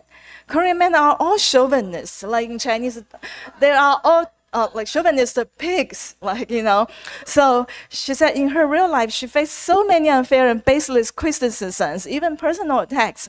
So to counter these stereotypes, she carefully curates her Facebook posts. Instead of painting a rosy picture of her marriage, she shares practical moments like her husband cleaning the toilet with the hashtag, not all Korean men are chauvinists. In doing so, she pushes back against prejudice and takes control of the narrative, she thinks. But such posts may still create the impression that Korean men are perfect husbands, romantic on the one hand and cleaning the toilet on the other. That's perfect man, reinforcing the very pink bubble she tries to avoid. I didn't tell her that. Beyond emotional expression, social media enables financial opportunities. Some Taiwanese wives monetize their platforms through sponsorships, product placements, and paid content. Their emotional engagement with followers translates into economic capital over time. The transition from personal storytelling to commercial engagement is a major shift that many Taiwanese wives navigate with mixed emotions. Like Ruth said, I started just to document my life, but then suddenly I find that, I can make money. This is a way to reclaim my sense of worth. But monetization, on the one hand, provides financial independence to some extent. It also brings pressures and ethical dilemmas. Some of them would struggle with balancing their authentic storytelling with commercial content. Others feel guilty about turning an emotional space into a business. For example, Jamie said, at one point, I felt like I was no longer writing for myself, but for advertisers. It's tricky. You don't want your audience to think you have lost your authenticity. Last but not least, for many Taiwanese wives in Korea, managing Facebook fan page is not just about sharing personal experiences or making money. It's a path to social recognition. As their pages grow, they become influencers, experts on Taiwan-Korea relationships, or even cultural mediators. Nadine says, at first I just wanted to share my daily life in Korea because I was too bored. But after a while, I realized people actually see me as someone with insider knowledge. Suddenly, I wasn't just another foreign wife. I was a bridge between Taiwan and Korea. Okay, quickly my conclusion. I can get it done within 18 minutes. This study applies the concept of emotional economy from migration and media studies. I don't have much time to talk about media study. To analyze how Taiwanese wives in Korea use Facebook fan pages to navigate emotional adaptation and social integration. Findings reveal that fan pages serve multiple purposes. First, providing emotional support and building social connections. Second, strategically, they may use Facebook fan pages to respond to both Korea's expectations of foreign spouses and Taiwanese perceptions of Taiwan-Korea marriages. The study shows that Taiwanese wives' Facebook fan pages are not merely space for self-expression and adaptation, but also sites of cultural negotiation. Through their social media engagement, they supplement Taiwan's limited portrayal of Korea with personal perspectives, grapple with Hallyu and anti-Korean sentiments, often navigating between admiration and critique, accrue cultural capital and gain insight into the emotional regimes that shape Taiwan-Korea relations. Yet, these practices are shaped by the emotional and symbolic labor of managing identity across cultural expectations. Rather than fully transforming dominant narratives, their efforts often involve selectively accommodating or subtly reworking them. The fan page, while empowering in some ways, also becomes a site of tension where visibility brings both recognition and exposure, and agency coexists with constraint. Okay, that's all my presentation. Thank you very much for your attention. You had in a presentation 17 minutes, so thank you so much. It is just a very interesting stories, and I love Korean man. So about the facts about Korean oppa, I will be in secret. So, and next presenter is Dr. Wei Yang from RE, NUS Singapore. And she will present about Asian migrant wives negotiating sorry, I changed a bit. This is that is my original sorry. topic. So you can. I can share the. Yeah. Oh, sorry. Can I use my laptop here? Oh, so sorry. Oh yeah, that's. Oh, perfect. Okay. You don't want to change yeah, file? No, and you just use but it's not reflecting the screen. Okay.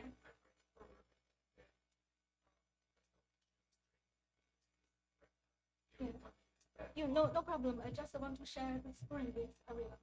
Share this slide with everyone. Yeah, okay. Okay. Can you help me to share the screen? Oh, okay. Oh, okay. Thank you so much. Okay. It's my great pleasure to be here. My own research is focused on labor and marriage migration from China to Singapore. And more specifically, I look at the everyday lives of Chinese female migrants working in the global electronics manufacturing sectors in Singapore. So this is my updated slides because originally I want to share with you my ongoing project, but I think this case is very pertinent to today's discussion on immigrant incorporation and multiculturalism. So this is my own research. I would like to talk how to, slides, how to change slides. No, there's the pen. Oh, yeah, thank you so much. Oh, yeah, okay, thank you so much. Yeah, this is my, this is based on my PhD thesis, actually. I developed it into a book at the moment. And, previously, in my earlier work, I explore migrant women's social and intimate lives beyond the workplace and how they pursue intimacy and mobility under the restrictive temporary migration regime in Singapore. But today's presentation, I want to based on my the presentation is based on my most recent publication, which is focused on the intertwining of neoliberal criteria and ethnic proximity in shaping the incorporation of migrant women. The Chinese migrant worker turned marriage migrant in Singapore, and it's also published as part of the special issue on citizenship pathways in Asia. So, this is. I would like to. These women actually they initially came to the country as lower skill migrants on work permits, but they met their husband through work. So as lower skill migrants, they were not only they're only allowed to work, but not to settle in the country. But the global assembly line unintentionally create a contact zone for the women to encounter and socialize with local men. And their husband often worked as technicians, engineers, and supervisors in the factory. And most of them were native-born Singaporeans, Chinese Singaporeans, but there were also many new immigrants from China and Malaysia. But this marriage through citizens cannot automatically grant the women permanent residency and citizenship. So this paper is focused on how these worker turned marriage migrant negotiate social mobility and the citizenship and claim greater social integration in the host society by developing themselves into new liberal citizen subjects and by utilizing their Chinese cultural and linguistic capital. So not only be included as a wife to the Singaporean man, but also as a full citizen. So I would like to start with the story of Ting. Ting was born in 1986 in a rural family in Fujian province. Though she studied very well, she didn't go to college, but migrated to work to help her parents. In 2007, through a recruitment agent, she located a job as a production line operator in an American electronics manufacturing company in Singapore. And she met Tony, a Singaporean man, 5 years senior to her, and worked as a mechanical engineer on the production line. After they got married, Ting stopped working in the factory. Introduced by a former co-worker who also married a Singaporean, she first found a job as a Chinese teaching assistant at a neighborhood kindergarten. After she obtained her PR, permanent residency, she decided to sign a 2-year bond with her employer to pursue a part-time diploma course in early childhood education. After that, she worked in a neighborhood childcare center and gave birth to her son, but she never stopped studying. After she acquired citizenship, she continued to pursue a part-time bachelor degree at a local university. When I first met her in 2018, she had just obtained her degree. She showed me this picture she took with her son at her graduation ceremony and told me she finally realized her childhood dream of attending university. And we have been in contact for the past a few years. During the years, she has passed exam and become a primary school Chinese teacher. When we met last year, the photo is taken last year, and she told me she was selected by the school to pursue a master's degree in Chinese education at the National Institute of Education in Singapore. So Ting is like a role model of upward mobility among the marriage migrants I interviewed. But she's not alone. Many of the women share that the first thing she planned to do after getting married, or even when they just started planning to get married with their Singaporean husband, was study to improve themselves. So many worry that, in current migration scholarship, it's widely assumed that marriage migrants' most effective claims to citizenship rights are made on the basis of reproduction. And burgeoning literature has shown how marriage migrant women make use of their feminized gender role to achieve mobility. So the case of migrant women pursuing mobility and citizenship through further education and building up their own human capital seems to subvert the popular assumption. So what informs migrant women's particular mobility and citizenship strategies? And how their distinctive migratory rules of migrating to Singapore as migrant workers affected their mobility strategies and choices, and also how ethnicity plays a role in it, since Singapore is a Chinese majority country, and these women are ethnically and culturally similar to most of the Singapore citizens.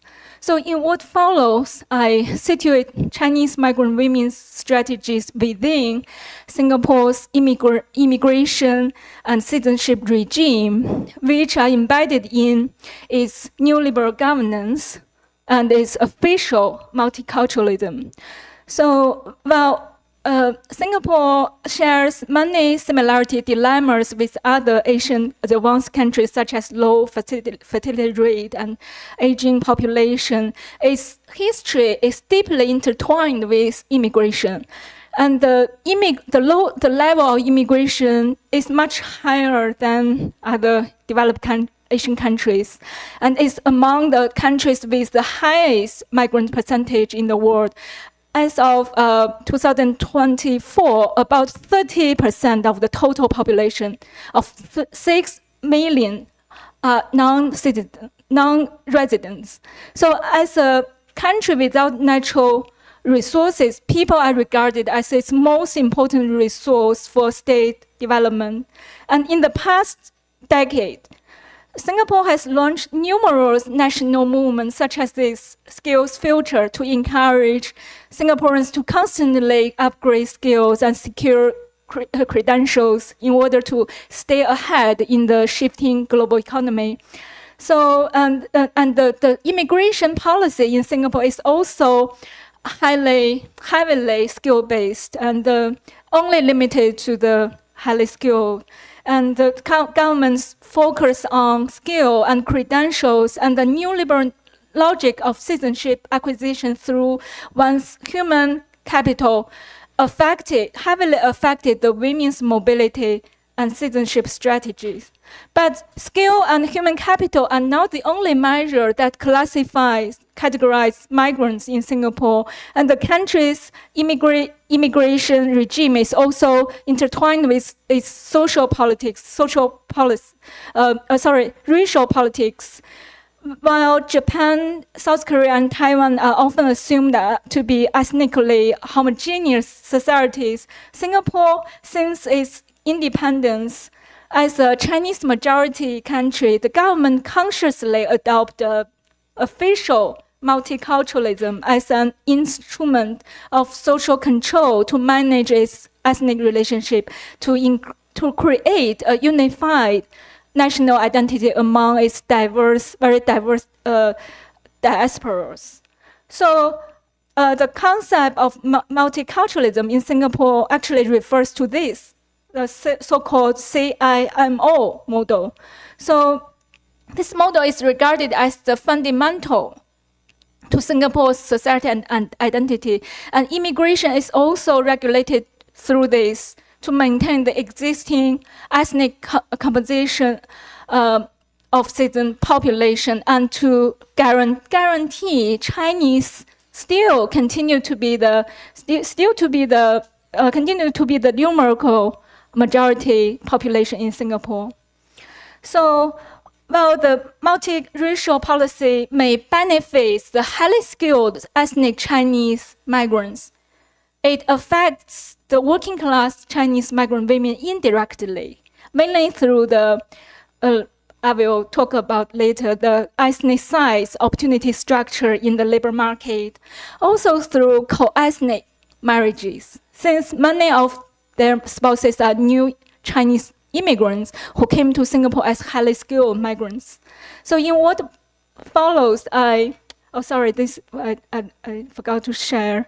And in what follows, I want to draw on the empirical data to show briefly how migrant women's strategies and choices are shaped by neoliberal governance and its Singapore style of multiculturalism. So after getting married, almost all of the women continue to work outside the home, while they tended to taking on a housewife role as no value, as too boring, especially for those women whose paid job or needed to make their family financially secure. However, the women tend to, they highlight the importance of their economic productivity for their citizenship acquisition and upward mobility.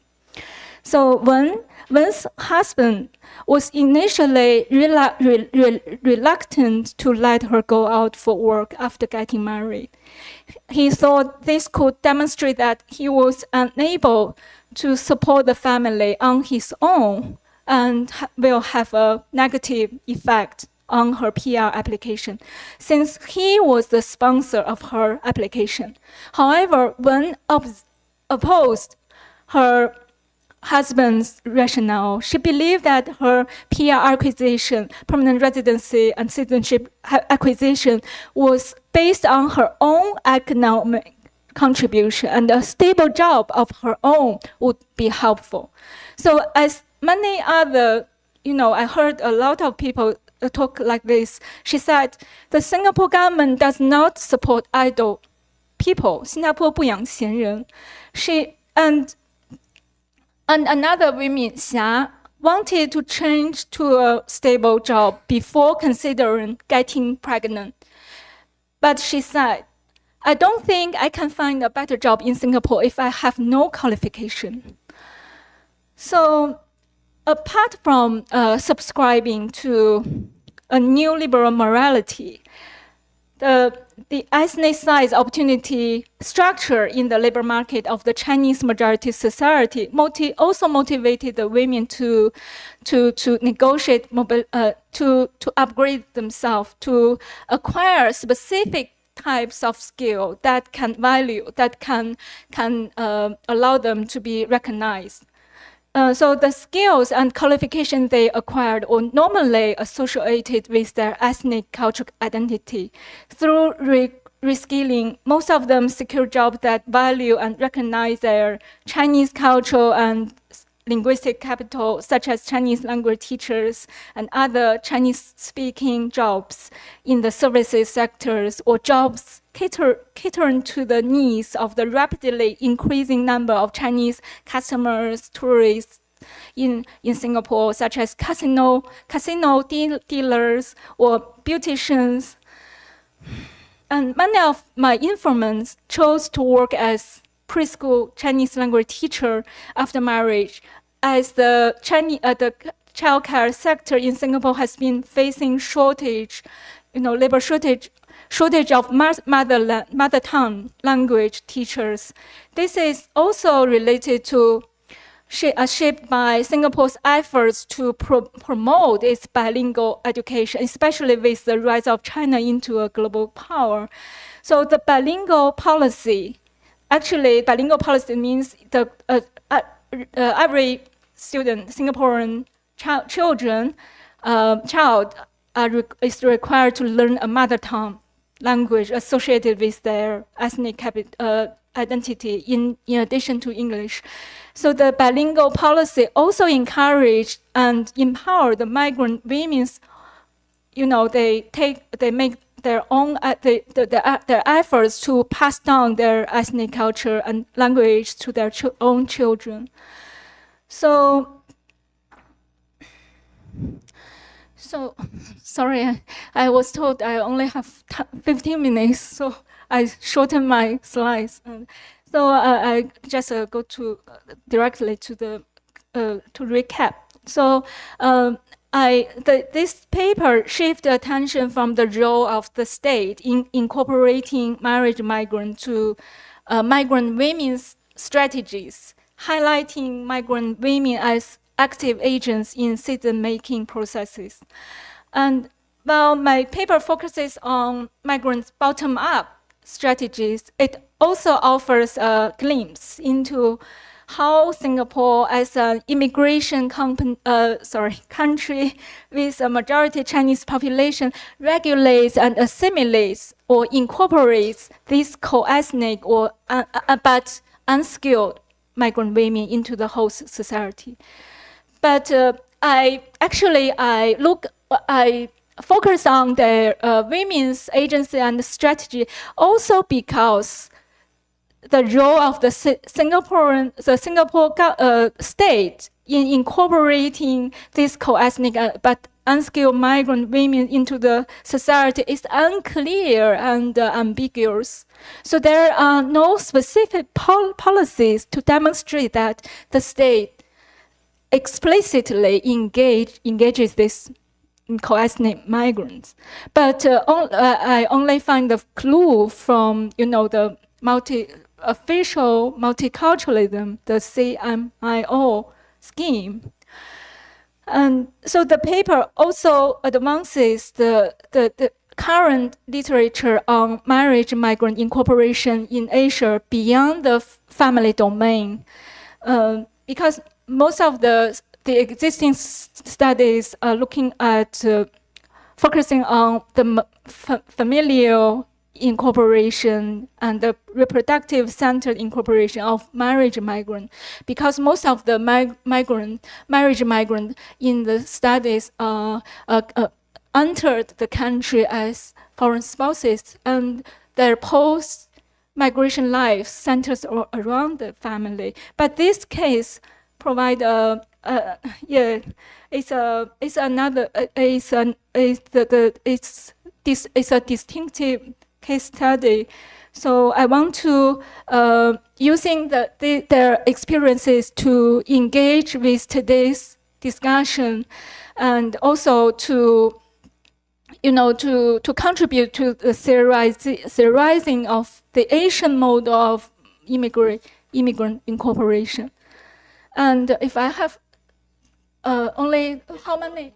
Only 1 minute. Okay, so my original plan to present, actually, I can share with you after this, is another project, but it's a more expanded project, not only focusing on co-ethnic marriage migrant, but also we also include that's a collaborate project with my RA colleagues, and we also look at the cross-ethnic couples.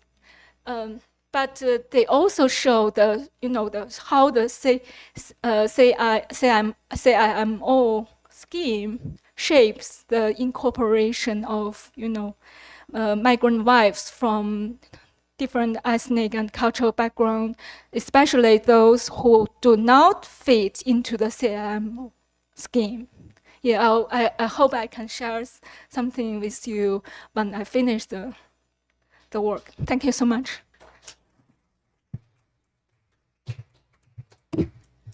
I should apologize all of you that maybe I just to emphasize short time or something like that. So, but we will have plenty of time to have a discussion. So we will. So each presenter will add more opinion and her thinking about this migration issue. And the last presenter is Dr. May-Yun Mong. So she'll be she must be in online, right? Hello. Can you hear me? Yeah. Yeah. Okay. Yeah. I will. just for please wait for a minute. Dr. Maywin Mong, she's from the University College Clerk in Ireland, and her presentation is about social mobility of transnational Chinese female professionals in non-feminized sectors, a comparative study of Seoul and Tokyo. And what time is it right now over there? 7:50 a.m. Still early. I can't really go to the office, so bear with me if there's noises around. Okay. Yeah, and you have 18 minutes and Can you see my screen? but it is not full screen. What about now? It is same. Yeah, it's great. It's Yeah. Thank you. okay. Yeah. 18 minutes. Okay, I'll be quick.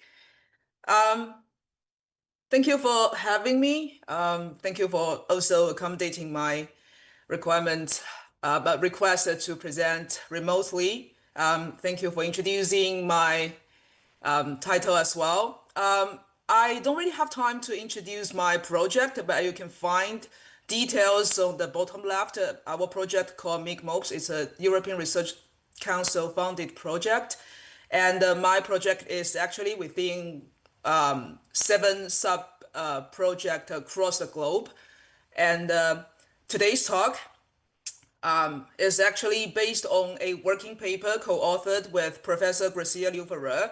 She is the co-principal investigator of my project. The findings I'll be sharing are still kind of in development, so I welcome really all kinds of thoughts, feedback, and questions. So this is the roadmaps. I will not go through them. I will start with the introduction. Sorry, I really need. Why focus on Chinese female professionals? As I suggest, this cohort would offer a valuable lens to understand middling migration. That is a migration that really include upward or downward social mobility. So to understand their trajectories, we need to clarify what we mean by class. I think following the recent work, class isn't just about income. It is more about people's access to resources, including education, housing, lifestyle, and consumptions. In this paper, these women come from urban middle-class families in China, and they've kind of benefited from parental investment in their education and overseas aspirations. There are two structural shifts in China that really result in parental investment in these women. First is the rapid urbanization and market reform since the 1980s, which actually helped a lot of urban Chinese families to accumulate their middle class wealth, and then they suddenly become capable to buy houses, buy cars, and live the ideals of middle class lives. And the second reason is one-child policy. It is a population control policy which is very, very famous, I suppose, during 1980 to and ends in 2015, which means for those urban middle-class households, their wealth was often directed towards a single child. So in her book, Embodying Middle-Class Gender Aspirations, Xie Kailing labeled these daughters, normally as only daughters, as privileged daughters, because her research suggested that they received unprecedented family support to study abroad and build their professional careers. For instance, in 2014, 94% of Chinese female students in the UK were fully funded by their families. However, this privileged background comes with contradictions between class aspirations and gendered expectations. These women are expected to conform to both neoliberal ideals of independence, being competitive, and being self-responsibility, And they are also expected to conform to neo-traditionalist gender ideals, which necessitate a relatively normative biography that prioritizes their subordinative family roles as wives and mothers. Fran Martin's very famous research, Gems of Flight, shows that westbound migrants, westbound this women moving to the West, do gain income and defy some of those gender rules, such as postponing their marriage age. Her claim are that by moving to the West, middle-class Chinese women get to build a lifestyle blends neoliberal ideals highlighting global competitiveness with selective distance from Chinese gender norms. Now, what remains unclear is whether similar patterns emerge when destination is Seoul or Tokyo. So this is what my paper wants to discuss. Okay, so as you can see on the in the picture on the right, OM refers to occupational mobility, and the social mobility, SM refers to social mobility. There are recent research has kind of categorized the social mobility of middle-class women in international migration into 4 categories. I would summarize them. The core argument in existing literature is middle-class women frequently experienced downward mobility. It can be economically, it can be socially, or both, especially in international migration to the global north. Riglet Richards' research indicates that even for Indian women working in STEM industries in global north can't really achieve the goals of upward mobility in both occupation and their social class. And a common mechanism is the occupational channeling of women into feminized, care-oriented sectors, which draw on presumed domestic skills, and ultimately lead to maybe the de-skilling of highly qualified migrants. That is downward mobility and the contradictory class mobility here. So current literature treats class mobility as largely static or one direction, either downward or upward, or remain lateral. My paper kind of challenged this claim and explores whether and how the social mobility trajectories of middle-class women shift in more complex, non-linear way once they move within East Asia. Therefore, I asked 2 questions. First, what patterns of social mobility to highly skilled Chinese women experience in Seoul and Tokyo, and how do these middle-class women negotiate gender expectations and class aspirations? The whole project is based on a 40 semi-structured interviewed field work, and participants were recruited through social media, Chinese social media called Red Note, 小红书, personal networks, and snowballing. 34 participants were purposefully selected for this paper. First, each was born in China during the one-child policy era. They aged between 27 to 40 years old, with around 6 of them are married, with others are either unmarried or divorced. Second, all hold at least a bachelor's degree and have lived in Japan or South Korea for a minimum of 2 years. And third, which is most importantly, they managed to secure jobs beyond the feminized domains, which means they are not working in industries of care, primary education, language teachers, or domestic services. And the interviews were conducted in Mandarin. So, before we delve into the findings, I would like to give you some takeaways. I summarized the findings into 3 sentences. First, the trajectory of their social mobility is non-linear and is staggered. Second, the social mobility outcomes are city-specific.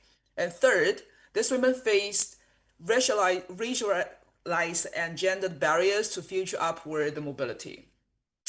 Let's First, looking to the staggered social mobility. When they first arrived at Tokyo and Seoul, these women often experienced a downward turn in economic capital, as explained by Mu Bai. She said, before going abroad, I never felt that money was an issue. Back in university in China, my tuition, living expenses and housing combined didn't even cost as much as just the tuition here. I could spend freely, buying clothes, going out to eat with friends, taking taxis whenever I wanted. But in Tokyo, it's completely different. You start counting every yen you spend. Tuition is expensive, rent is expensive, transportation is even more expensive. My parents always told me, if you are short on money, just ask us. We are happy to support you, but I just don't want to make my personal choices as possible burden to others, even for my parents. Like Mumbai, a lot of participants spoke of losing the financial cushion they once took for granted. The comfort of middle-class life in China, parent-funded tuition, casual spending quickly disappeared after migration. But this frugality is not just about budgeting or financial need. It reflects an internalized sense of self-responsibility. That means these women did not really take the parental investment on their education as granted.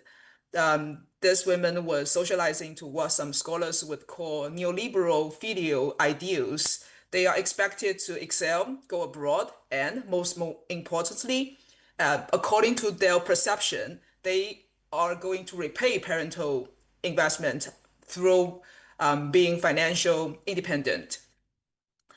In this context, choosing to endure economic pressure becomes a form of self-discipline. And beyond economic factors, their social and cultural capital also experienced downward trajectories. As Didi in Seoul, she said, although attending a language school helped ease the transition, it was still really difficult at first, especially because I went to one of the top universities in Korea, which is your university. I wouldn't call it outright discrimination, but my Asian face definitely made things harder for me, especially when asking questions. The professors were waiting to speak English with a Turkish classmate who visibly looked like a foreigner. But with me, they would only speak Korean. Maybe it was because they could communicate smoothly with the Korean Chinese students. I'm not sure, but a combination of heavy coursework and the language barrier caused serious psychological stress. It might not necessarily, it's her perception, right? It might not be necessarily true that they have discrimination. But like Didi, many women, when first arrived, did not expect the social and cultural segregation and a strong sense of self-devaluation. Race and languages often two factors that will bring about when talking about their experiences of bitterness.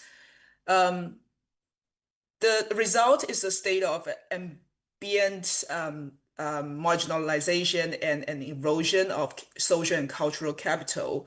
Although no one actually said to them, you don't belong, but like the language switch and the excluded study group that really reminds them, okay, you have already moved abroad, and it always left them wondering, is this just routine academic hierarchy because I'm not good enough, or a racialized slight?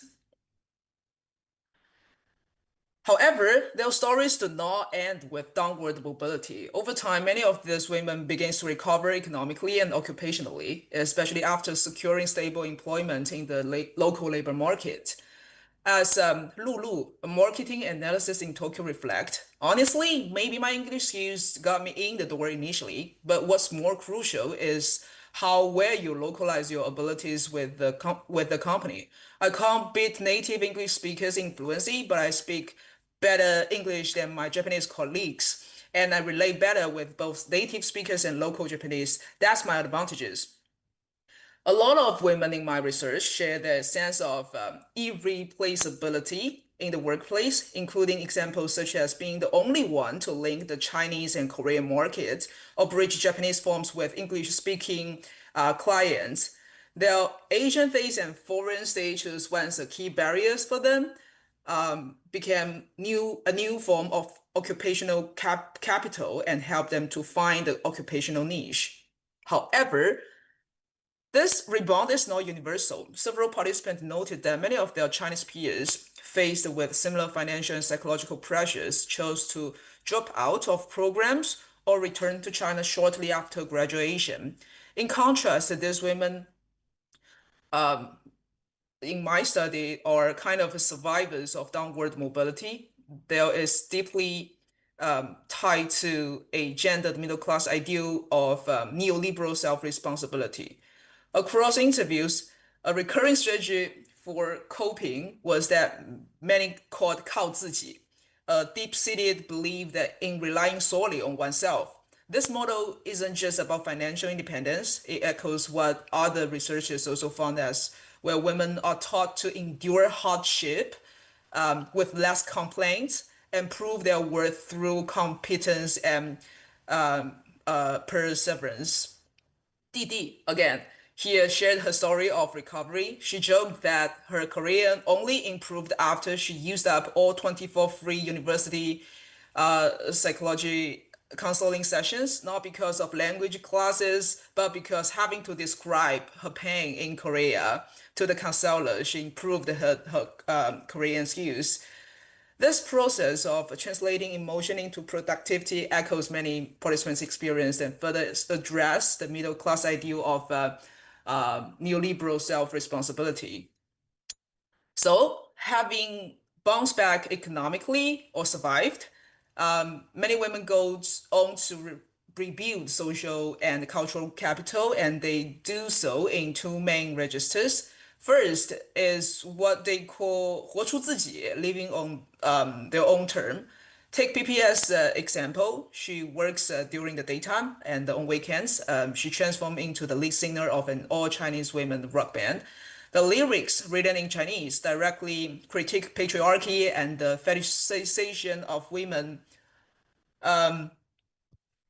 women's reproductive roles they witness in their past lives. Japan is hardly a gender equal society, but at least I have the freedom to live on my own terms. For her, freedom means not rushing into marriage and having the space to express her choice publicly. And her story is exceptional. Many of women I interviewed spoke of postponing marriage, staying single, living child-free, or becoming single mothers while openly dating women. And since I don't have a lot of time, I just want to kind of say social media is also another platform where they kind of strive to live on their own term. So,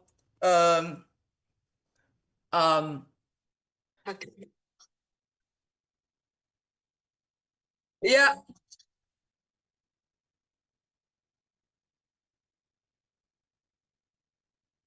Yeah, so I don't really have time to show you, but I'll just wrap up in short sentences. There are city contrasts in social mobility outcomes. In Seoul, due to the visa hierarchies and ethnic segmentation, these women would feel their middle class positionality is in precarity. It could because they can't guarantee their visa, they might eventually leave Seoul. But in Tokyo, the perception of the middle class women, they feel like their middle class positionality is kind of stable, but bonded because of the observation is actually they kind of overcome the racialized and the visa challenges for them. But what they can't overcome is that the low promotion ladder in Japan, and they believe that it is because the patriarchal labor markets there and also the whole labor markets is not as energetic as in China. So yes, the last that my research also found that their middle class issues is not really transferable. It's kind of stuck, according to them, they are stuck in these two mega cities, because when they think about the next stop beyond these two cities, they find it is really hard to move without witnessing slippage in their social class positioning. So it means, as the quotation shows that here. I'll quickly wrap up. I have three kind of conclusion or discussions. I think my findings really push us to rethink the variation of middle migration. They are not linear, they are kind of non-linear, and they're kind of like a deep and rise patterns where we should think about when thinking about other cohort of women or other cohort of middle-class migrants. Yet migration helps loosen the grip of China's traditional gender norms, but unlike Fair Martin's westbound migrants, these women don't find full liberation in an open liberal elsewhere. Instead, their regained middle class is deeply place-bound, secured in Tokyo, yet precarious in Seoul, and shaped by regional visa systems, workplace hierarchies, and racialized expectations. Taken together, my paper reconsiders middle migration as dynamic, gender-inflected, and regional-specific, rather than one-size-fits-all story of smooth class transfer. And thank you. And please, two doctors come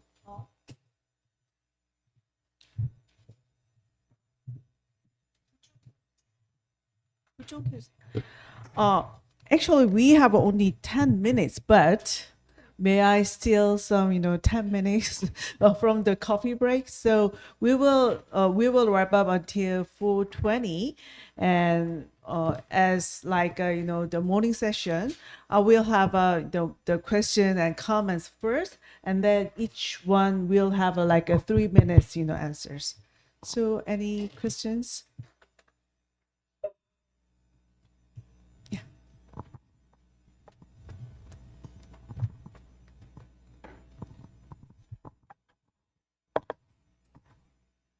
Thank you all for your wonderful presentations. My question is to Professor Huang. Yeah, about while listening to your presentation, I was thinking of the concept of geopolitical stigma or geopolitical multiculturalism, and whether and how it can be related to Taiwanese women marrying Korean men. Actually, I know that you focus on the cultural and symbolic and emotional dynamics, but in your research. But I'm wondering whether Taiwanese wives know about and feel the growing anti-Chinese sentiment in South Korea these days, or how do they feel about that? And because they are ethnically perceived as Chinese in South Korea, right? And even though their own perception of themselves are different, right? So I became curious how Taiwanese identity is constructed in their lives in South Korea, especially where anti-Chinese hate is becoming heightened these days. Thank you. And other questions?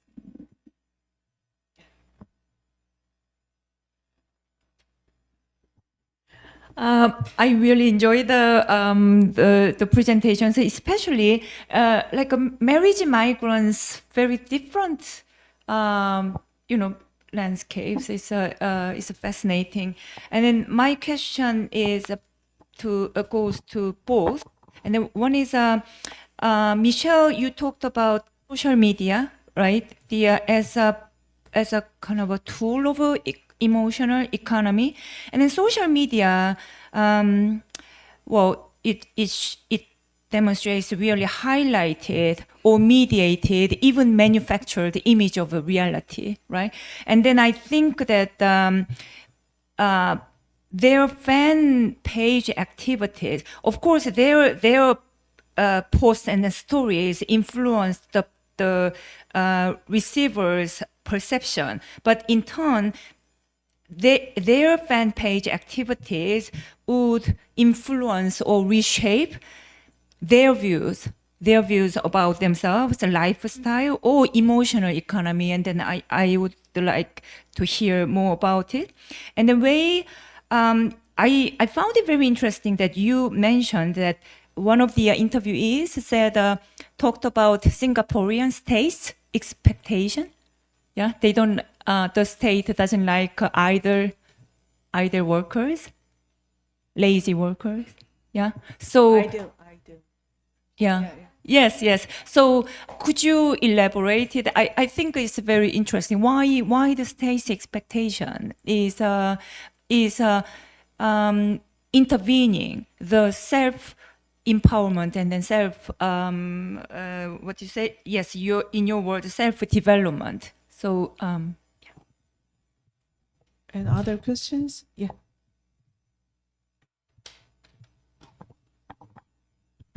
Thank you for your great presentation. So I'm from China, mainland China. So I'm a student here in the Department of Social Welfare. So I'm currently job hunting in Korea now, and I come to realize that there are far more opportunities closed off just to the foreigners than I initially expected. And in fact, I'm personally experiencing a situation where even after being accepted by a job, but I couldn't actually work due to the contradictory visa processes, maybe I think. And so I'm deeply related to what you were saying before. So earlier you mentioned that the case of migrant women in Singapore who began with the manual labor, just like you said, the carer or the caregiver in the kindergartens. And later they choose to study in their personal development through the educational programs. So I'm curious about what kind of pathways do the migrant women with their higher educations typically follow to settle in Singapore. So yeah, thank you. Thank you. And do you have any? Yeah. Hi, Gracia here. So amazing. Thanks for we'll work on this paper together. I just want you to think about. I think what you presented was really interesting. At the same time, have you thought about how do you interpret these findings against their initial objectives?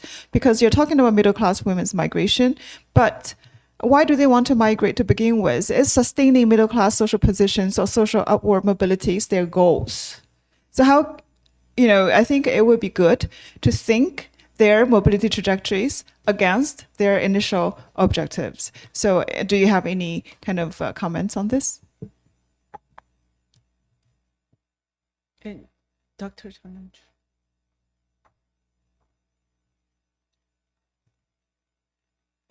Hello, this is Hyunju Jung. I also have a follow-up question.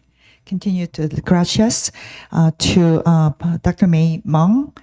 Thank you for your interesting presentation. And then I was wondering how the gender aspect is really working, because in the short presentations, the gender aspect wasn't fully discovered compared to the class struggles or racialized, complicated politics. So would you more polish that how gender, because all three these East Asian countries, we know that it's very Confucius patriarchy work is still working, and however there must be some delicate difference among these three countries. How do these young Chinese women deal with the gendered, differentiated gendered opportunities, and how their gendered identities and the way they think about their gendered status really actually affect the way they choose and the way they deal with the way provision for their future? Okay.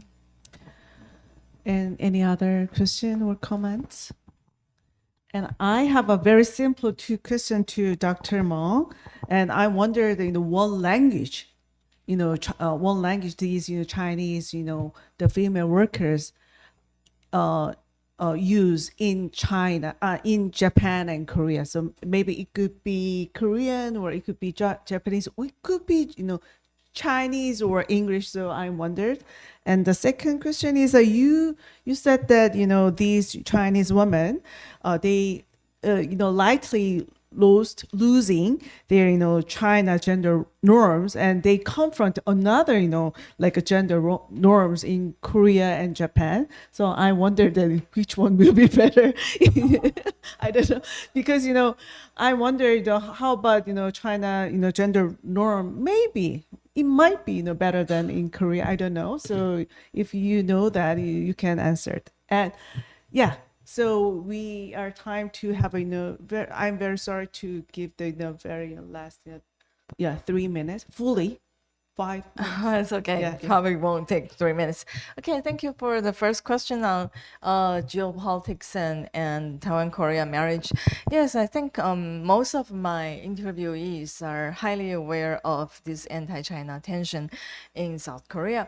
And they themselves also become even more anti-China.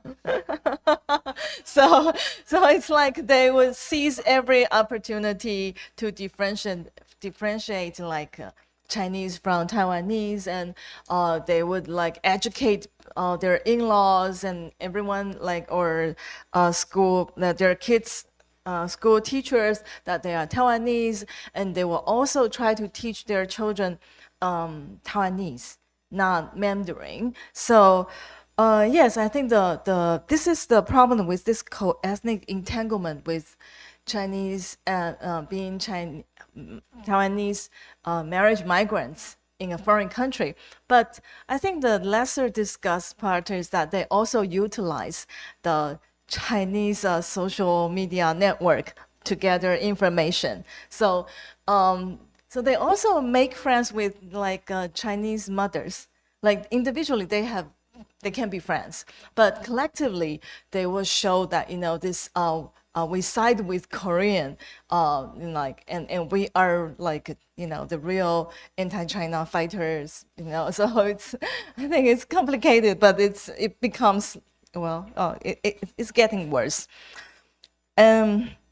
I think this also happens to those married to Singapore, like Taiwanese married to Singapore. Taiwanese, right. Those who marry to Singapore also try to differentiate. They encounter the same issue. Right. It's like, oh, we are not Chinese, we are Taiwanese, we used to say we are not Thailand. Now we say, no, we are not Chinese. And for Heron's question, thank you very much. And yes, definitely, social media is like the whole manufactured reality. It's like fake and authentic at the same time. And these fan pages do influence the fans.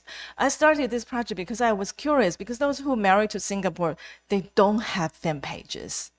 They think Singapore is so boring that they have nothing to post, and like they can last like a month, like yeah, and people are not interested in buying anything from Singapore, but Taiwanese are interested in buying everything from like all the cosmetics, and so they see these business opportunities, and everyone wants to come to Korea for sightseeing. So so they influence their fans. But of course, their fans' responses also change them, or how they perceive their marriages.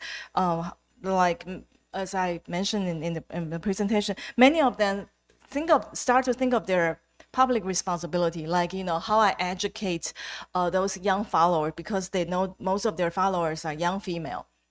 So like the Oba is not what you're saying, and and making kimchi is definitely, and frying all those pancakes, is definitely a challenge.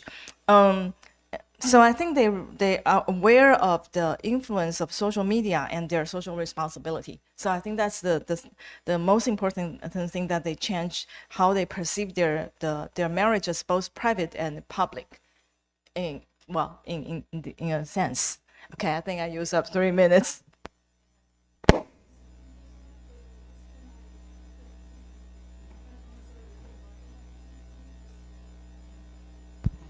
Thank you so much. So for the question of idol people, I think I also think it's the quotation used very interesting because actually I don't. I think I want to highlight how these migrant women understand, perceive the the citizenship criteria in Singapore, but there's no specific policy, state policy, to engage this group of women. Actually, but I want to highlight when they came to Singapore as lower skill migrant, they have been, in faced with this hegemonic, logic of, the logic of the new liberal logic of citizenship acquisition through one's, human capital and skill, because they are divided by skill levels, right? So, I think So I want to focus on. I want to highlight the new liberal production of this migrant women's subjectivity. Yeah, that's. And the question about the specific pathways. If I understand your question, I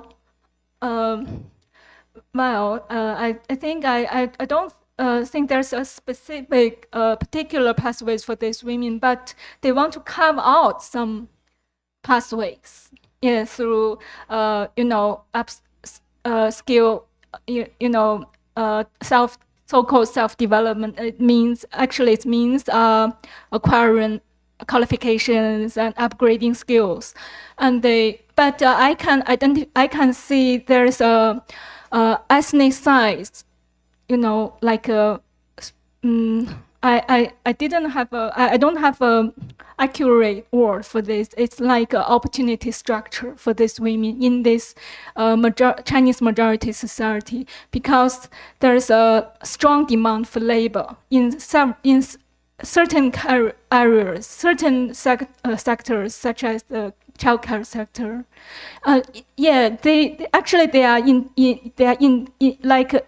Their integration into a secondary labor market, but I think they find a place fit. To fit in the society. Yeah, I would like to continue the discussion later. Okay. Much. Dr. Ma, can you answer the question? Yep, 3 minutes. So first of all, the initial objectives. A lot of my participants, they are kind of between like age 27 to 35, perhaps. So one of the most important and fundamental reason is that without having a master degree, it is hard to find a job domestically. So they all have those kind of cycle of, okay, we have to do the master degree. Should we do in China or in abroad? And then they have some kind of the map, like where can I do it if I don't want to do it domestically? And it seems like the geographical proximity and the price in overall price compared to the West are the main reasons that they selected these two places where they can best leverage their middle class fortune and convert them into a possible diploma, master degree or bachelor degree, or simply some overseas, not like a lot of participants in my research, they kind of finish their master degree or bachelor degree overseas and then secure their jobs in local labor markets. And that's the reason about initial objectives. And the second question, gender identities. This is something that I feel trouble to actually explain because it's in this presentation, because it's a kind of complicated. As I mentioned, the normative biographies is like it does exist for this Chinese middle class women. Like once you finish your education overseas, you should come back. You should think about getting married. So staying in Korea, and like Tokyo and Seoul is kind of a sanctuary for them to actually delay or postpone their age. And as like when they stay there for a relatively long time, they observe the gender norms in Tokyo and Seoul. Here I said two mega cities, Tokyo and Seoul. Not a lot of women or men are rushing into marriage, and they might not, like, it is totally possible if you don't really want to get married and you don't want to be mothers, it's completely fine. And that is something that they repeatedly mention. It's such a sense of relief to live in to see that women can, like, they have choices to not really give birth to children, to not fulfilling their mothering duties. And about the future, it is kind of interesting because only a few amount of participants who would think about the future. A lot of them kind of, they want to live at, in the present. Like they don't really think about the career promotion because they kind of have a very safe visas. Like this is for Tokyo. And for Korea, it is hard to think about the future because you don't really know like whether you can guarantee visa in the future. And it is comfortable to live here, to not really think about the mothering duty, their gender duties. It is something that make them kind of grow a sense of attachment to Tokyo and Seoul. And finally, languages. Yeah, it's complicated. It is not always like there are differences because in Tokyo, people are like the participant I interviewed, they are kind of more bilingual between Japanese and English because I think there are more international working opportunities for them, so they use Japanese and English during the work. But in Korea, in Seoul, for a lot of them, it is more Korea and Chinese, and they are all fluent in Korea. And I guess the kind of answer all questions. It is time to wrap up this, afternoon session. Thank you so much, these, brilliant, three presenters, give them big applause. And you must see you here, 4:50. So enjoy the coffee break. Thank you so much.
We have 3 exciting presentations in this last session by Gracia, Juwon, and Jungwon. So the first presenter is Gracia Liu Farrow. Her title is Recent Chinese Student Migration into Japan and the Making of a Transnational Migratory Space. Gracia, please. Thank you, Hiran, and I hope I'm loud enough. So this is really something that at the initial kind of analysis stage, I just tried to come up with something for this conference. It's a project I started several years ago, but I didn't have time to really analyze the data. So I did the Chinese student migration into Japan 20 years ago, so this is coming back to that topic, but things have changed a lot. So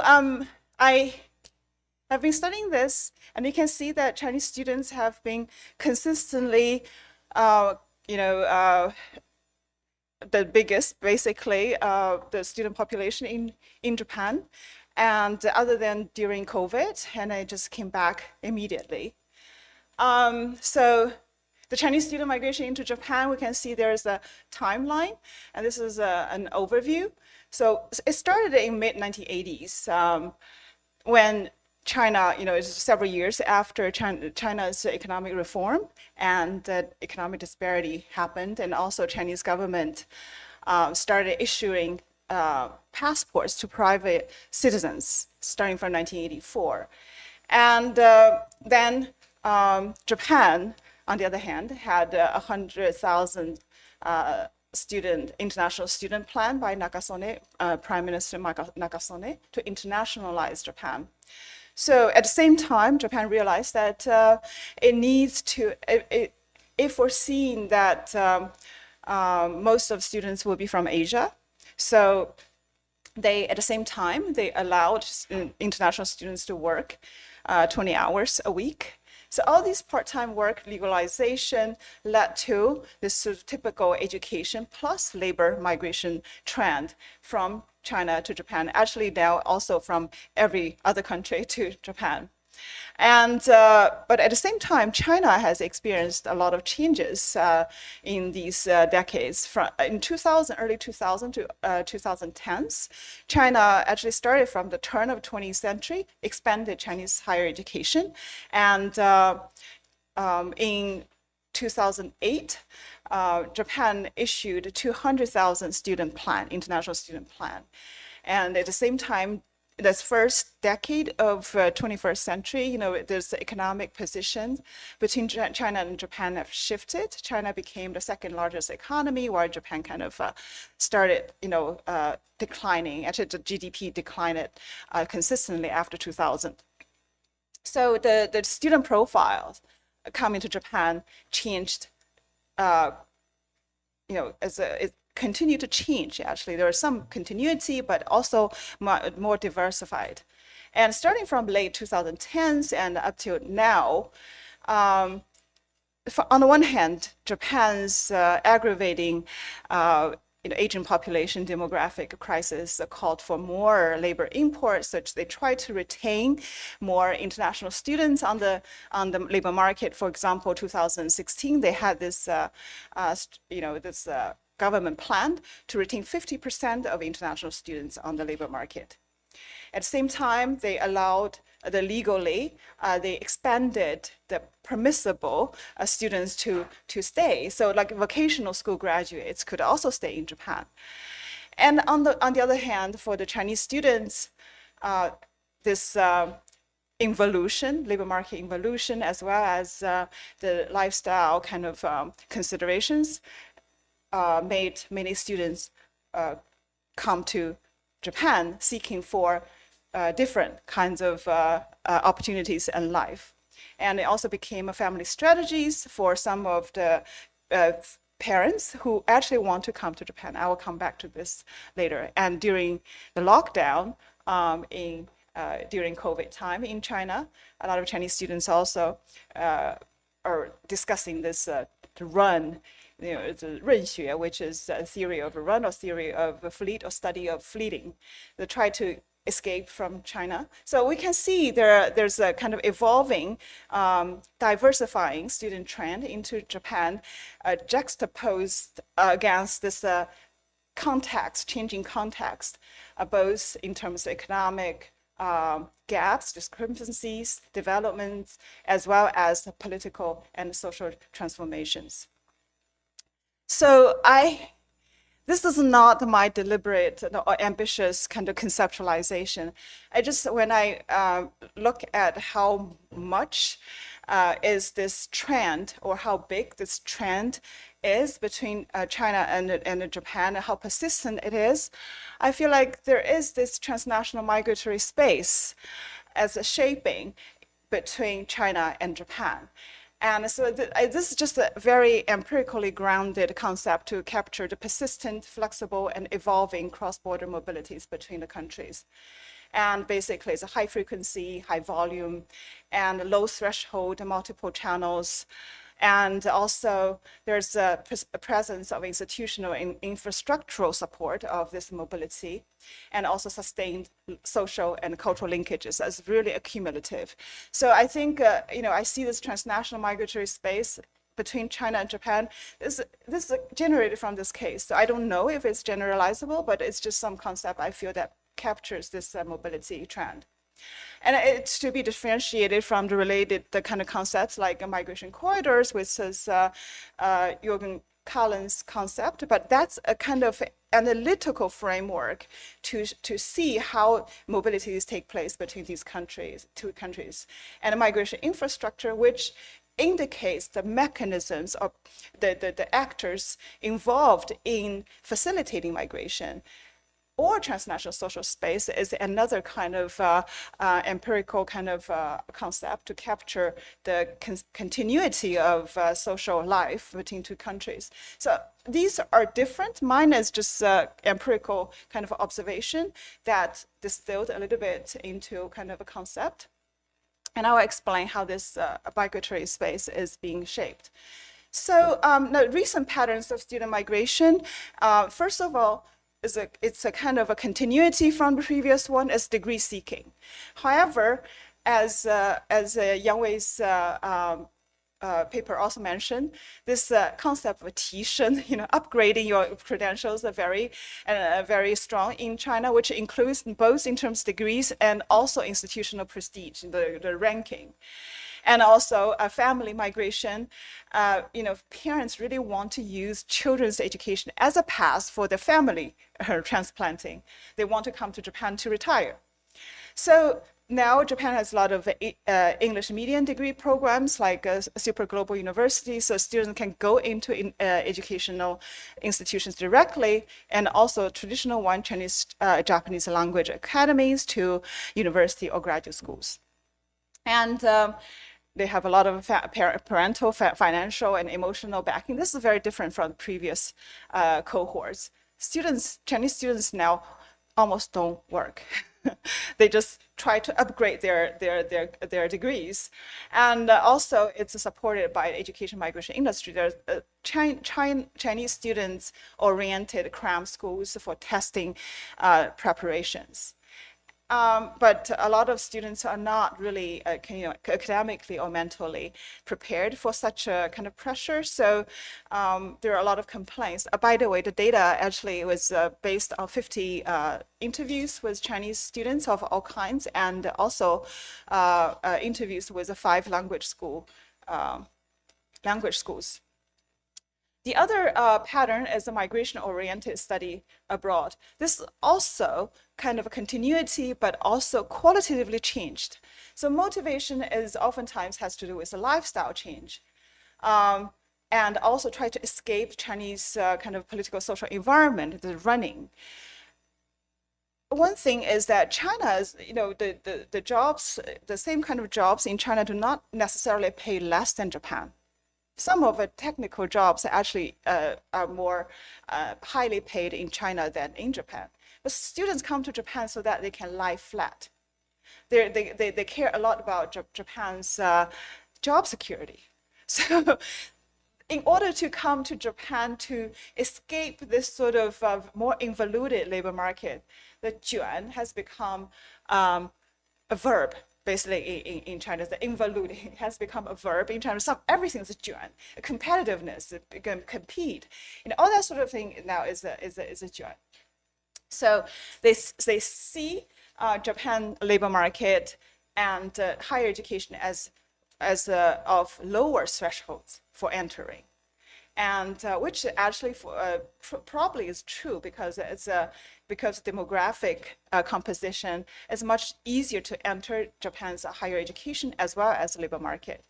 And also there's a strategy of entering vocational schools. So because vocational schools are only for 2 years, after 2 years, they can just get on the job market with the relaxed legal institution. So a lot of Chinese students just try to use vocational school as a quick employment channel to work visa. So this is kind of a new kind of a development. So this is from one language school teacher. He said before, right, vocational school, it was believed that students with higher academic ability would proceed to universities rather than vocational schools. However, in reality, relatively academically capable students who wish to start working earlier often go to vocational schools now, while students with lower academic performance sometimes enter universities. That's a Japanese language school teacher, and his observation of a Chinese student's tendency. And yeah, I will just skip this because of the time. And the third pattern is a career remaking. Yes, a lot of graduate students that come into my program at Waseda University, they already get a PhD or master somewhere else, or they just want to use this opportunity to change, kind of occupation, a different profession. However, there's this emergent phenomenon of going to those non-professional, just as a kind of craftsmanship, the kind of occupation, vocational school. Japan is a desirable destination for culinary arts. People come to Japan to have a good food, and Japanese chefs and culinary schools are quite famous. Or nail and makeup artistry. and other kind of crafts. And a lot of Chinese college-educated students will not do this in China because of the parents. Why are you getting into that sort of, manual labor? Manual labor is considered lowly in China, but in Japan, it's the kind of myth of Japan's monozukuri. It's a craftsmanship. It's quite famous. And also in Japan, people actually do have a social and cultural respect for craftsmanship. So Chinese, obviously, this is known by the Chinese society as well. So they come in to learn how to make things. And also, Chinese students come to cooking schools, making pastries. So this has become a popular kind of profession change. On the other hand, there are still barriers. First of all, there's legal barriers, legal limitation on a work visa. Some of the creative and manual fields of vocational graduate, international graduates from vocational schools cannot really enter the profession to work in those fields. So some of the students will use their college degree in China to get into a firm, then think of doing this either as a hobby or on the weekends, or thinking they might end up opening their own business. This is a Chinese student in a makeup vocational school, and this is her estimate. She said most Chinese students in her school, which is a pretty prestigious vocational school on beauty, came after finishing their college, mostly born between 1993 and 2001. Japanese students were all much younger. And we asked where could Chinese students go after finishing study there. She said there are two directions. One is returning to China, and the other is remaining in Japan, staying here to do nail art.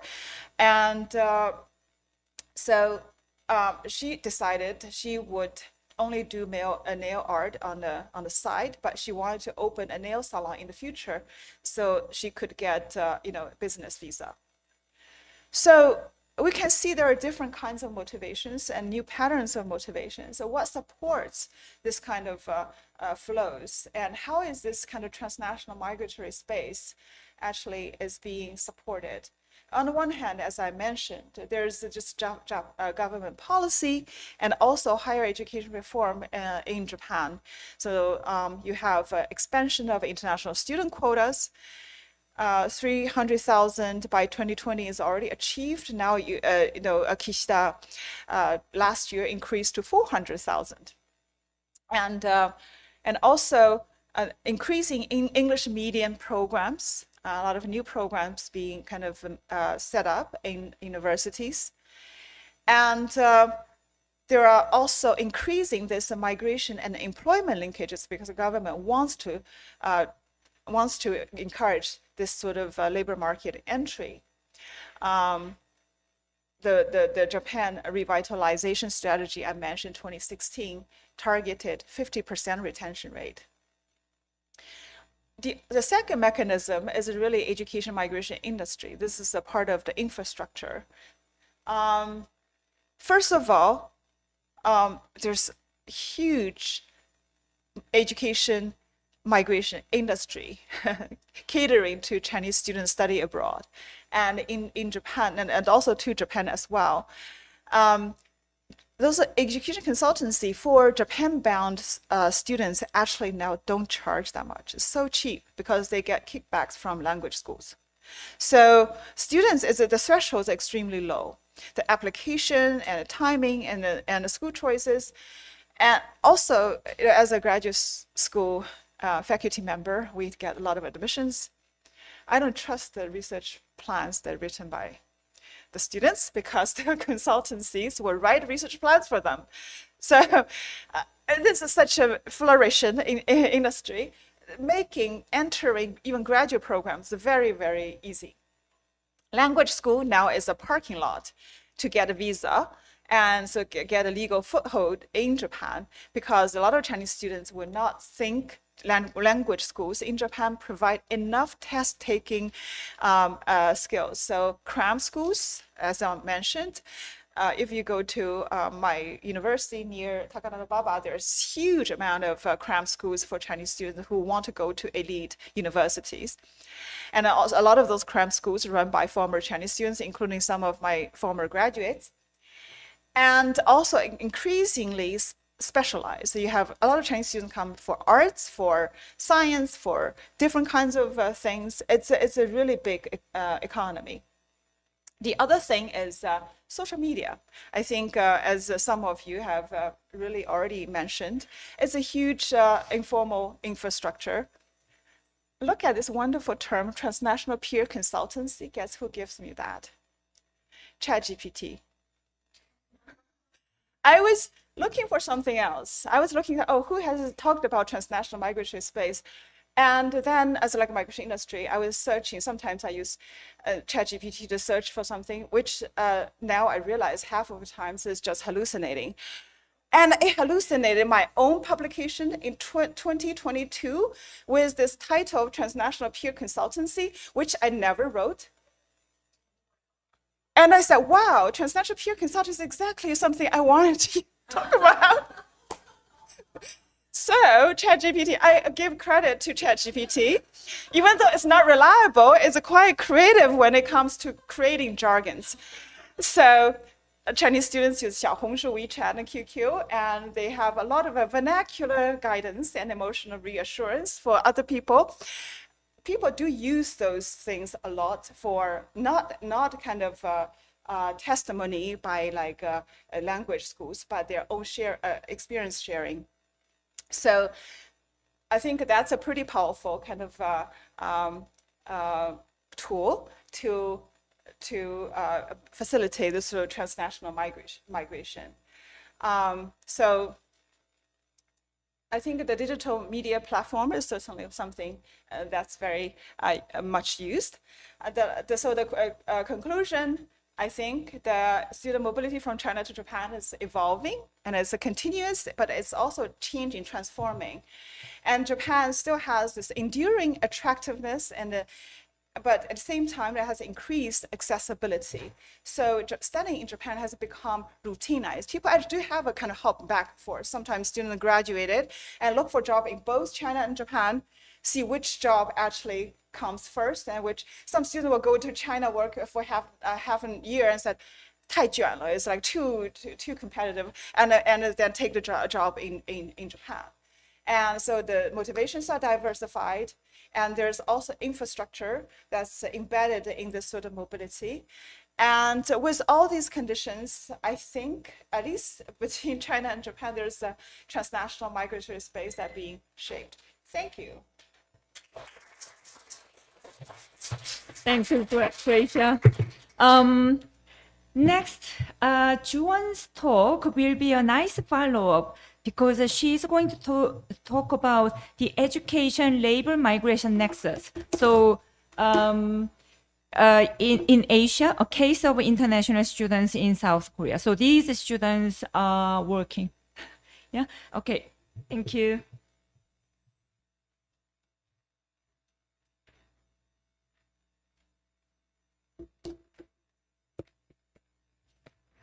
Okay, thank you, Professor Shin, for the introduction. And hello, everyone. My name is Juwon, and I'll be presenting the research conducted with Min-kyung Go, Dr. Min-kyung Go, titled Unpacking the Education, Labor, Migration Nexus in Asia, a case of international students in South Korea. And actually, this work explores how international students are situated within shifting migration and education policies in South Korea, especially in light of local demographic decline.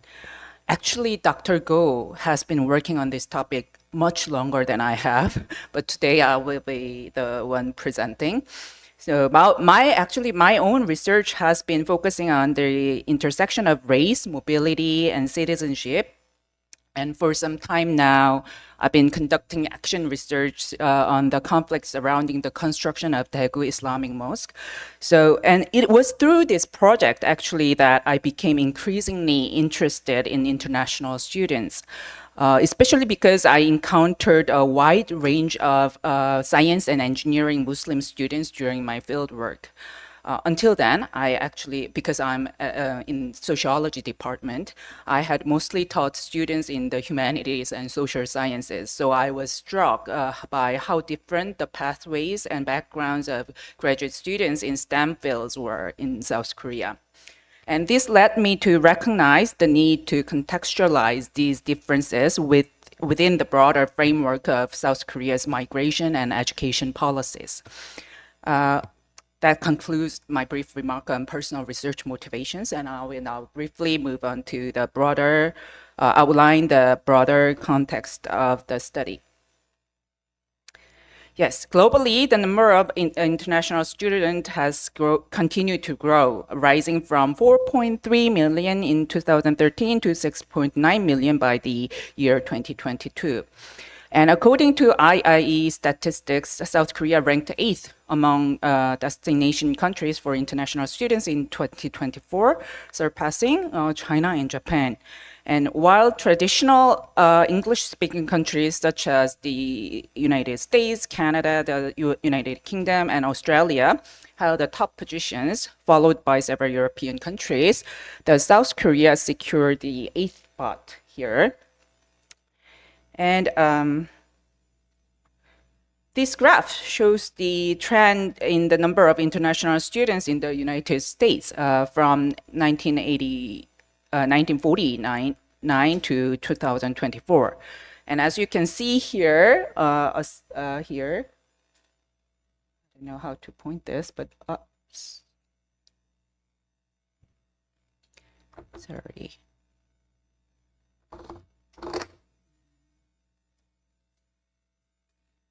Thank you. Yes. As you can see here, this one? Yes. Here, aside from a brief decline during the COVID-19 pandemic, I think the overall trajectory has been one of steady growth. And among Asian countries, South Korea remains a significant sender of international students to the States, consistently sending over 40,000 students abroad. In fact, Korea ranks 3rd after China and India in terms of outbound international students to the States. And in recent years, countries like Bangladesh, Vietnam, and Nepal, and Pakistan have been sending increasing numbers of international students abroad as well. And Japan and Taiwan have long been significant sources of international students in the States. But recently, it seems like Japan has seen a decline in the number of students going abroad. And when we combine both degree and non-degree program students, the total number of international students in Korea reaches about 210,000 as of 2024. And the Korean government has announced Study Korea's 300K initiative aiming to attract 300,000 international students by 2027. And the vast majority, about 93%, come from other Asian countries. Vietnam leads with 38.3%, followed by China at 27.7%, and Uzbekistan at 6.4%. And the majority of international students in Korea are studying in the humanities and social sciences program, and only a small proportion are majoring in science, technology, engineering, or mathematics, which is called STEM fields. So enough of the backgrounds. Let's look at the changes in the characteristics of international students in Korea. In the 2000s, the goal was quantity. Government goal was quantity, bringing more students. But by the 2010s, attention turned to quality control, with universities held responsible for problems of international students management. And due to this change, there was a temporary decline in the number of international students in South Korea. But more recently, due to declining birth rate and shrinking local population kind of discourse, Korea has begun to frame international students not just as learners, but as potential settlers and workers. And they are increasingly seen as part of a long-term solution to demographic and labor shortages. So, for example, we can see in this media article that regional governments are trying to connect foreign students with local jobs in an attempt to address population decline in rural areas. And most local governments actually are also trying to ease visa requirements for international students in especially high-tech fields, such as semiconductors, robotic, AI, secondary batteries, and etc. So against this background, our research is guided by two main questions, and it's a very preliminary stage.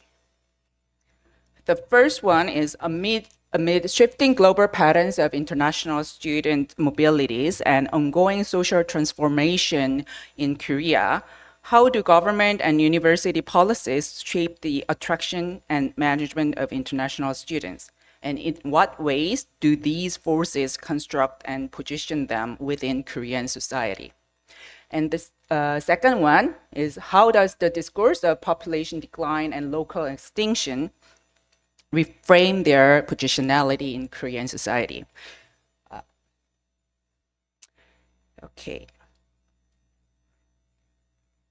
So in previous research, international students have often been viewed through two different lenses, the migration development nexus and the education migration nexus.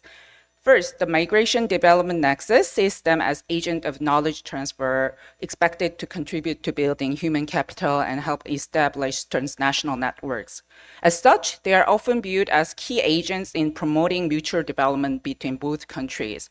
And this perspective typically assumes that international students will return to their countries of origin, where they are expected to act as ideal migrants who contribute to the exchange of knowledge, technology, and culture.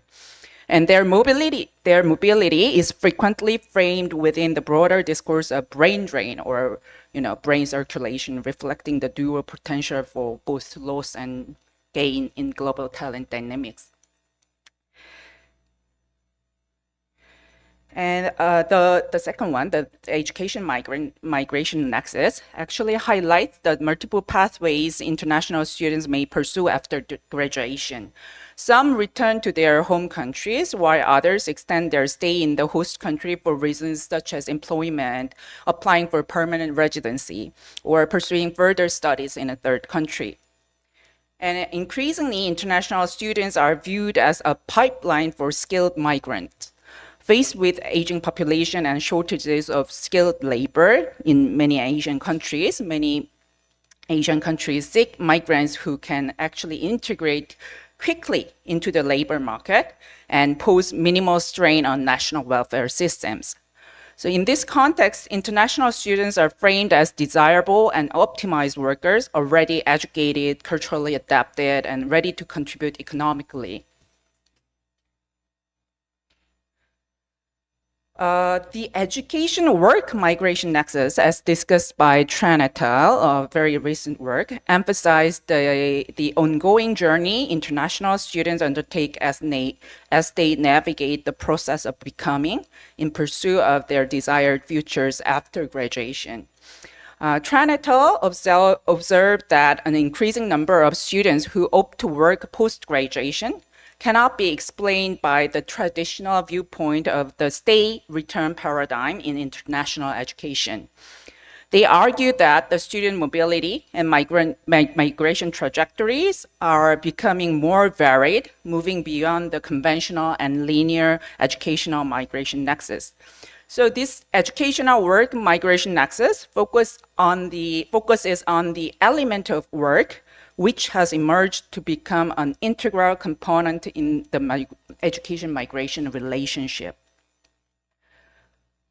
So within both the migration development and education migration nexus frameworks, international students are viewed through the lens of their potential future contributions. So key questions arise: what are the international students doing, or what are they able to do after graduation, whether in their home or host country? And the emphasis is always placed on their anticipated value as future workers, knowledge brokers, or development agents. But I think the Korean case presents a kind of unique framing of international students, positioning them as workers even before their arrival. From the outset, Korean government policies have marketed studying in Korea as an opportunity to study and earn money at the same time, effectively producing the figure of student worker. And recent policy shifts have further narrowed this framing, increasingly viewing international students as workers to be placed in a specific regions and sectors facing labor shortages. While there is still rhetorical emphasis on the student's future potential, of course, these pathways are not freely chosen. Rather, they reflect constrained agency shaped by national labor demands and migration management strategies. So the education labor migration nexus offers a useful lens for understanding the Korean case, revealing how they are deeply interconnected. In Tranatel's educational work migration framework, international students are portrayed as actively choosing to work in the host country after graduation. Even when their skills are underutilized, such choices are interpreted as strategic sacrifices made in the present to secure future potential. In contrast, many international students in Korea, we think, are steered toward using education primarily as a pathway to become specific types of workers. So their choices are shaped by this kind of structural demands and policy frameworks that define their roles within the labor market from the outset. So until 2020, promotional campaigns for studying in Korea emphasized the opportunity to work while studying, creating the figure of the student worker. And this dual role became a key attraction of Korean education, as many international students rely on income earned during their degree program to support themselves, pay off broker-related debt, and provide financial support to their families through remittances, actually. So the concept of student workers is by no means unique to Korea. It's a policy approach adopted by many countries. For instance, Australia and Japan also permit international students to work a certain number of hours during their degree programs, reflecting comparable frameworks. But in 2023, there was a notable shift in Korean policy emphasis toward regional settlement.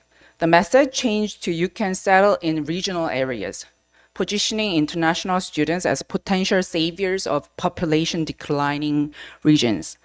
So migration and education are now framed primarily through the lens of regional labor demands. So students are no longer seen merely as temporary laborers, but as temporary workers, but as future residents of peripheral areas. So this marks a transition from the concept of student worker to that of foreign regional worker, reflecting a process of institutionalized localization.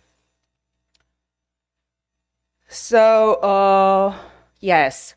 So this settlement is not spontaneous, but is highly institutionalized. In 2021, the Ministry of the Interior and Safety designated 89 cities and counties as being at risk of population extinction in South Korea.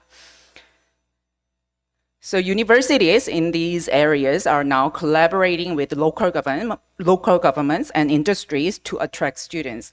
So, for example, degree programs are aligned with local economic needs, and students are funneled into roles that support the regional workforce. So importantly, these are often not the path students would have really chosen.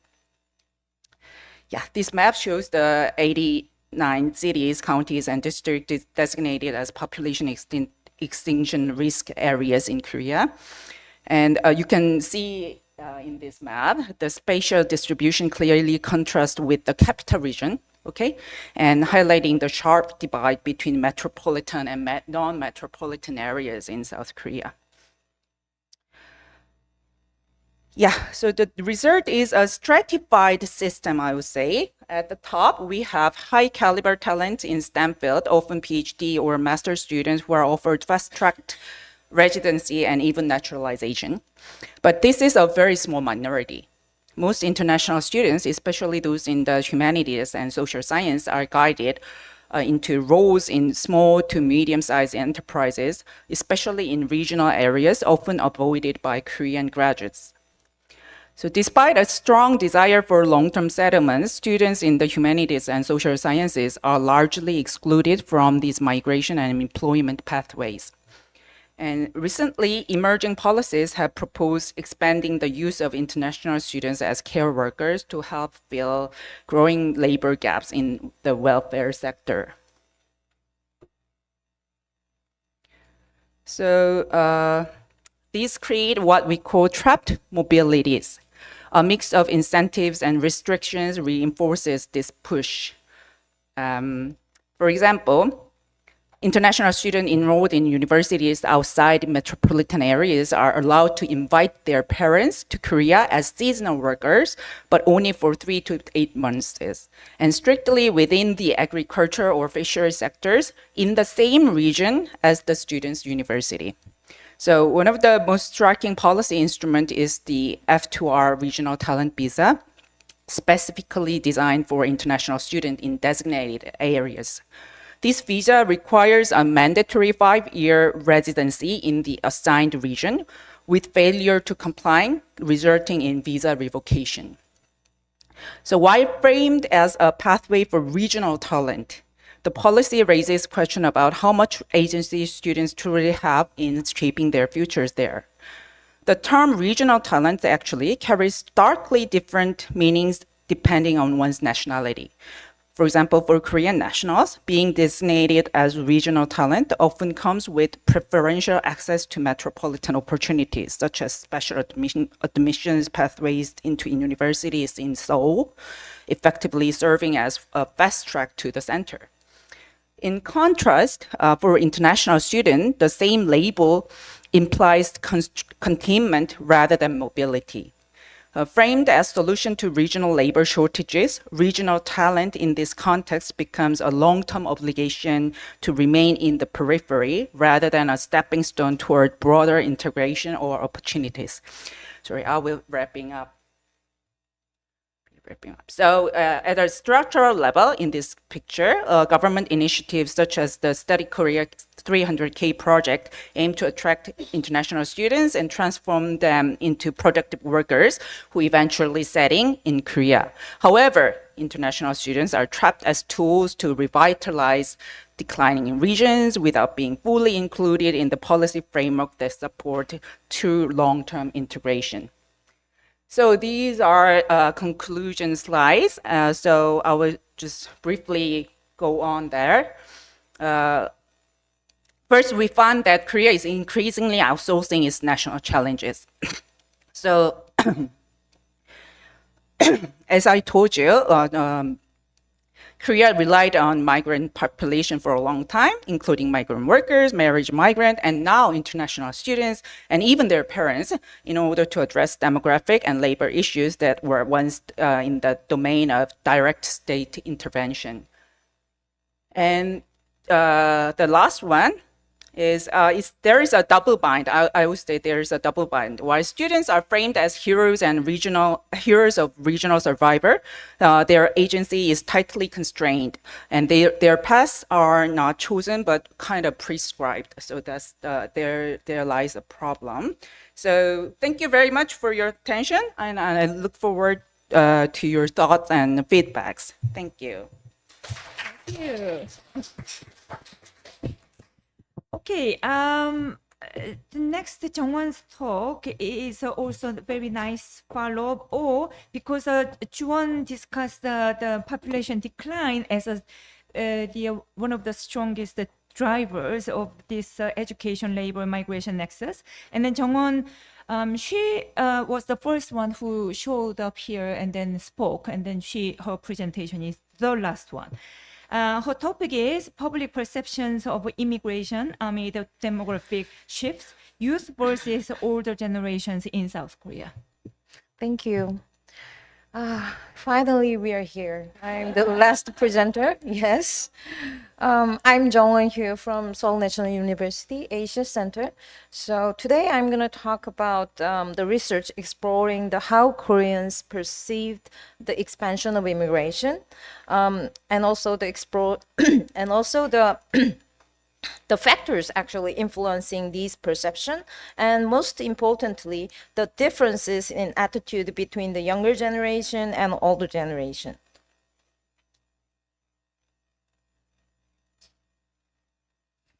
Yes, the Korean context.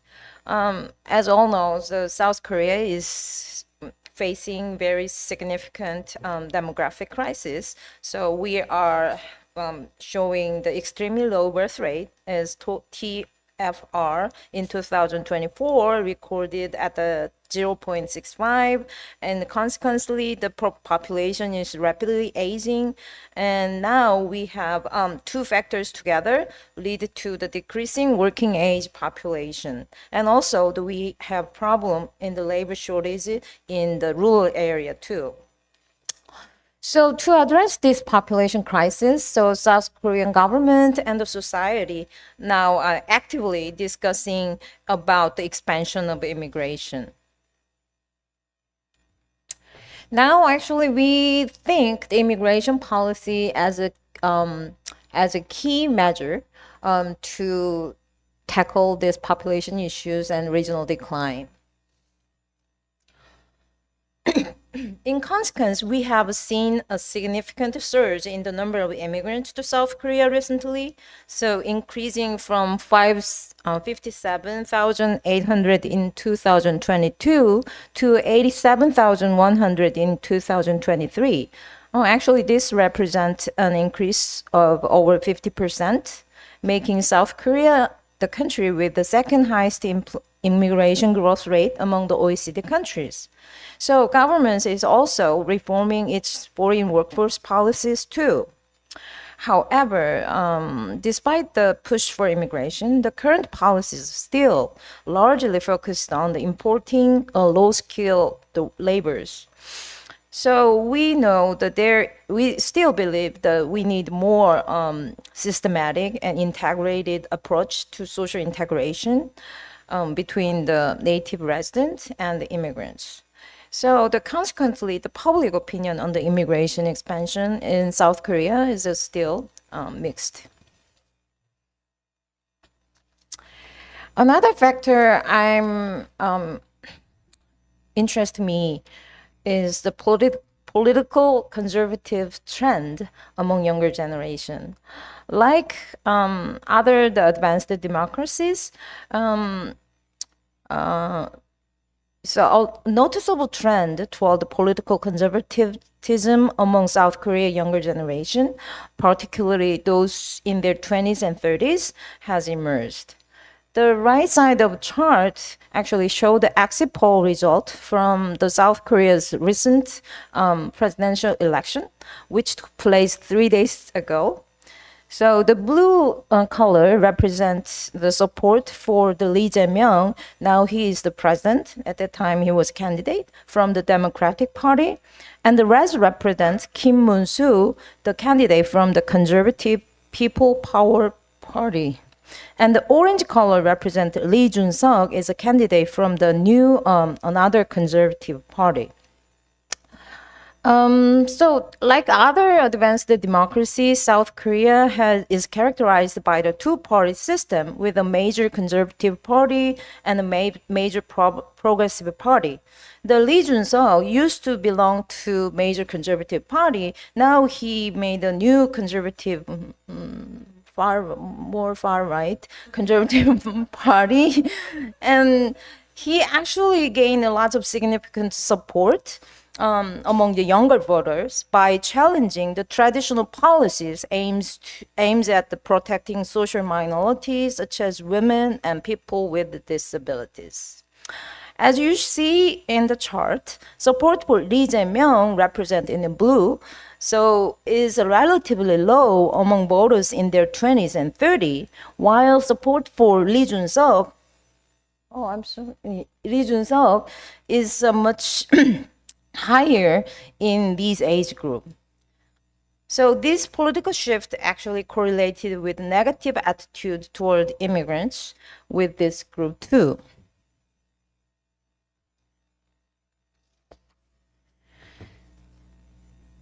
The sources of negative attitude toward against the immigrants are varied, largely rooted in labor market competition, we believe, economic inequality, and also the cultural differences. The first, economic factors, yes, play a significant role. Labor market competition. Labor market competition is identified as one of the biggest causes. When the domestic workers and immigrants compete for jobs, the negative perception of immigrants tends to increase. This is particularly evident among the low-skilled native workers who face direct competition from immigrants at the similar skill level. Furthermore, during the economic downturn, can amplify the negative feeling toward immigrants too. Second one is a cultural factor. So also this is very influential. The higher level of cultural homogeneity in receiving society tend to increase the negative attitude.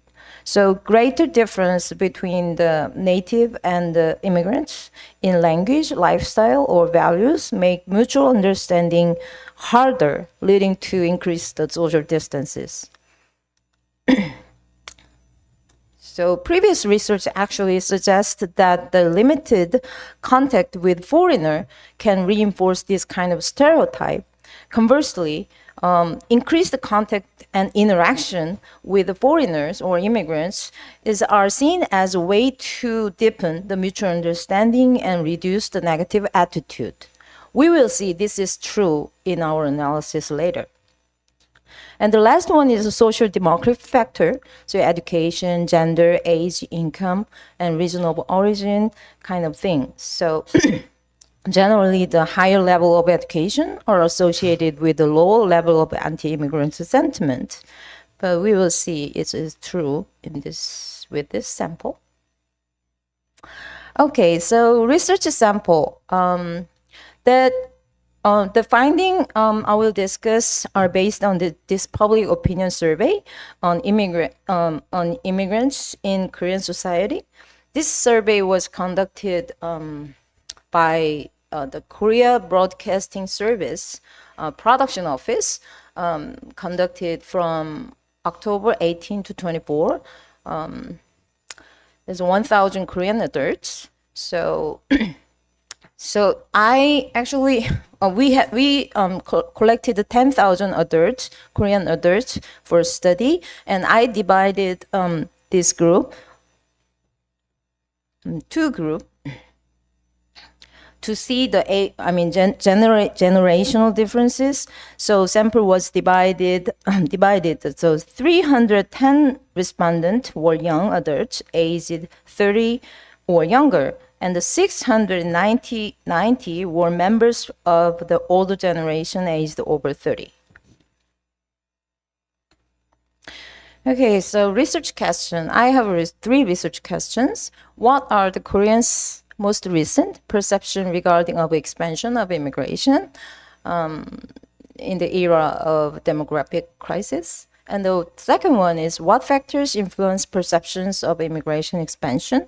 And the third one is, are there any difference between the generation? And also, are there any difference of factors influencing the attitude, those kind of anti-immigrant sentiment?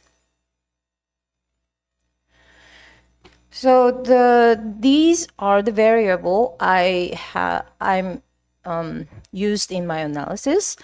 Dependent variable is anti-immigrant sentiment. So the one means the respondents strongly agree to immigration expansion. So which means one means lower level of anti-immigration sentiment. The 1, 2, 3, 4, so level 4 is we strongly disagree to the immigration expansion.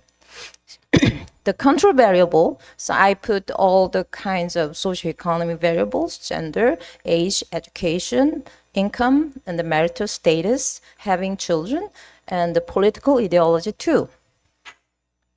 And the 3 explanatory variable I included, so frequency of contact with foreigners in their daily lives, in the workplace, and the street, or class. So, and then second one is subjective, more psychological feeling of threat. So from by the immigrants expansion. So economic threat versus cultural threat.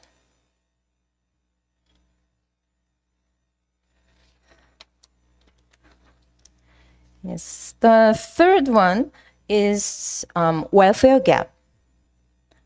So this is the belief about the whether immigrants receive the same social benefit or bear the same tax obligation as native Koreans. So same or not. So it is dichotomous variable. So this is my research framework. So the left side is 3 kinds of explanatory variable I used in the analysis. The first one is the control variable, socioeconomic background, and the psychological factor, how they feel about the immigrants will bring to our society. Is it economic threat or cultural threat? And the third one is cognitive factor, so their belief about the level of citizenship immigrants have compared to native Koreans. And also, additionally, the analysis explored whether these factors interacted differently based on the frequency of contact with immigrants in specific context. So this framework highlights the multidimensional driver of anti-immigrants' attitude and their context-dependent variation. So this is overall anti-immigrant sentiment. So as you see by age group, so attitude toward the immigration expansion varies significantly across the age group. So age 20, the first column is age 20 and below. The support and opposition are evenly split. And the age 30s, you see the clearly majority opposes expansion with opposition outweigh support. And age 40s, opposition remained slightly higher than support though the gap narrows.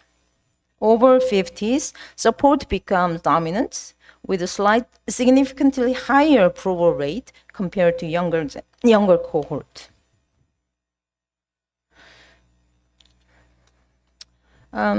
This is the South Koreans immigration related policy opinions by age group. The first one is the extending the maximum stay for E9 low-skilled workers. The current policy, as you know, the current policy, the EPS system allows the low-skilled foreign workers, which is E9 visa holder, to stay up to 9.8 years. So you see all age group actually leaned toward supporting an expansion, but younger generation, 20s and 30s, show lower approval rate compared to older generation. And the second chart on top, the state-funded Korean language education for immigrants.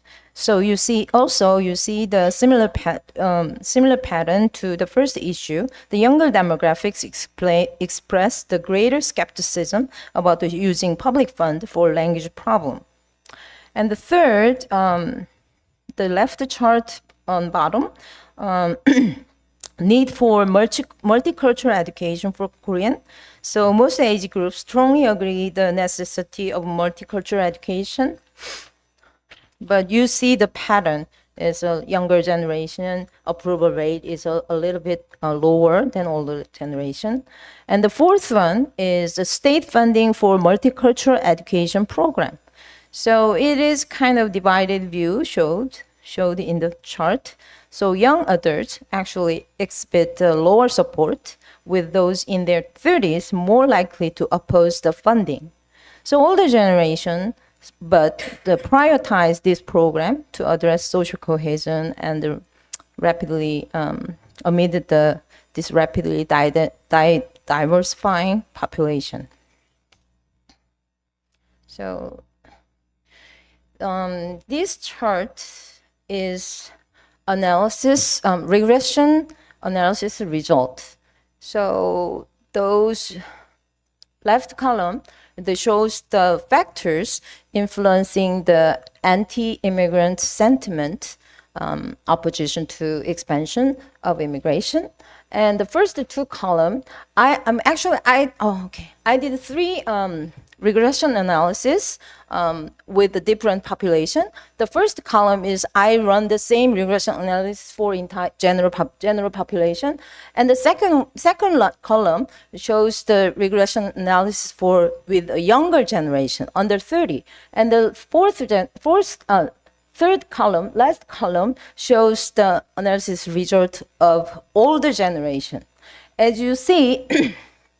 The general for the general population, there is a perception about the specific immigrants group. So several one is significant.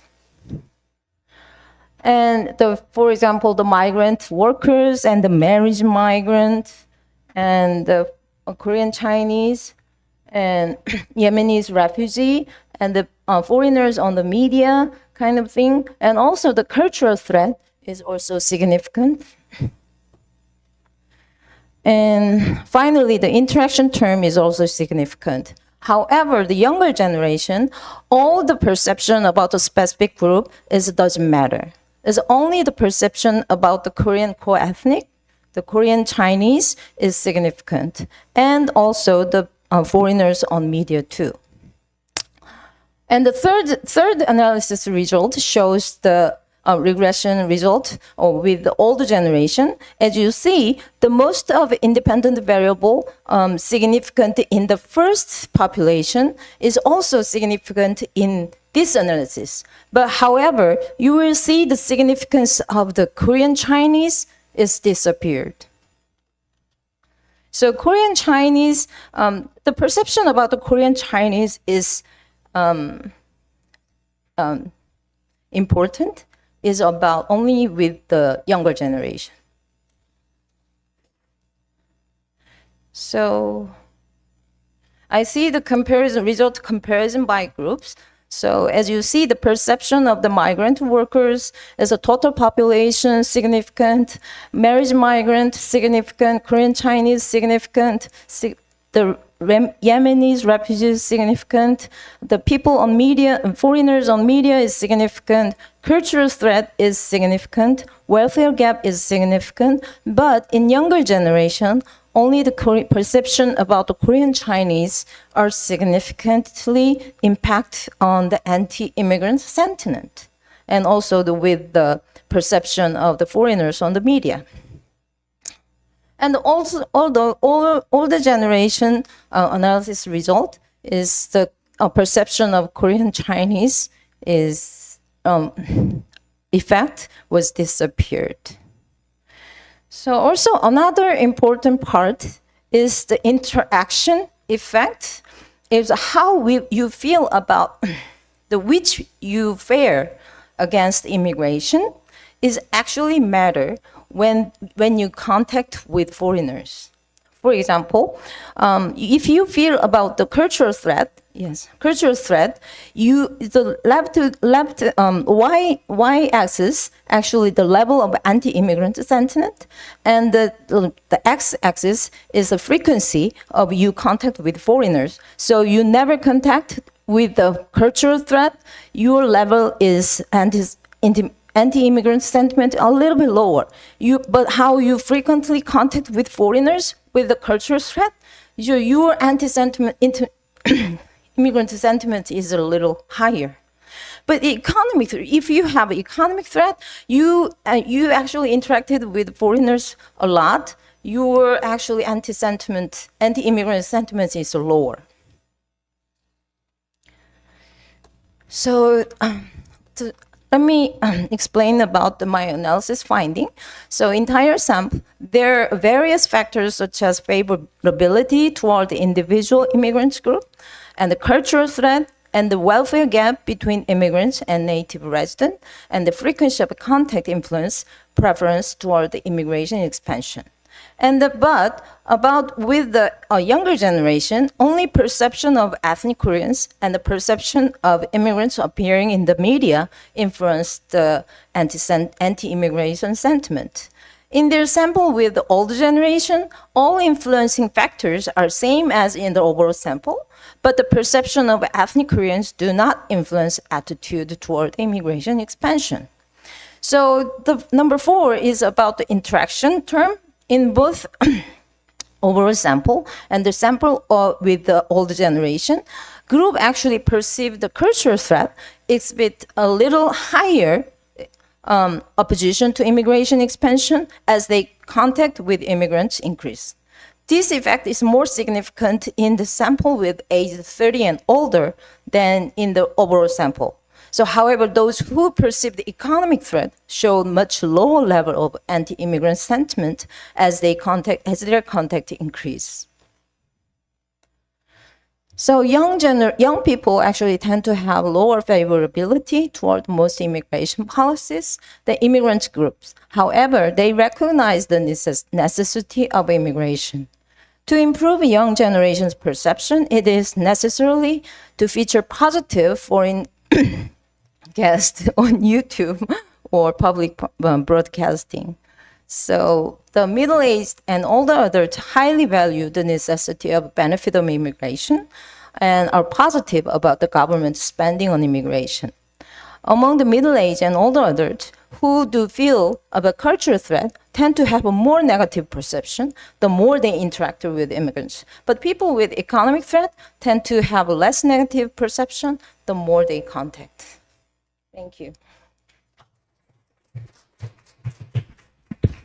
Thank you all for your wonderful presentations. 3 speakers, please come here and then for Q&A session.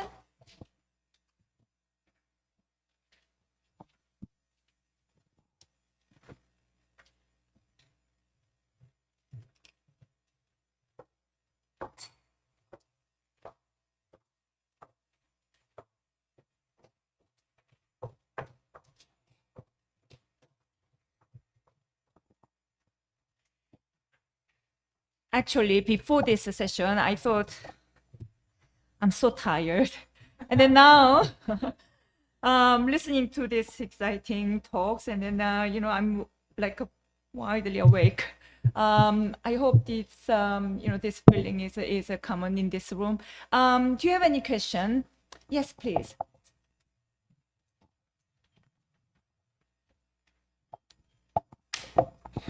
Thank you so much for all of the really good, interesting presentation. But I have one question for Professor Liu.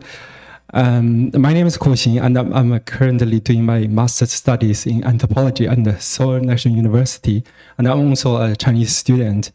And my research also looks like at the motivations of Chinese students studying abroad, especially those in Korea. So I have 2 brief questions I'd like to hear your thoughts on. First, I'm also a Chinese and study abroad, just like my research participants. So I want to ask, how should I think about my own position as a researcher since I'm inside? How can I stay objective and do good research?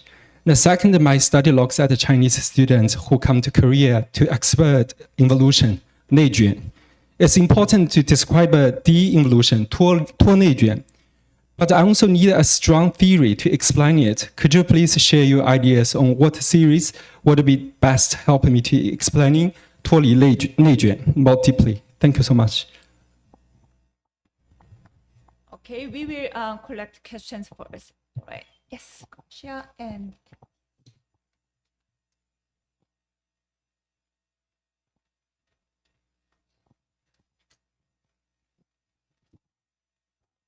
Thank you. Great presentations. My question goes to Gracia and Youngwon because your presentations fit so well together.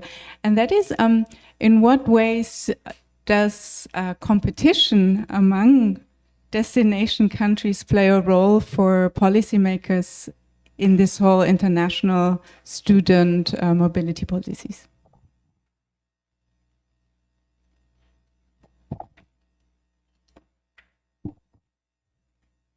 Thank you so much for your wonderful presentation. And actually, I'm a researcher in career and vocational education field, and so that I got many insight from your presentation.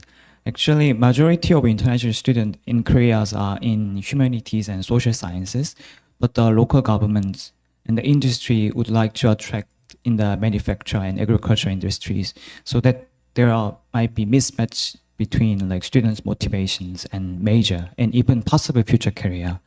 So in Professor Gracia's papers, the international students, their career motivation would be lifestyle or meaningful work, which mean the international students are personal career agency as themselves.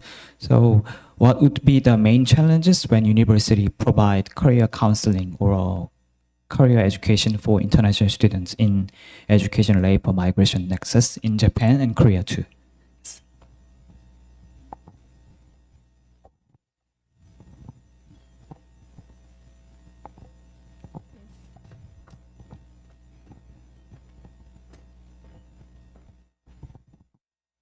Oh, thank you for the presentations to all.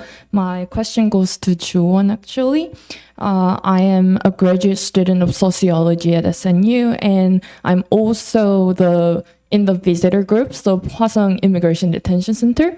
And from my experience, I'm more and more witnessing people like in detention who used to hold education visas, but just at some point they lose their visas and get detained. So I just wanted to hear from you some more about like this like nexus and how they cannot really hold cannot even hold this visa for like in long term. So at least I guess like from your presentation, I kind of like got the assumption that they kind of like they seem like holding the visa for kind of a long term, but like from my experience, there are more and more cases who cannot even hold their visas. So at this point, yeah, I wanted to hear you some more.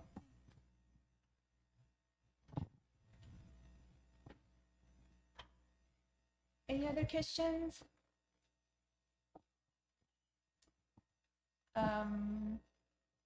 Okay, can I ask a question about Korean Chinese to Youngwon? Because I mean that issue has been my like a concern or research topic and dilemma. And I remember that in 2008 and then 2018, the what is it? The immigration, I don't remember. Anyway, they did the same survey, and overall, in Koreans' perception towards migrants became quite more friendly, migrants friendly, except for one group, Korean Chinese. Yeah, and then but your finding showed that only 30 younger generation had a significant like a negative feeling towards them, while the other, by the way, why 20 and 30 and then 30 over? Because anyway, so maybe you wanted to talk about youth, right? Okay. So does it mean that the particular sentiment toward Korean Chinese has been relieved in older generations, and then why? Because because they are the very people who actually hired Joseonjo, and then just the common sense is that just because of that, they had a cultural conflicts over how to raise a child because they were babysitting and so on. But 2030s, what would be the main reason why they have this kind of a sentiment? Okay, so each one can have 3 minutes or so. Yeah. Okay, thank you for the questions. I think these are actually quite tough questions. And so first of all, your own positionality, I think as an anthropologist, you have no escape from that. I think that basically there are advantages to a native anthropologist. So you understand without their articulating what they want to say, right? But I think there are 2 ways to look at it, and the advantage is that you can also use yourself as data, auto ethnography. And I always encourage my students to include some slice of lives, to explain your own trajectories. And it's a very interesting way to presenting the scene, but it's always to be aware of the blind side, of your own position. So methodologically speaking, you always have to introduce yourself. And so everybody has specific vantage point, like how Peja and I, as researchers, look at second generation migrants. We look at different things because Peja is from Taiwan and I'm actually a foreigner in Japan. So we naturally have that sort of differences. There's no escape. Just introducing yourself, that's it. People will understand what you might have missed. So the second question is de-involution. Is that脱离内卷? Is that a student's strategy? Or, yeah, if that's strategy, I think there are 2, again, there's several ways to understand it. I think this sort of a run, the 润学 itself is a way to escape that kind of, to de-evolution, de-involution, but at the same time, it's a fantasy. Because I think this involution is not just China, it's also in Korea. It's also I have a daughter who is a Gen Z. They have huge anxiety about career and the future. So I think it's a really a kind of maybe it's a really generational issue, but I think migration provides a kind of fantasy, at least, or possibility for you to psychologically to detach yourself from social context that gives you a lot of pressure. That's why you're here, right? Even though it could be illusion, right? And Korean job market is very involuted as well, as probably you can testify. So this is something I think I can think of. General condition, and also it's a really a kind of a merit of existential migration, essentially. Second is a competition. Obviously, all the East Asian countries have quota, have a goals of the 500,000, 300,000, etc.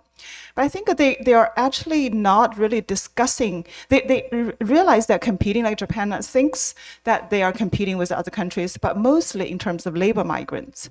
Though I think the education market, they try to introduce English programs to attract, to broaden the kind of student pool, but at the same time, they can't do anything about it. And also the world ranking, right? Everybody wants to kind of increase their world ranking. All these are strategies that non-English speaking countries have been using to compete in the education market. But beyond that, I think there is little they can do. And so there's a lot of past dependence and also social capital kind of institutional kind of linkages. But yes, I think that all the countries are aware that they are competing for the similar student pools. Thank you for the questions.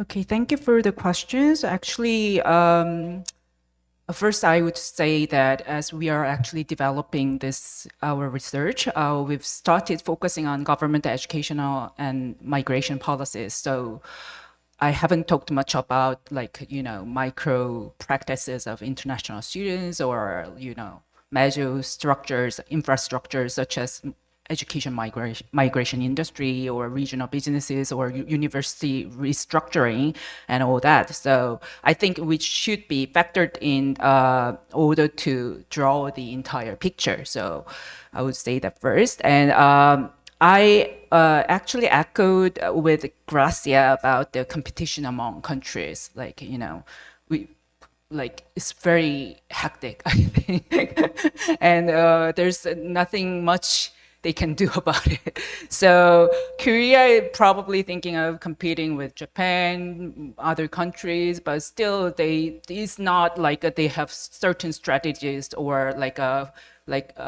goals or things like that.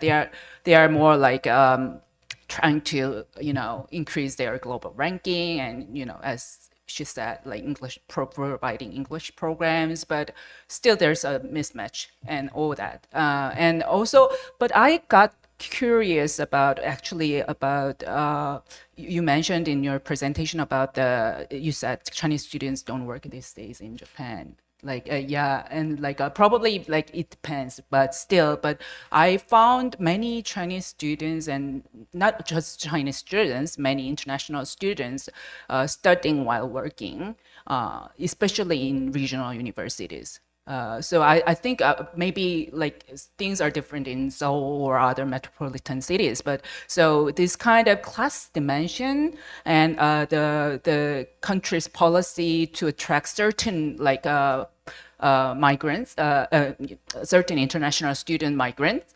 Yeah, I think probably that kind of relation is interesting to delve into, right? So that's my answer to your questions, and also to your question about like this kind of tensions and mismatches in regional university. I think we should provide some kind of personal career counseling to international students, for example, at Gyeongbuk National University as well, because I think I would say my university is not prepared at all in that sense, I think. And even regional university, even like national universities such as Gyeongbuk National University, for example, is not prepared, but try to attract people. Like, so it's still about like how to attract more people, right? So and there's no like guidance about humanities and social science students how you can actually pursue your career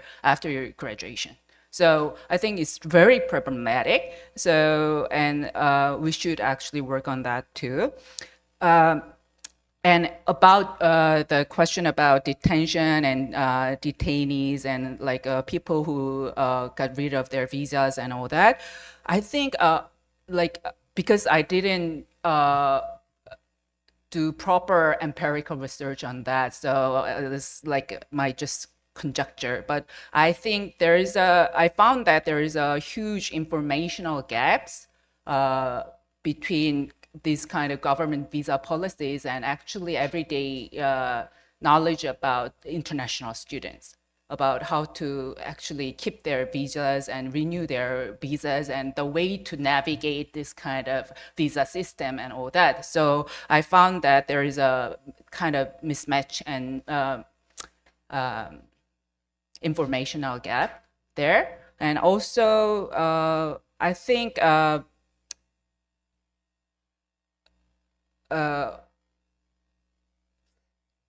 no, I should stop there because it's just a guessing. So I should stop there. But very important question, I think. Yeah, thank you.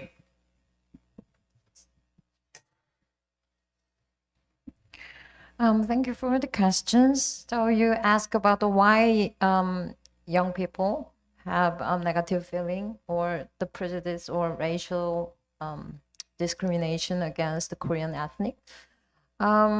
I think from the human development theory, the young actually their age in 20 or 10, the identity thing is their main developmental task they have to achieve in those age. So for example, they want to know and also they explore who am I and why, what is the difference between them and I, and they have to find their true identity, not given by their parents, but still they are exploring their identity. So that's why I think the young generation became, in America, in South Korea, and also other countries, they became huge fan of the identity politics. So they have to define themselves by the identity. So one of the clue I think why the young Koreans have negative feeling against the Chinese, also Korean Chinese, is I heard lots of episodes from the K-pop fans. So they call it the cultural war between the Chinese fan and also the Korean fan about the hanbok is where originated from hanbok, or what is the hairdo Young had on their head. So this is Koreans or Chinese. They actually even it's like a war. They fight each other a lot. I found those kind of phenomenon. We did a survey in 2022, more than from the Twitter and the social media data. We found lots of hate speeches against China and also the co-ethnic Korean Chinese too. And also the second reason is also not only about the negative feeling about the Korean Chinese, also they have negative feeling about the Chinese too. So China, yes, the China. So it's a kind of overlapping effect for this group.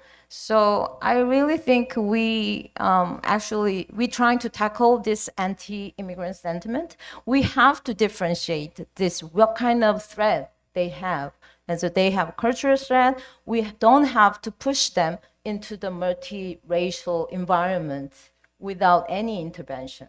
We have to be very careful, because the more often interaction with the foreigners make their threat or anti-sentiment will be increased from those interactions. And in the older generations, it is getting okay? I think I actually tried a lot of analysis from this sample. So there's actually no significant difference what kind of threat they have by the age group. So the similar number of age group in older generation have cultural threat too. But the younger generation have lots of cultural threat too. But there is number differences between the age groups.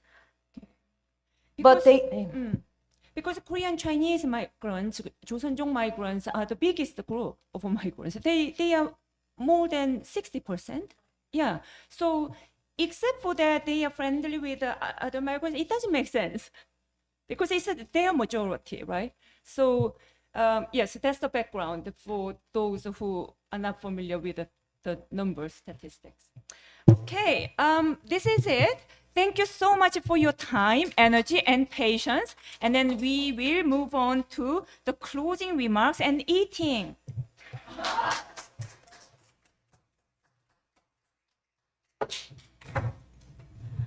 Okay, thank you. Well, we finally arrived at this point, the final stage of today's event. I really appreciate all your participation throughout the day. Wow, it's great. So I also try to, I really appreciate all your efforts, particularly those crews behind the scene, the assistants and broadcasting crews, and we really appreciate your efforts and professionalism. Thank you. And this is a big news. We have dinner already prepared. The next room, the Samik Court, the same place where we had lunch today. And I invite all of you to have a dinner and have a casual chat and more discussion. Moving into the next room.